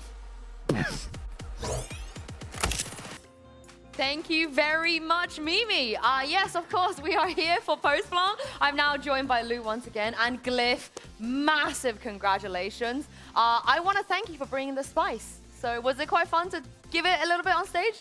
It was incredible on stage. You know, we have all the Gentlemates fans behind us, and they've been so supportive. We hear their cheers even during rounds, win or loss, and so it's just really proud to be playing in front of them, and it makes it so exciting to play in front of them. Did you hear the trash talk they were giving you, like on map one and stuff? Is that why you were talking back at them? No, I don't really pay much mind to the enemies, honestly. I'll let you watch it back later. So I'll see what they're saying, but at the end of the day, it's all just competition, right? So I have no hard feelings against them. It's always just a fun time, especially when you're able to have personality shine like that on the stage. I mean, you guys have been doing amazing. First of all, congratulations once again. I mean, you must have heard about, the curse that Gentlemate had last year at Split 2, and you managed to pull out maybe one of the craziest comebacks that we've seen in VCT. So I was wondering, what is so special currently about this roster that you left, everything behind you and left? Also, NA, thank you, by the way. Thank America you. once again. Another one. Another fumble from you guys. One. We're very glad to have you here. So yeah, what's so special about these boys? I think that just this roster has put all their egos aside. It's so easy to work with them, so easy that everyone's committed and dedicated when it comes to just improving, and practice has been so deliberate and easy to just pave way for the vision that our coaches see and to give us the structure that they have in place for us. So it's been really easy to practice and just thrive in this environment, and I'm just happy to be able to play with these guys. And you're enjoying Berlin, by the way. That's sometimes an exception. Hold on, we need to give some context because obviously your ex-teammate Governor, we love him. We treated him well here. I just want to say I took him to Hot Pot, but he really didn't like it here. So what did he say to you? Obviously he knew you were coming. So what was the conversation like? I love Governor. He was a great teammate when I was on Winthrop, but he just told me basically good luck with the food. He really hated the food in Berlin, but I feel like I've been so lucky with the experiences that I've had in the office that we work in. And so I'm just thankful for Gentlemates and the office that they provided us and giving us everything to just put our all to win, basically. You like Berlin? Like Lou was asking, you like it here? I like it. I think the one time I didn't like it was when it snowed last week. It was a bit of a mishap when it was icy, maybe fell a little bit, but it's been okay besides that. I've had a great time here. And there's only one place that I'd say is better. Two places maybe, LA. And also, I love being in France. France was great. Oh, he's saying all the right words. He's saying all the right. How's your French? It's okay. I took a little bit of French in high school. I wouldn't say it's great though. I wouldn't try it. Give me something. No, but this is the opportunity to teach him something, for Gentlemates. You can teach me. Yeah. What can I teach you? Something that makes the Gentlemates fans happy. Maybe you can say merci les gars, which means thank you guys. Merci les gars. Perfect. Oh, they love that! See? They love that! You're gonna have to get used to this, because were you at all familiar with, Gentlemates, the fans? The fan base and stuff. Because they're gonna be here every time. I was not at all familiar with the fan base. I was a fan myself of the brand, but the fans and how they've shown their support and all their love through social media, even showing up here in the crowd today, it's been incredible. It's been a big surprise. I'm so happy that they're here, and thank you everyone for coming out and seeing us today. Oh, he's saying all the right things. Yes, I love it. It's like a 10 out of 10 so far. And what is another 10 out of 10 is your Astra. I am a big fan of your Astra, so I was wondering, it's really rare to see. I wouldn't say you're one trick, obviously, but you're playing insane on Astra. So what do you like so much about the agent? What do you think is strong? I think there's a lot of flexibility, even though people don't really see the role as that. I think there's so many opportunities for me to be able to support my teammates. I think I'm very selfless on the role to be able to look across the map, and I'm always actively looking for opportunities to support them. So in that sense, I can be a little more selfless, a lot more of a team player, and put my teammates in better situations as much as I can. Quick question, Clove or Astra? Astra. Thank you God for that. Yes. My goodness, I was like, I have a check. Yep, nice. Correct answer. We don't often, we do see, imports from other regions sometimes here and there, but I think we're so used to maybe being blessed with some of the very, very good players of America. So I wanted to hear about your journey. Was this a choice on your behalf? Was there an option to not take this risk and come to EMEA? This was definitely the choice, but once the offer was available to me, it just seemed like the only one that I had at that point. Didn't really want to miss out on the opportunity to play for this organization. Fans, like I said, are incredible, but as well a longtime fan, and the staff and the teammates that I have, it's pretty hard to say no to them. You know what I mean? So I've loved it. What I'm hearing is like they've made a mistake to let you come over here. Can you say it out loud? No. I don't want to put you on the spot on day one, but I feel that way. I feel like you're here to also prove, right, that you are good enough to be in Tier 1, and it just happens to be in this great region. Yeah, I don't think it necessarily matters what region I might have ended up in. I'm very happy that I am here in EMEA and playing for Gentlemates. But again, I am playing with that chip on my shoulder. Not many people maybe are excited to see me on this stage. Maybe they thought I didn't deserve it. And so I'm very excited to keep playing, showing them that I can perform, that I belong here, and I think we showed that just like I did today. Is there a big difference when it comes to like playstyle map pool with NA? Because from our perspective, definitely like there's some maps that we never go towards, like Pearl, like we never see Pearl over here. I think there has been little differences that I've seen, but I haven't looked too deep into it. I think at the end of the day, it's just competing. It's just me playing the game. No matter what team's against me, whether that's in North America or Europe, it's still the same matchup. I still have to adapt. I still have to understand how they have to play and follow our game plans and follow everything that I need to do. And so it doesn't really affect me as much, even though there is a difference. I think there was originally that I felt, but I think that that's kind of leveled over time that I've experienced any scrims, tournaments. The Turkish teams in scrims, though. Yes. Yeah, the Turkish teams in scrims, they hit pretty hard. But as we take a look at the bracket, 2 wins under your belt. We're probably going to go for 3 at this point, and you are definitely one step closer, a lot closer than some of the other teams, to making it to Masters Santiago. How familiar are you with Na'Vi? We played them a little bit in Project Blunder. We had a short little match with them. To us, that was a big learning experience. It didn't really matter who we were playing at the time, but we did have that matchup versus them. For us, it was just an opportunity in the off-season to just try out a lot of different compositions, try out different ideas, and do system or dynamics, since we were so new at that point. And so I'd say, at least for me, I'm very excited to play them again. I didn't think I was able to show my full potential in the last matchup, so I'm really excited to be able to have a close match with them again. And you know, Na'Vi have been like showing that they can start maps pretty, you know, quickly, leading like 4-0 and stuff. So I was wondering, especially with the comeback that you managed to pull up a little bit earlier, like who in the team is, you know, like carrying, bringing up a little bit the vibes and chilling everyone out, you know, when things are not going your way? Yeah. How does it work in your team? I definitely have to give the credit all to our captain, Starks, though. He's been great as a leader and keeping up the energy. We've talked about it so much to be able to uplift everybody and keep that level consistent. And on match days, it's been incredible so far. As well as Minnie. He's also our second IGL, and he does a great work. You know, you see him standing up sometimes. He always has big rounds himself. And so they both have a duo of just been incredible to work with, and it's so easy to just always stay in it 100% of the time, no matter if we're down, if we have a slow start, whatever it might be, we're always still in it. Did you watch Champs 21? Did you watch 2021? That? Yeah, did you watch that tournament? Were you playing already? Yes. You did watch it? I was. What did you think about Ascend winning that one? I didn't understand the game as much as I did. I kind of just entertainment watched. Obviously, I'm always rooting for North America at the time. Yeah. But yeah, unfortunate. But kind of iconic note now, like you're playing with the champs all these years later. Were you already Radiant at the time, 2021? No, I don't think so. Actually, in 2021, I think I just hit Radiant for the first time. I think I started out like I was going to say, guys, something. keep believing in your dreams, but he was already Radiant. Does so what can I Starso say? ever talk about it? The good old days? Does he ever mention it, bring it up? No, not really. Oh, so he's not like Tarek, like with the Boston major. You know? He's a little bit less insufferable. He's a lot more humble than people maybe expect him to be, just because of the personality he might have or how you guys see him on stage. But he definitely doesn't put up any act or like give us a hard time. I love that. It's going to be you talking about your first global event, I'm sure, very, very soon if you keep it up. Thank you so much. But thank you very much. Congratulations once again. We'll see you next week against Na'Vi. It's going to be a fun one. Thank you, Lou, as well for joining me. Thank you to all you guys at home for watching and joining us. We're going to be back, yes, one more day tomorrow because 2 more teams we haven't seen yet will be taking the stage. Thank you. Good night. Enjoy the Razor end of day highlights, and we'll see you tomorrow.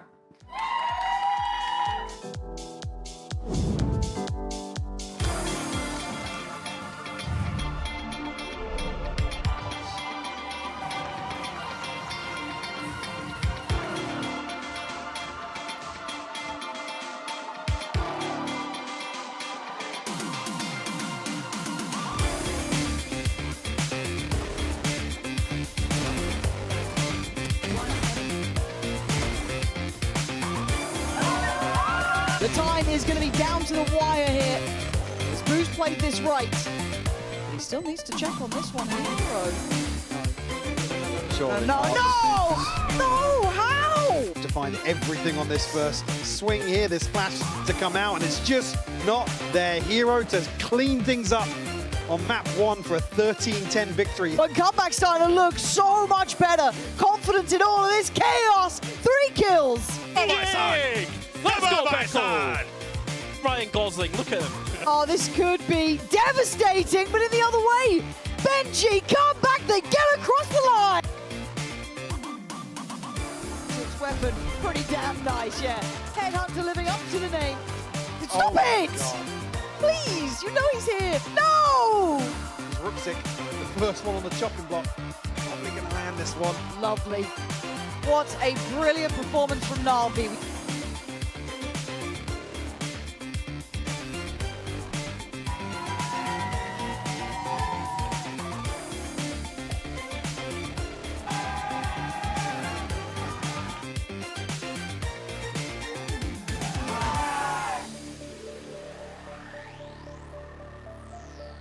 Nice stun. He's got a little gap in the corner, but Grabinho reacts fast enough. He doesn't react fast enough for Bibbo, though. There was HP, but Grabinho spawn! Ooh. It's perfect! On site and one tucked in this corner! Grabinho's done it again! He's dropped and it's not wow. Even gonna hang on for a moment of suspense. Gentlemates, they take this one across the lines. The angle, the first shot is magnificent. One more needed and he'll take it home! Left with an easy plan. He keeps on going. The 4K runaway mini. That's Martine's kill. They're swapping weapons. They're giving it to him. Good teammates as the shorty. They're going to go looking, checking, and will just wipe him out. It is a different look for Mates in 2026.